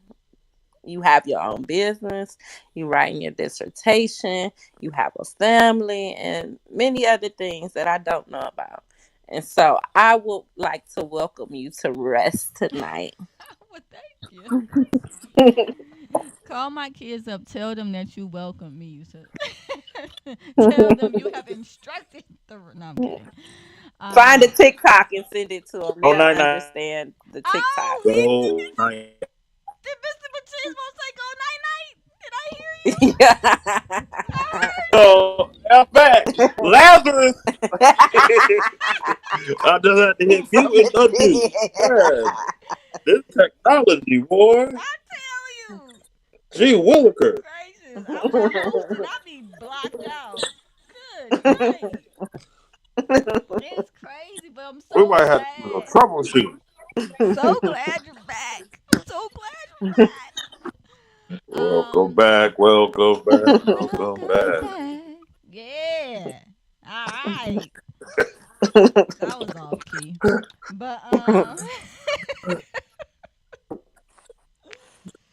But I appreciate you all. I really hope to oh gosh, I'm supposed to be going somewhere. Anyway, I really hope to have you guys with me next week. Um if nothing comes up. Yes. Hey, how you doing? Bye. All right. So, that was my significant other making an appearance and then, leaving. So with that being said, I really hope again to see you guys. If you have any questions, I might be shooting you guys some links to look over as far as like different platforms to explore, as well as the clubhouse, which I will be exploring at some point tonight as well. And I'll see you guys next week. See you next week, and I welcome you to rest. Thank you, Mo. I welcome you to rest too. I am. I put on my PJs. I'm ready. I know that's right. I know that is right. Um, yeah. Got my candle lit. Hey, I feel you. yeah, I got this pumpkin cupcake candle right next to me. I might light it yeah, and get on it with the get on. Um, yeah. with that being said, I appreciate you all so much. Again, the world would be so boring with only one voice. It's diversity that makes this podcast work as well as it does. And I will see you all soon. Have a good night. Good night. Man, you gotta tell me where you finding those buttons. I done searched this Right, podcast. it's right up there Right with the there. music key. Where the what? Eh, it's a music little note with a plus next to leave room. Not Nah, mine. I don't have that. Me either. Y'all got Androids? No. Oh, so that ain't it. I don't know. Oh, It's right I there. see it. It's It's at the right next to top. leave So look room at the right corner up at the top of your phone if you got an iPhone. And I see a little musical note right there. with a plus next to it. Yep, I see it. It wasn't there before. Oh Hmm. wow. I still don't see it because I'm on my computer. Oh, that might be Oh. different. Yeah, that might be why. But you would think you would have more options.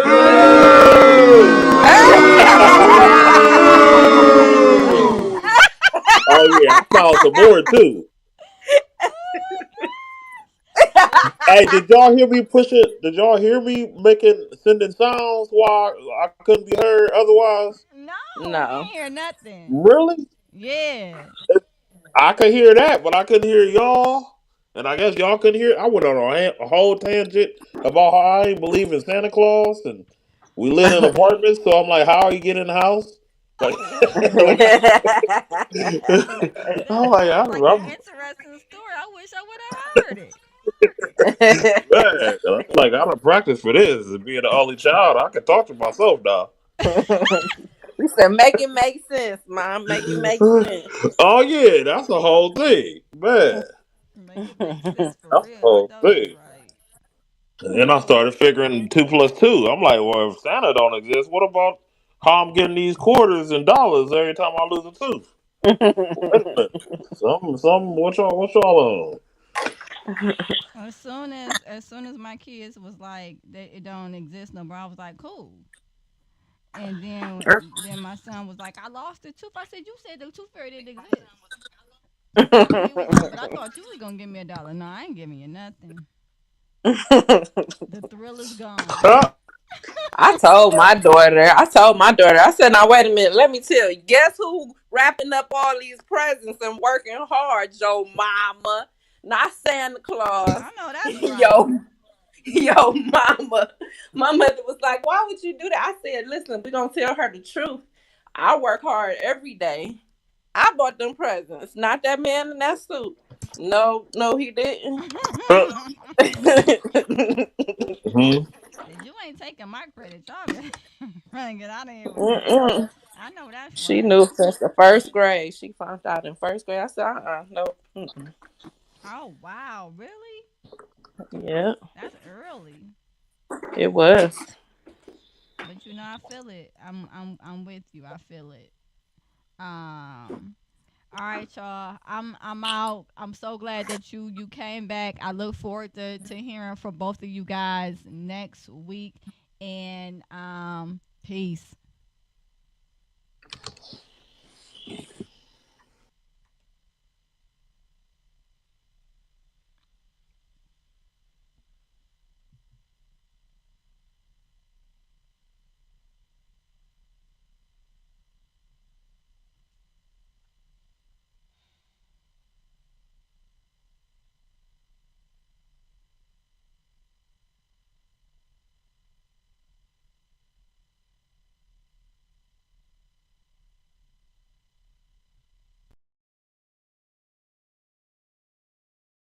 Hello, hello. Can everyone hear me? I hope the answer is yes, because it is time for another episode of Supportive Advice Live with your therapist and host, Aquila Wheatley, a licensed marriage and family therapist in Cleveland, Ohio. If you're like, who is this person? Why is she on here?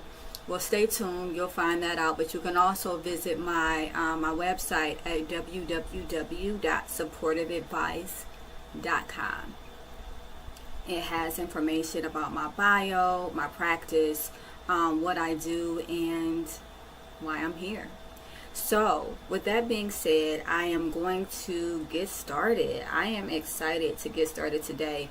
I am not hitting that 6 o'clock mark, completely time blind. Kind of. I won't say completely, kind of time blind.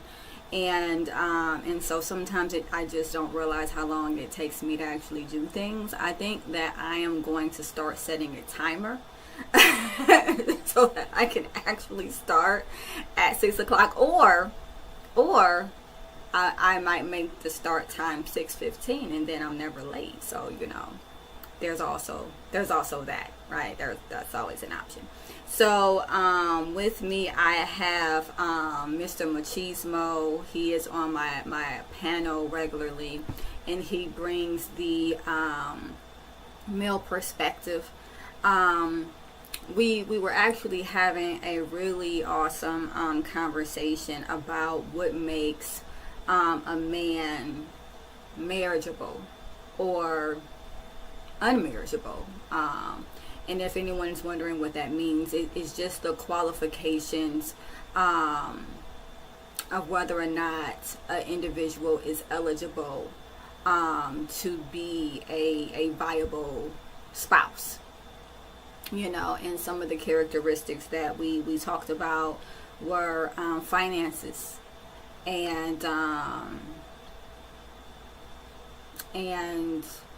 finances, stability, emotional awareness and intelligence, and I think those were the main three that we touched on. I actually submitted to do a study, which I'm pretty excited about, on the correlation between hyper independence and African American unmarried women and the absentee father, as well as the current perception of meritability among eligible candidates. So we'll see how that goes, and hopefully that goes well. Seeing as though I just submitted a 9 to 10 page premise on this, I don't know if I really feel like talking about it anymore. So just in case, I did pull up Reddit, and so I do have am I the asshole, and we can determine who is the asshole today. If you are watching on TikTok, I thank you. Please chime in and let me know who you think is the asshole. Also, get those likes up. If you're gonna watch, at least hit the screen. Put yourself to action. Give your finger some exercise. And if you're watching via Facebook or what's the other one? YouTube. Comment, let me know. Even if you're watching the replay, who's that asshole? You know, and why? Give a reason as to why. And then I will bring forth a therapeutic perspective, and we can see where we go from there. Also, I want to let you all know that I have a QR code for those that are watching via Facebook or YouTube. There is a scannable QR code that takes you directly to call in, and so if you want to be heard live, scan that code.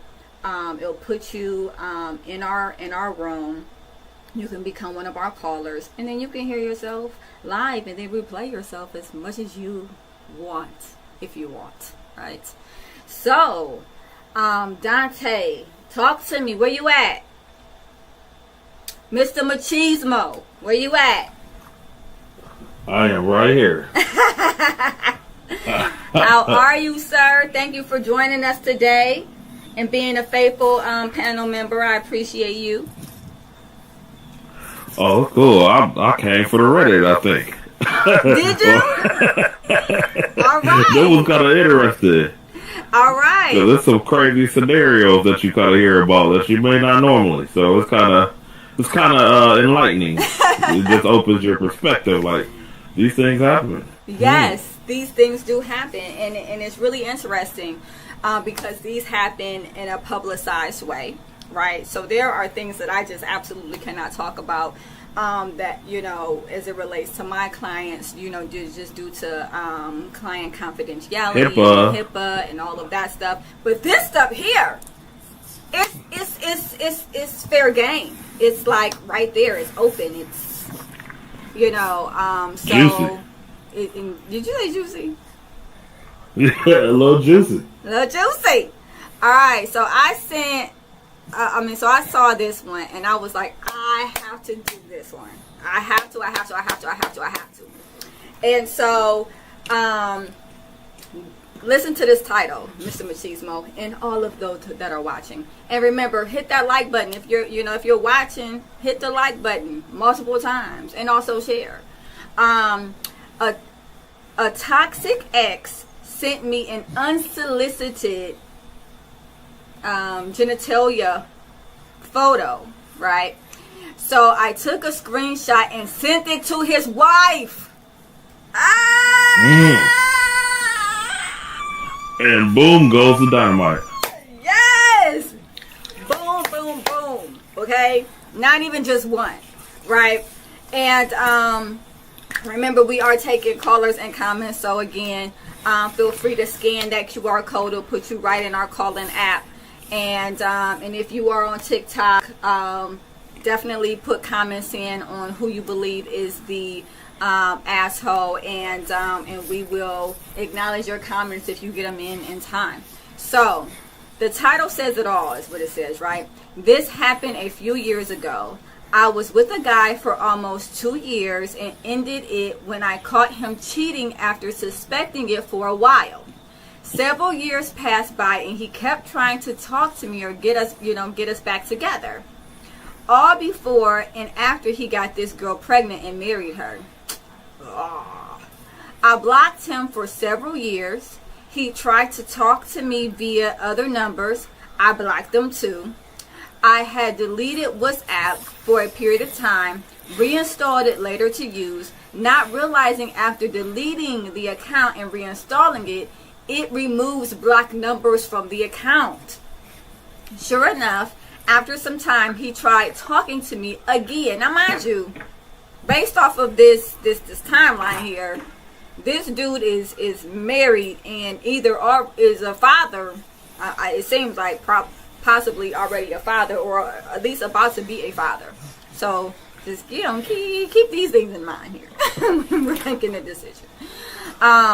So he tried talking to me again, confessing his undying love. He was married with 2 kids. That answered that. Married with 2 kids now.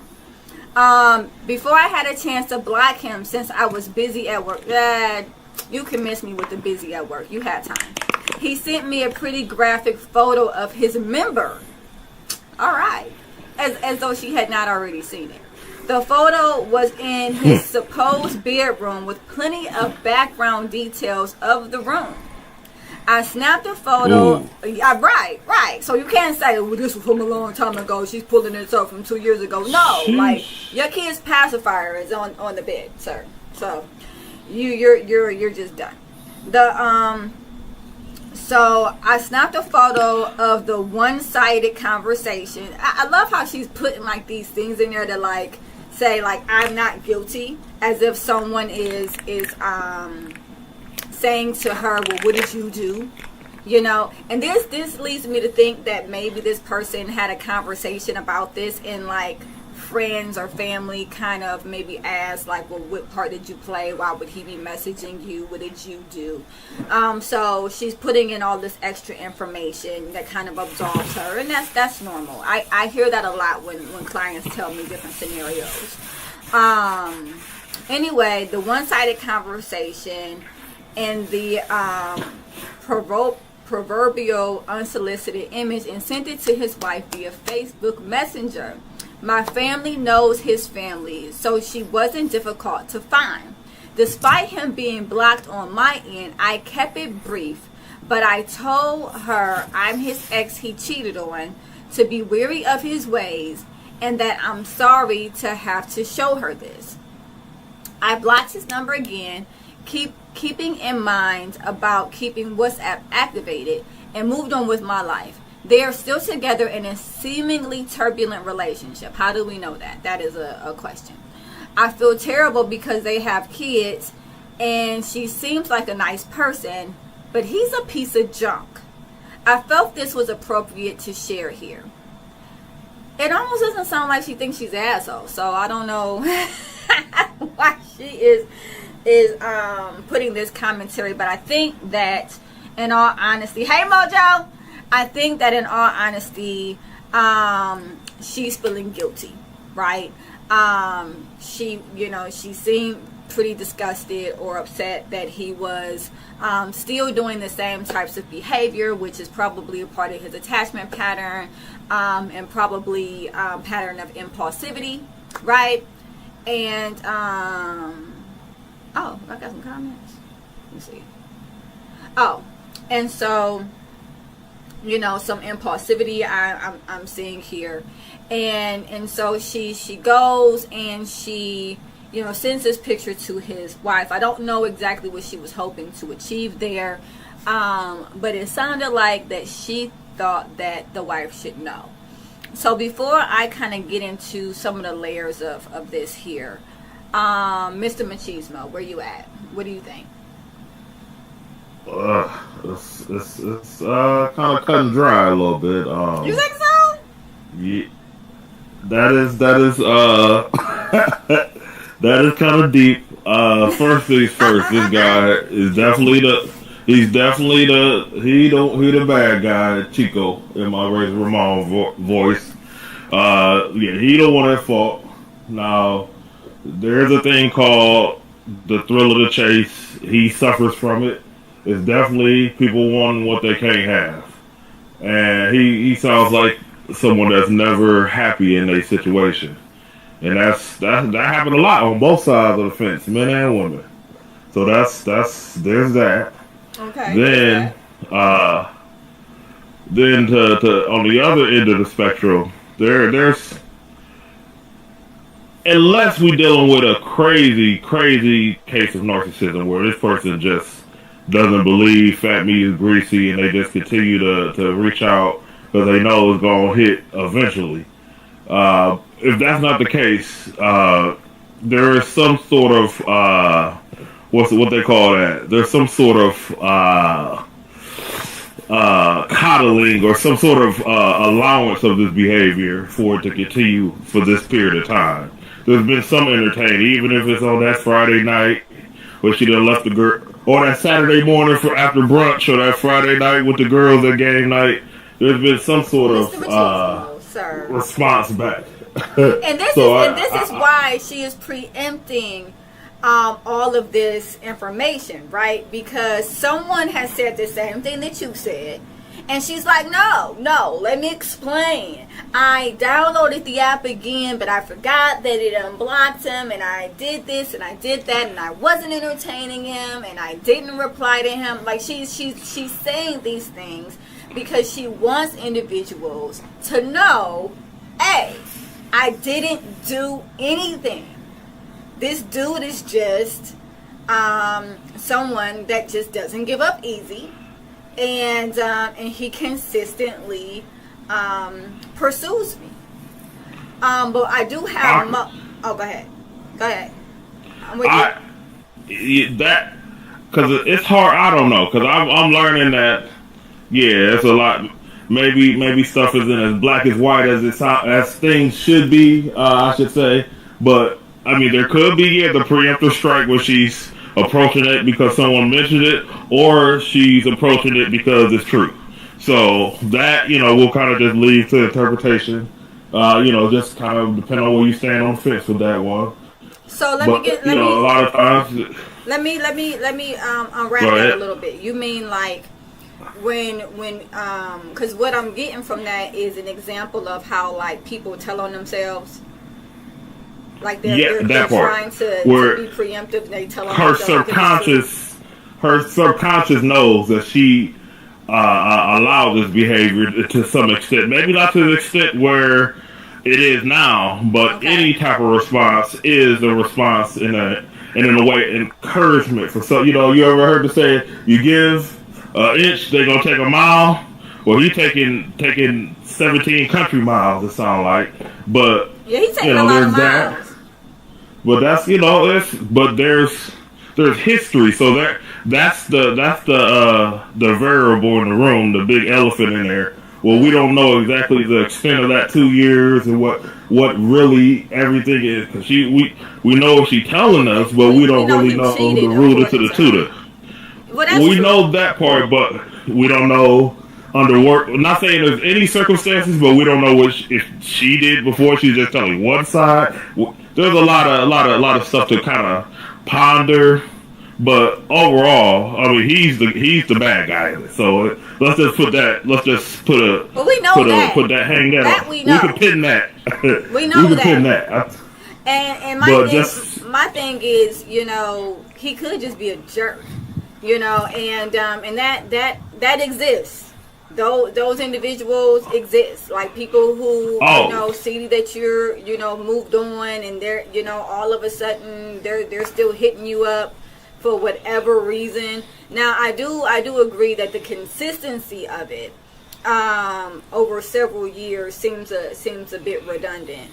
But he could, one pattern that I noticed is that like when relationships are volatile, and I don't know if that relationship with his wife is, whenever individuals get upset, they act impulsively, and that might lead to looking up exes, trying to communicate with exes, and whatever the case may be. But Mo, hopefully your mic is working today, and you can weigh in on this. What do you think?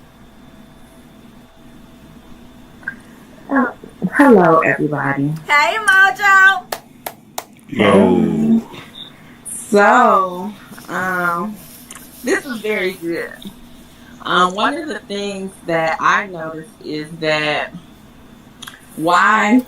first of all, he is wrong. Well, we know that. He's married, and she has the evidence of the body parts and the background, right? Right. And so why does she have to be partaking in this activity? Maybe it is him who continues to persistently pursue her. You made a great point about individuals. This is funny because I had a conversation with this male the other day. He was talking about how he cheated on his wife, and it's taking her forever to like trust him. Uh-huh. And I was telling him, okay, well, how many times have you cheated on her? Like he pulled up on her and she was out talking to another dude, and he basically stated that, you know, he knew something was going on because they both was acting odd.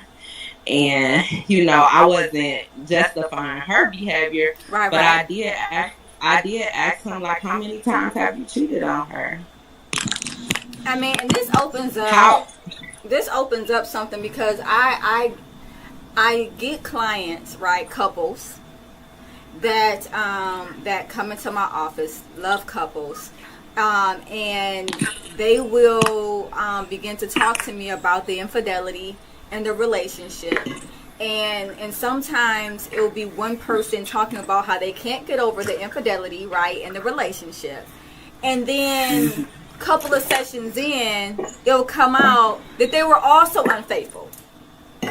And so it's, you know, and so then it becomes the unpacking of, you know, of motive and significance, and you know, acknowledging them both as the hurt and unfaithful party. It gets pretty complex in those types of situations. But I wanna focus in. She's not asking if he's the asshole. I think universally, right, Quetta? Universally, we know he's the asshole, right?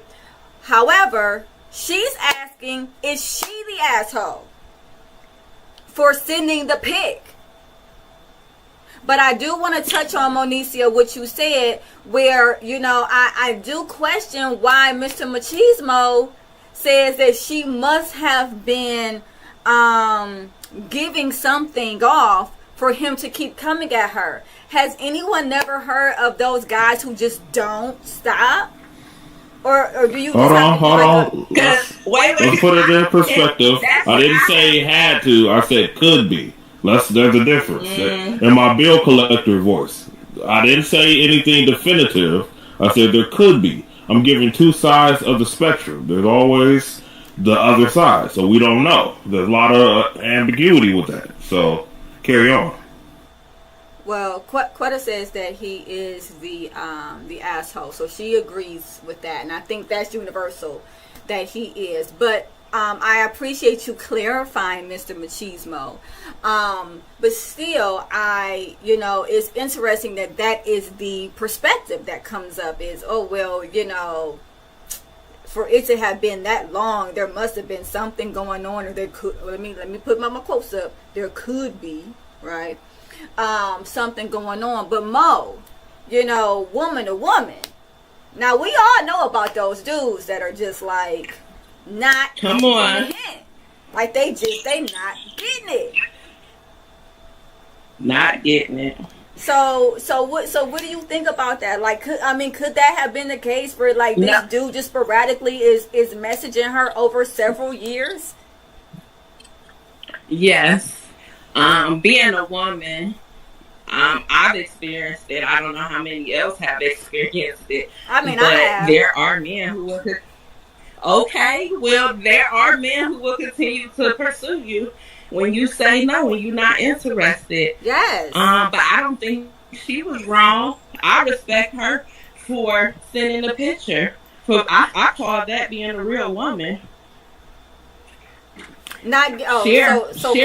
Share. Wait, carnal nature. He said not getting what exactly? Not getting the disinterest. Is where we are. Not getting the disinterest. Sometimes, one thing that my mom said to me is, a man will know that you are disinterested by your lack of interaction, not what you say. So not what you say, but what you don't say. When you don't entertain. But sometimes, I mean, in all honesty, when you don't entertain, for whatever reason, it still leaves this weird door open where, like, a guy will continue to pursue you because you just have not actively acknowledged them. Could that be the case? Oh, wait. Oftentimes people play hard to get because they do not want someone who gives up easy. Well, in this, okay. So I'm gonna acknowledge that. As a woman, there is that possibility of, wanting a man to pursue. But if I've already been with you and we've been in a relationship for 2 years and you cheated on me and I broke up with you and I blocked you on everything, at that point, there's really not much of a misunderstanding. It's just you caring more about what you want than what I want, which is probably what was going on in the relationship to begin with. What you think, Dante? Mr. Machismo, where you at? It's a lot to unpack. It's getting thick in here, ain't it? Regular temperature. But it's I don't know, man. That's one of those KYP type of situations, as most situations are, where we don't know this woman and we don't know this man.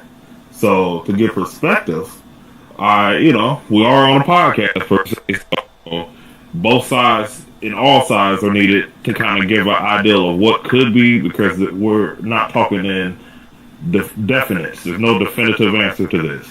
But from my experience, because I'm not a woman. No, you're but not. I have had, there has been women over the years, from childhood to now, where there has been pursuit that was unwarranted, and I no answer is an answer. I do believe that, yes. But there are some people that do not understand that concept, and right. that is definitely a fact. But I would lean, if I was to guess, or if this was, you whoever, if you pick this side, you win $50, you pick this side, you got to give 20 or some sort of random, I don't know, I'm just coming up with scenarios. I would lean towards there was some sort of interaction, but I don't know. My gut tells me that. But once again, I don't know. It's all speculation. So with that, I want to, Cardinal is right. So, but I appreciate your commentary, and I'm going to read it. So, Cardinal says, and Mr. Machismo, I want you to weigh in on this, as our male perspective. How are men supposed to interpret behaviors of women who cannot even keep their own positions clear on anything? We are our only real frame of reference, though. Most women are chaotic and insecure or vain and narcissistic. Does that apply here, though? I'm really wondering, does that apply? Because in all honesty, now I don't know your personal experiences, Carnal, because it sounds like maybe there's a little bit of that mixed into the comments. But for this particular instance, with Am I the Asshole here, she was pretty clear. I with you, you cheated on me, I broke up with you, I blocked you, we're done. Unless, again, like Mr. Machismo said, there was some wiggle room that she's just not talking about. So with that being said, Dante, weigh in. 28 years married to a covert narcissist. Yep. 28 years married to a covert narcissist abuser. Then yes, I want to validate your perspective because it's real. And what you went through in that marriage is real. And so when it pertains to what was going on there, I definitely understand. I can't go out on a limb and say that there's parallels in this particular instance, but I can say that living 28 years with a narcissistic, abusing wife can definitely provide differential viewpoints as it relates to the opposite sex, for certain. What are your thoughts, Mr. Machismo? That's a lot that I think kind of complicates this situation a little bit. I think this is a little bit more simpler, where this is just a guy on one end possibly just missing his whole thing, maybe because of what's happening at home, or maybe not. He might just be that chauvinistic male narcissist that is nuts. I don't know, but but at the same token, there might be some residuals that are going back and forth. I don't know. It just it's a lot of ambiguity, but it's just a little messy. Now, it's a lot. It's a lot. Wait 1 second. I kind of wait 1 second. Like Mr. Machismo, Mr. Machismo, give me 1 second. Go ahead. Randy, I just want to catch everybody up on TikTok, because we do have people commenting on TikTok. We are talking about Reddit, Am I the Asshole? And right now there is the specific topic, well, there's multiple topics that are floating around here. But the title of the Am I the Asshole is A Toxic Ex Sent Me an Unsolicited Genitalia picture. So I took a screenshot and sent it to his wife. Am I the asshole? And so we are discussing that. But also we do have some callers that are in call in, right? And we're acknowledging those comments as well. For instance, we have Carnal Nature. And he says men have no control over how a woman interprets his actions. If they manifest pain in words, they expect men to stop using those words regardless of what the words actually say. If I was the problem, for example, she would be doing better without me, right? So it sounds like we're dealing with threat situations here, because I'm hearing some hurt. I'm hearing that there was some possible gaslighting going on in your situation, Carnal.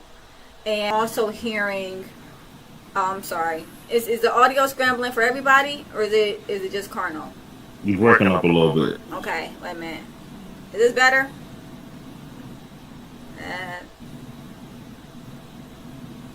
Is this better? Can you hear me now?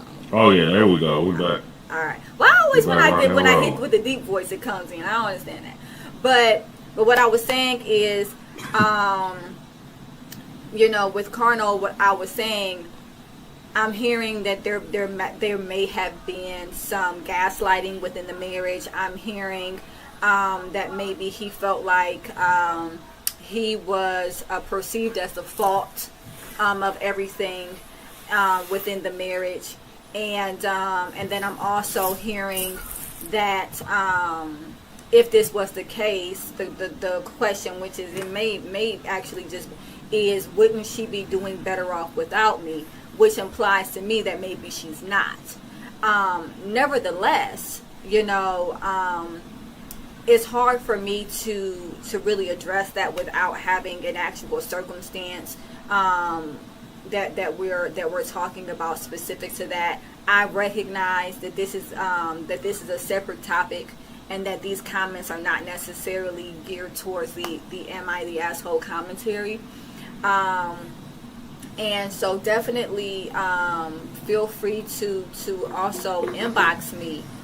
You can inbox me on Facebook at supportive advice, or you can also email me on this is gonna be long, I'm sorry. I'll just type it in because my name is like Ray. My name is way long. Thanks, Mom. Appreciate you. I really do love you, but seriously, you could have picked something shorter. I'm putting my email address in here so that you can inbox me. supportiveadvice.com, and then I'm also putting in my website so that you can, and this is for Carnal. Okay, so you check out my website.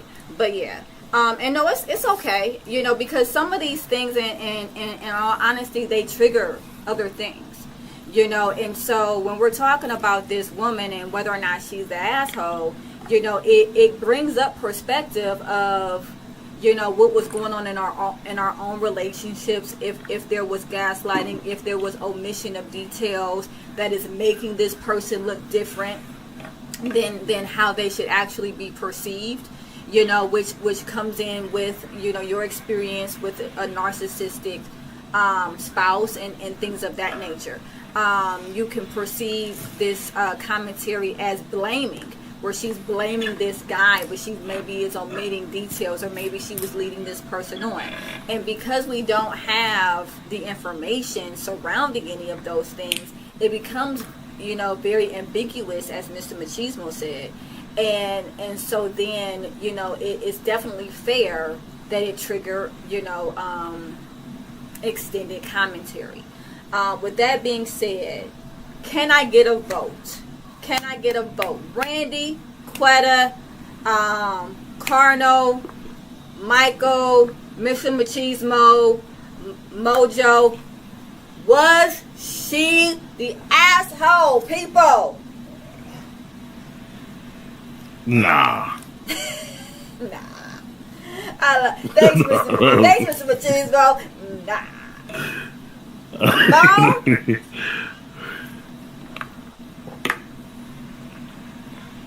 Mo, where you go?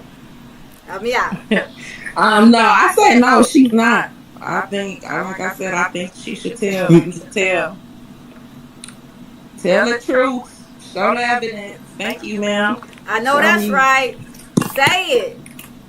So, Quetta and Randy, if you guys are still on via TikTok, write it in now while we're still on the subject. Was she the asshole?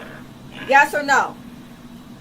And I also wanted to read Colonel. We are all right in our own realities, at least. The problem lies in when our realities interact with the realities of others, and we expect those other realities to be operating on the same information.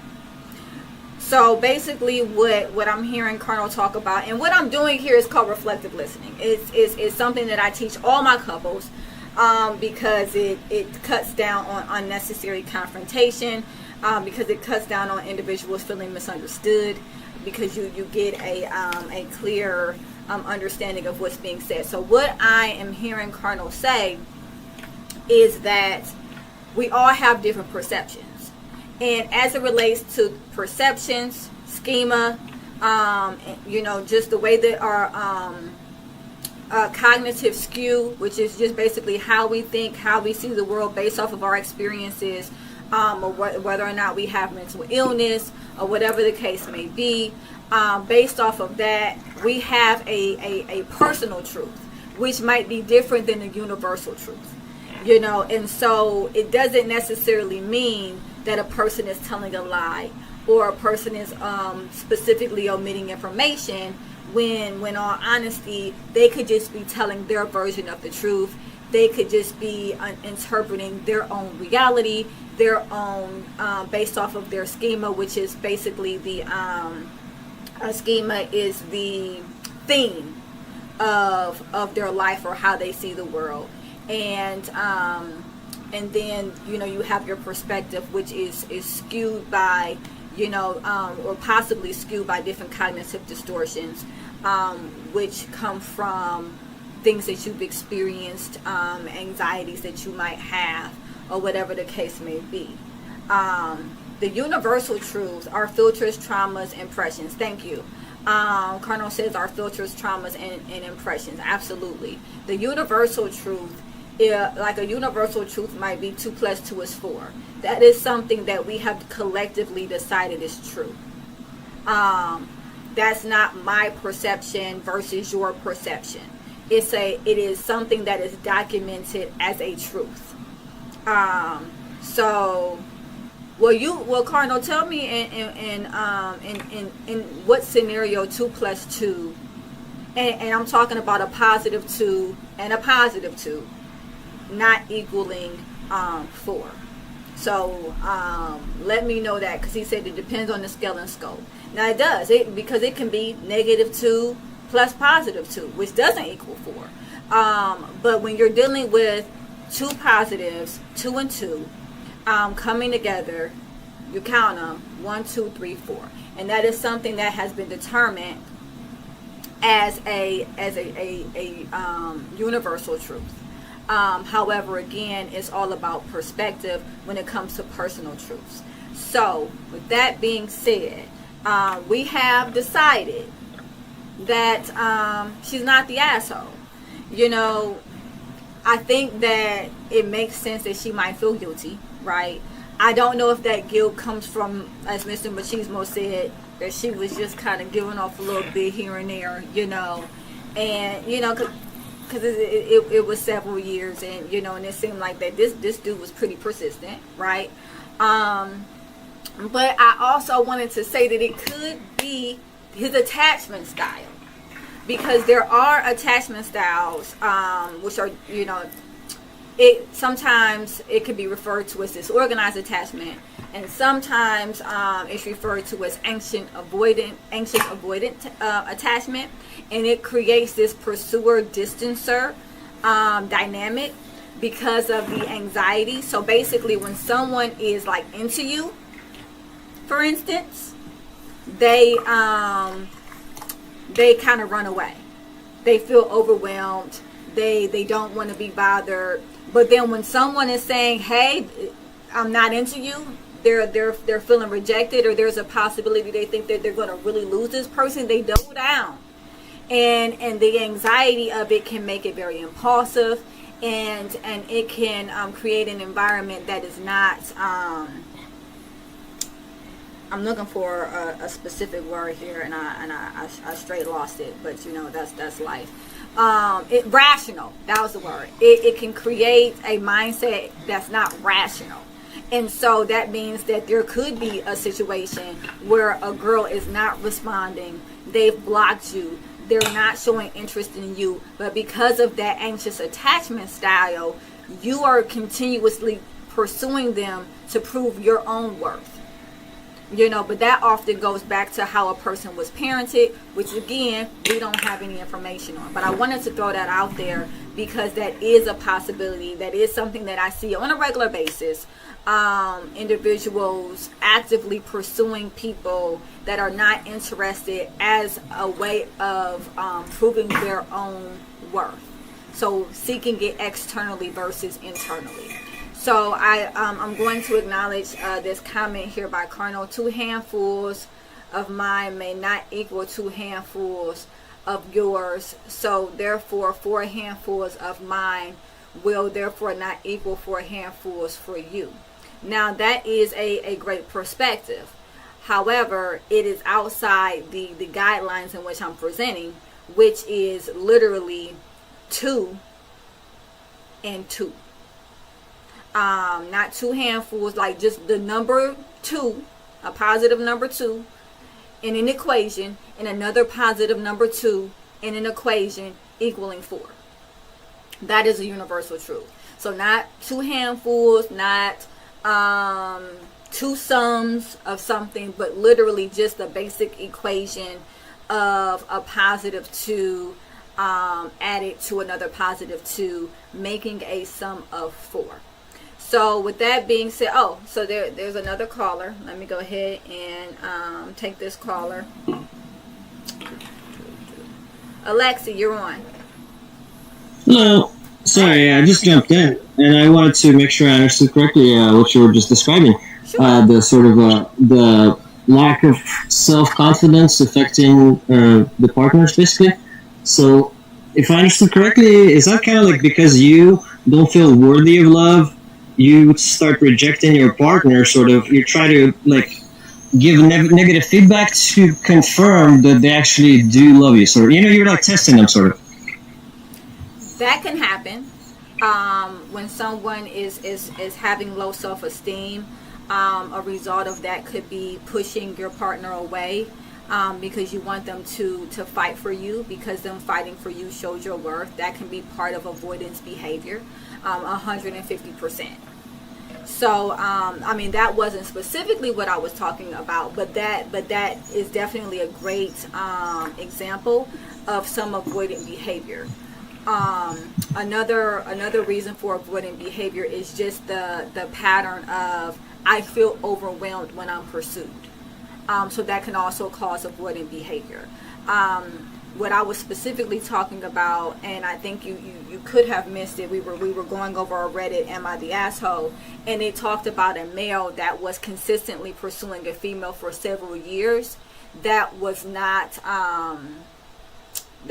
responding to their advances.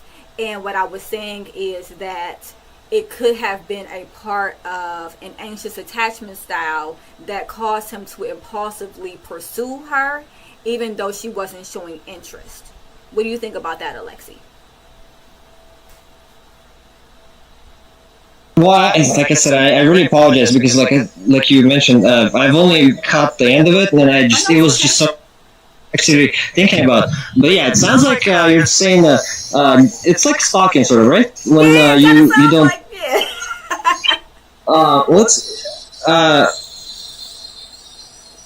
I think maybe it has something to do. Like, did she show any affection for him initially? They were together. So at one point. Oh well, yeah. Then obviously it's because when they got together, he started building a relationship. He saw that there was a connection, and then. But then they broke during up. the relationship, his self-confidence fell down to such extent that he, basically when they stopped dating, he had the impression, like subconsciously, that no one else would take him, but because she has previously done it, he's trying to get that back, but he can't move on because he thinks no one else will even, consider the option. Now, would that be some sort of part of the mechanism? What you just said is a very important factor. It's a very important factor because they were in a relationship, and when they were in a relationship, he cheated on her, which can be a way to distance yourself from your partner, which goes along with avoidant attachment style. However, after they broke up, he did continue to pursue her.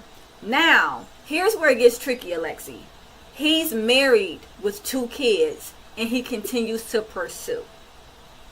Oh, so the lady, so the family, you mean the wife and 2 kids, that's separate, right? Yeah. So this is basically his mistress. This is his mistress that he's pursuing right now, right? No, this was a girlfriend that he had previous to getting married. Oh, okay. So they broke up. He got a family and 2 kids, and now he's pursuing the initial girl. Right. He got married. They broke up. He got married. Right. Uh-huh. He had 2 kids with this woman that he's with, but he keeps on pursuing this ex that broke up with him years ago. Oh, well, yeah. Well, that's kind of simple. It's the same. Sorry, I didn't mean to say it's simple. Okay. To me, it has parallels with people when they're 50, 60 still listening to music they used to listen in high school. Oh, I like that. It's an attempt to return to your, a young, youth, basically, because as people age, right, you start losing details of your past, and you kind of focus on significant events, and you try to remember it as, it's like grass used to be green or whatever kind of saying, whatever. Right. So what you're saying, and I do have some chats as well. Carnal, I'm going to get to your chats in just a second. But what I'm hearing you say, Alexi, is that he may not be happy in his marriage or in his choices. And so he's trying to return back to a period where he was happy. Is that what you're saying? And in doing this, yeah, exactly. He's constantly pursuing her. Yeah. Yeah, it's, exactly. He's trying to return to the past that he idealizes. Like if there was like, a lot of times actually when people get older and they watch say videotapes of their like birthdays or something when they were really young, or like pictures, they can't even recognize it because in their head, the simplified version of it, the idealized version of it, looked a lot better. And when they actually see documented, they're like, wow, I can't believe I was wearing that shirt or something, Right. Or I had so many pimples, so yeah, and obviously the marriage didn't work out, so he's trying to return. He's still married to the person. He's still married. Yeah, he's still married. Well, okay. Well, yeah, I mean, I'm not a psychologist, but yeah, I mean, to me, it sounds like, that's connected because, first of all, because it was a relationship, so it's a definite possibility because he experienced it before, Right. in his mind, that's definitely a possibility. And because he idealizes the relationship after, some time. And Absolutely. I'm with you there because we do tend to idealize relationships, and so he could have put her in a category of being like the one that got away, and so yeah, he's well, your first love idealizing is that. always special, right? Yeah, Because, I'm gonna go with yes. well, I mean, because I think it's kind of like any kind of new experience you experience, the very first time it happens, all the ones after that, they never match up to it. You never get that. It's like drugs. You never get the same high you did the first time, whatever. So it's like, I like that analogy. That's a good analogy. well, yeah, because I'm not sure what the terminology is. When you experience the same stimulation, it basically the response to it decreases over time because you build like resistance, kind of. Yeah, you build a Tolerance, exactly. Tolerance is what I'm trying to say. Yeah, exactly. So yeah, I think that's probably why the first love is always remembered also. But I mean, all the stuff like sorry, like this whole psychology is like really new to me. That's why it's very interesting to learn. Slightly off topic, just if you study about like Renaissance, kind of medieval ages, like a lot of scientists explored like all the different sciences, like chemistry, physics, painting. They dabbled in everything because that gives you a full picture of the world, kind of. And nowadays, everyone's so focused on their specific area that they get sort of like dogmatized. They don't really understand it. They learn the terms and they kind of perform the algorithm, instead of really understanding it. I can hear that, and I wanted to thank you so much for your perspective. Definitely keep listening, don't leave, and then we will come back to you after we take some comments from our speakers. So carnal nature, a lot of comments. Okay, and so let me go ahead. So she tried to stake a claim on a married man. He wants to keep her while he is married. Whole lot of stuff going on there. Yes, it is. I apologize. I took it off topic. No. It's okay. It's really okay. And I apologize. And I appreciate all your input. Is what I wanted to say. So definitely keep listening and subscribe because I'm here every Thursday at 6:00. No apologies. The more conversation, the better. That's what this is about. And so then she tried to stake claim on a married man. He wants to keep her while he's married. Whole lot of stuff. BS. This is so poorly framed. Cursory comprehension. Okay. So just to clear this up, Carnal, they dated in the past. Okay. They were supposed to be monogamous with one another at some point. They dated for 2 years, and then he cheated. Yeah, before he got married, they dated for 2 years. She wasn't his mistress or anything like that. She wasn't his. They were just together. It was just him and her, supposedly. And then he began to cheat on her, and that was confirmed. When the cheating was confirmed, she broke up with him. When she broke up with him, she blocked him on all social media. She blocked him on her phone. She ceased communication with him. That is a good question, Cardinal. I don't know how it was confirmed. The Reddit just says that it was confirmed that he was cheating. So that's a good question. We don't know. Nevertheless, she blocked him on everything. She discontinued communication with him. And then apparently he started calling her from new numbers and texting her from new numbers, probably using some type of an app, I'm assuming, right? And so, and that goes back to Alexi when he said the whole stalking. That kind of mirrors stalking, yeah. And so then she blocked all of those numbers as well. And so then she said she deleted something called WhatsApp, and then she reinstalled it. And when she reinstalled it, he reached out to her on WhatsApp, and that is where the male genitalia picture was sent to her. By this time, he was married with 2 kids. And so she found his wife on Facebook, and she says that the reason why she was able to find his wife is because her family and his family are friends in some kind of way, blah blah blah. It's irrelevant, I guess. And then she sent the picture to her. And so what we were trying to determine here is, by sending that picture, is she the asshole? For the most part, we all said no, she's not. And then it says people can convince themselves of indiscretions in order to substantiate their own desire to cheat. Absolutely.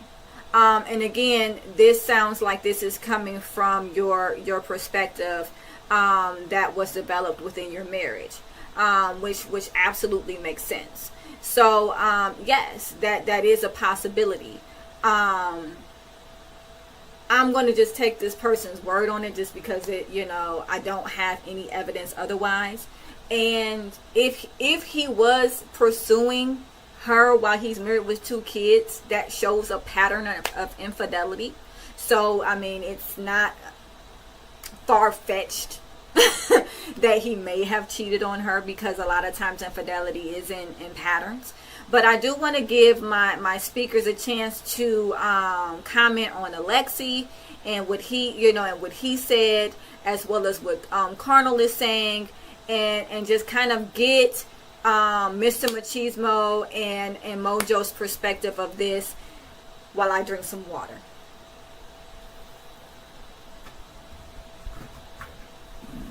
You guys are on. Oh yeah, I'm glad I got my coffee, because it was a lot going on. But yeah, definitely, I like the I like the perspectives, because it kind of shines the light on the possibilities. Because I mean, with all of this, we don't know anything for sure. We're just going off of what's reported on this article, or description for this title, or the who's the bad guy, basically, type of scenario. So and I like the description, how my man was talking about. I think Alexi was talking about. I can't believe I used to wear that shirt, or man, I even had them pimples there. I like that, because it's